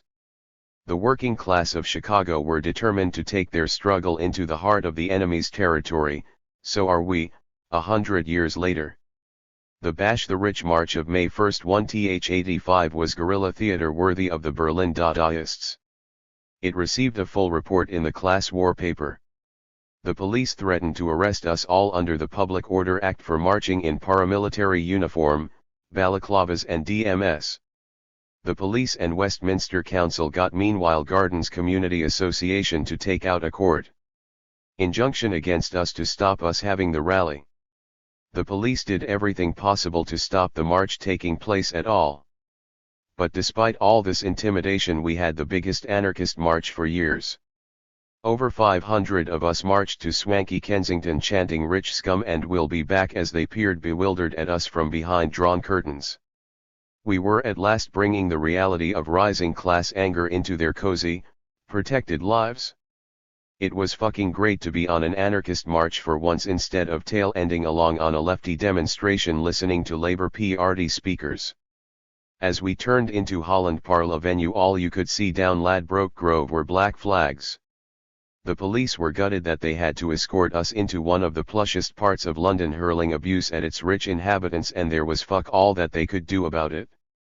There was not one arrest despite the fact that the police were frothing at the mouth as we chanted "Rich bastard" at another bloated example of the local vermin. Now we must prepare for the next Henley Regatta on July 6. If we work hard we can get over 1,000 people at Henley that day to make the rich bastards choke over their picnic hampers on the banks of the Thames. Forward to Henley. 99. As well as providing one of the most ludicrous SIGHTs in London for many years, the march revealed the social composition of the class war movement. At its head were the 10 or so anarchist militants, dressed in standard street clothes and with a late 20s to mid-30s age range, who produced the CLS war paper, while behind them were several hundred teenage punks. Due to a massive police presence, very little disruption was caused at Henley Regatta, but the media coverage was sufficient that Class War could hail it as a victory in their paper. The same could not be said of the march on Hampstead held on 21 St. September 85. The demonstrators, again consisting of approximately 500 punks and the Class War leadership, were utterly humiliated by the cops. The police, who outnumbered demonstrators by more than 2 to 1, forced the marchers off their route and onto back streets. The march was completely halted for more than an hour, while the cops created a bottleneck at its head and forced the demonstrators closer and closer together. As a final humiliation, the marchers were made to run, in single file, down 2 rows of uniformed cops, who taunted them with chants of "WEVE arrested your leaders," before being dispersed. This failure led to considerable discussion within the group about how the campaign should be continued. The more extreme element suggested a Bash the Rich march through West Belfast and a Harry Roberts Memorial March in West London. Both proposals would have entailed serious risk. A Belfast action would have infuriated all sides participating in the Civil War, and participation would have carried with it a very real threat of a serious beating, if not death. While to march in celebration of a cop killer was an open invitation for police repression. Both options were rejected. The Bash the Rich campaign came to an inglorious end after a march in Bristol on November 30, 85. As a group posing a serious political threat, Class War's credibility was on the point of collapse. However, As luck would have it, the media credited the 100 group with a major role in the Brixton and Tottenham riots that autumn. In fact, the group had less than 20 London-based members at this time and exerted absolutely no influence on these events, although a handful of their supporters did make it into the riot zones once the trouble had started. Despite this boost to Class War's flagging credibility, the Islington crew left soon afterward, leaving Ian Bone free to take charge as undisputed leader. After this, Class War lost their edge and were soon indistinguishable from any other anarchist group. Despite the media coverage, their anti-gentrification campaign in London's East End was completely ineffectual. The group tried to broaden its appeal from punks to ordinary working-class people. The revamped Class War paper lacked the style of earlier issues and failed miserably in its attempts to gain a broader audience. The New Look paper, with special sections devoted to scandal, pop, sex, sport, and came across as patronizing. Meanwhile, the media ignored Class War's change of direction and continued to feature shock features about its terrorist tactics. See for example the article in the News of the World Sunday magazine July 5, 1987.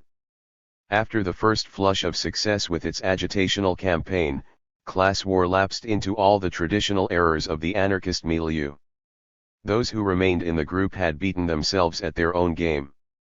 Class War had manipulated the media and got the most extreme anarchist ideas across to the general public, but having done so, the group rejected proposals which would present the public with something even more disturbing.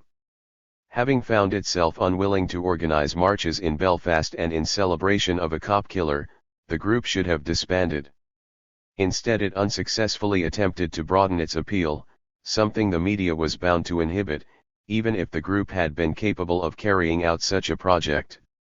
At this point, Class War abandoned the tradition I've been attempting to chronicle. The satirical rage which had animated the Dadaist, Situationist, and punk movements, at their peak, was dropped. The popularist approach with which it was replaced was often so sentimental that it made soap operas look tasteful. As a tiny group, Class War realized that the best way of getting its views across to the general public was by drawing on cultural stereotypes and, once they'd been suitably altered, feeding them back into the media. For these reasons, Class War was as concerned with culture, in its broad sense, as much as politics. Inspiration was drawn chiefly from three sources: British working class culture, punk, and the anarchist communist tradition. Class War was designed to wind up journalists, and succeeded admirably. The tactics used were copied from punk and anarchist history. Basically, whatever the media said was evil, Class War glorified.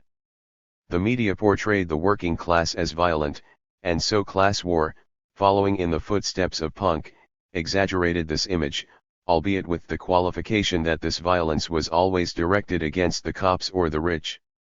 Media coverage of both punk and Class War focused on their abusive attitude towards the rich and the establishment, particularly the royal family.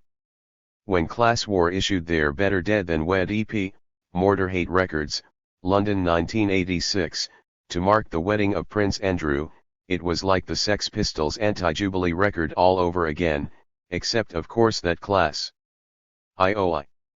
War's brand of proletarian entertainment wasn't as popular as punk. It's also interesting to note that the Dutch Provo action which received the most media coverage was their 1966 smoke bomb attack on a Dutch royal wedding procession. Both punk and Class War emphasized energy and aggression as virtues of straightforward working class culture. This was contrasted to the polite backstabbing of the middle and upper classes, who said one thing and invariably meant another. Of all the tendencies dealt with in this text, punk and Class War made the broadest assault on culture. Other movements have tended to aim their invective against high culture, art, or put their energy into the creation of alternative, often meaning parallel, and hence less directly threatening, lifestyles, communes and very few movements have had a working class culture as fully articulated and consciously oppositional as that of punk and Class War. 102. Conclusion. Lacking the patience, time, and a suitable temperament to do more than offer a summary of what an orthodox scholar could spend a lifetime researching, I cannot pretend to have produced a definitive history. However, the sketch I have presented should prove sufficient to convince even the most cynical observer that there is a tradition that runs from futurism to class war, and that from lettrism onwards it has, to date, remained, in English at least, largely unwritten. This discourse is a form of politico-cultural agitation and protest, and if a term is required to describe it, the word samizdat is more suitable than any of the conventional names. It is a dissident tradition, concerned with self-organization, its adherents often carrying out actions and simultaneously documenting them. The vast majority of its texts are self-published, as are many of the commentaries on the individual movements that make up this lineage. However, samizdat, when one applies the term in a context wider than the original Russian meaning, is far more than self-publishing. As a tradition it is by necessity collective. Politically, it usually takes the guise of anti-Bolshevik communism, although a minority of its partisans have adhered to Trotskyism, fascism, and even Stalinism. Since it is not, strictly speaking, a political tradition, its ideological base is not always explicit. However, since in most manifestations it emphasizes collective action, there is 103. An implicit socialism. Virtually all those involved with samizdat since 1945 have been aware of futurism and Dada as precursors to their own activities. For example, Gordon W. Zealot in Neoism Om Taka Taka, Computer Graphic Conspiracy, Montreal 1986, wrote the following. I was a pilgrim in the parched bleakness of official culture, the bankrupt paucity, the decollapso, sick, of organized art. I was kicked out of school at 15 YRS for reciting Tristan Zara's poetry at the parent-teacher night at our art school. My assistant threw buckets of wet-cooked spaghetti on the guests and teachers and we chopped up the stage with axes. While Guy Debord wrote in Society of the Spectacle. Dadaism and Surrealism are the two currents which could mark the end of modern art, though only in a relatively conscious manner. They are contemporaries of the last great assault of the revolutionary proletarian movement, and the defeat of this movement, which left them imprisoned in the same artistic field whose decay they had announced, is the basic reason for their immobilization. Dadaism and Surrealism are at once historically related and opposed. This opposition, which constitutes the most important and radical part of the contribution of each, reveals the internal inadequacy of their critique, developed one-sidedly by each. Dadaism wanted to suppress art without realizing it, Surrealism wanted to realize art without suppressing it. The critical position later elaborated by the situationists has shown that the suppression and the realization of art are inseparable aspects of the same overcoming of art. While all the samizdat traditions from lettrism onwards recognize the importance of futurism, Dadaism and, to a far lesser extent, Surrealism, the use each of these later tendencies make of their precursors vary, although all ultimately use such history as a justification of their own position. While these early developments have been subject to varied interpretations and their historification has tended to take the form of blatant misrepresentation, at least the lies and distortions made about them are not as great as those made about the tendencies that emerged after 1945. Specto-situationism, in particular, has been subject to distortion by its participants and followers. In the English-speaking world, only the political texts of the situationist movement have been translated and published by the movement's followers.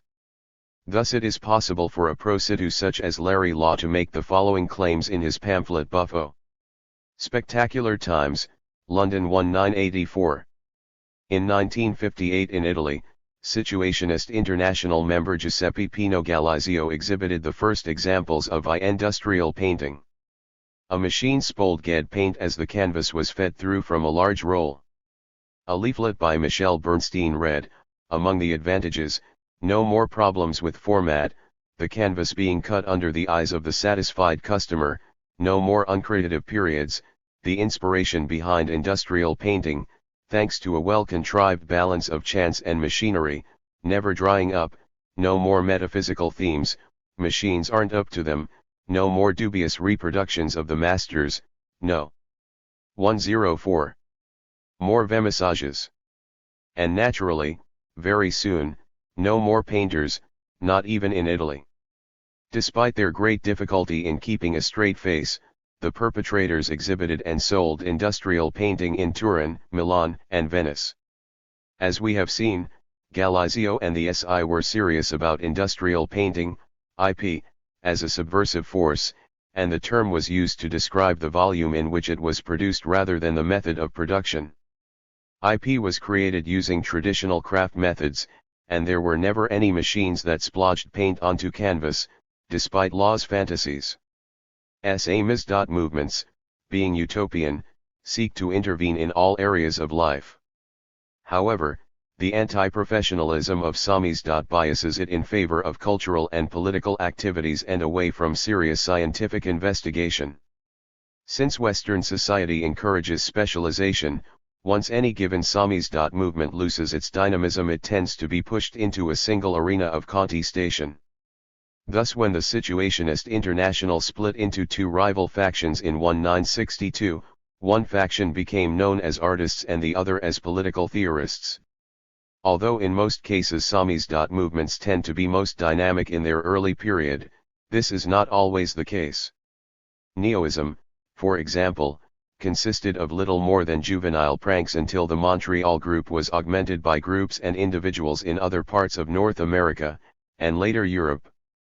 However, this is an exception, and it is unfortunate that many SAMIS. Movements did not call it a day long before their final disintegration.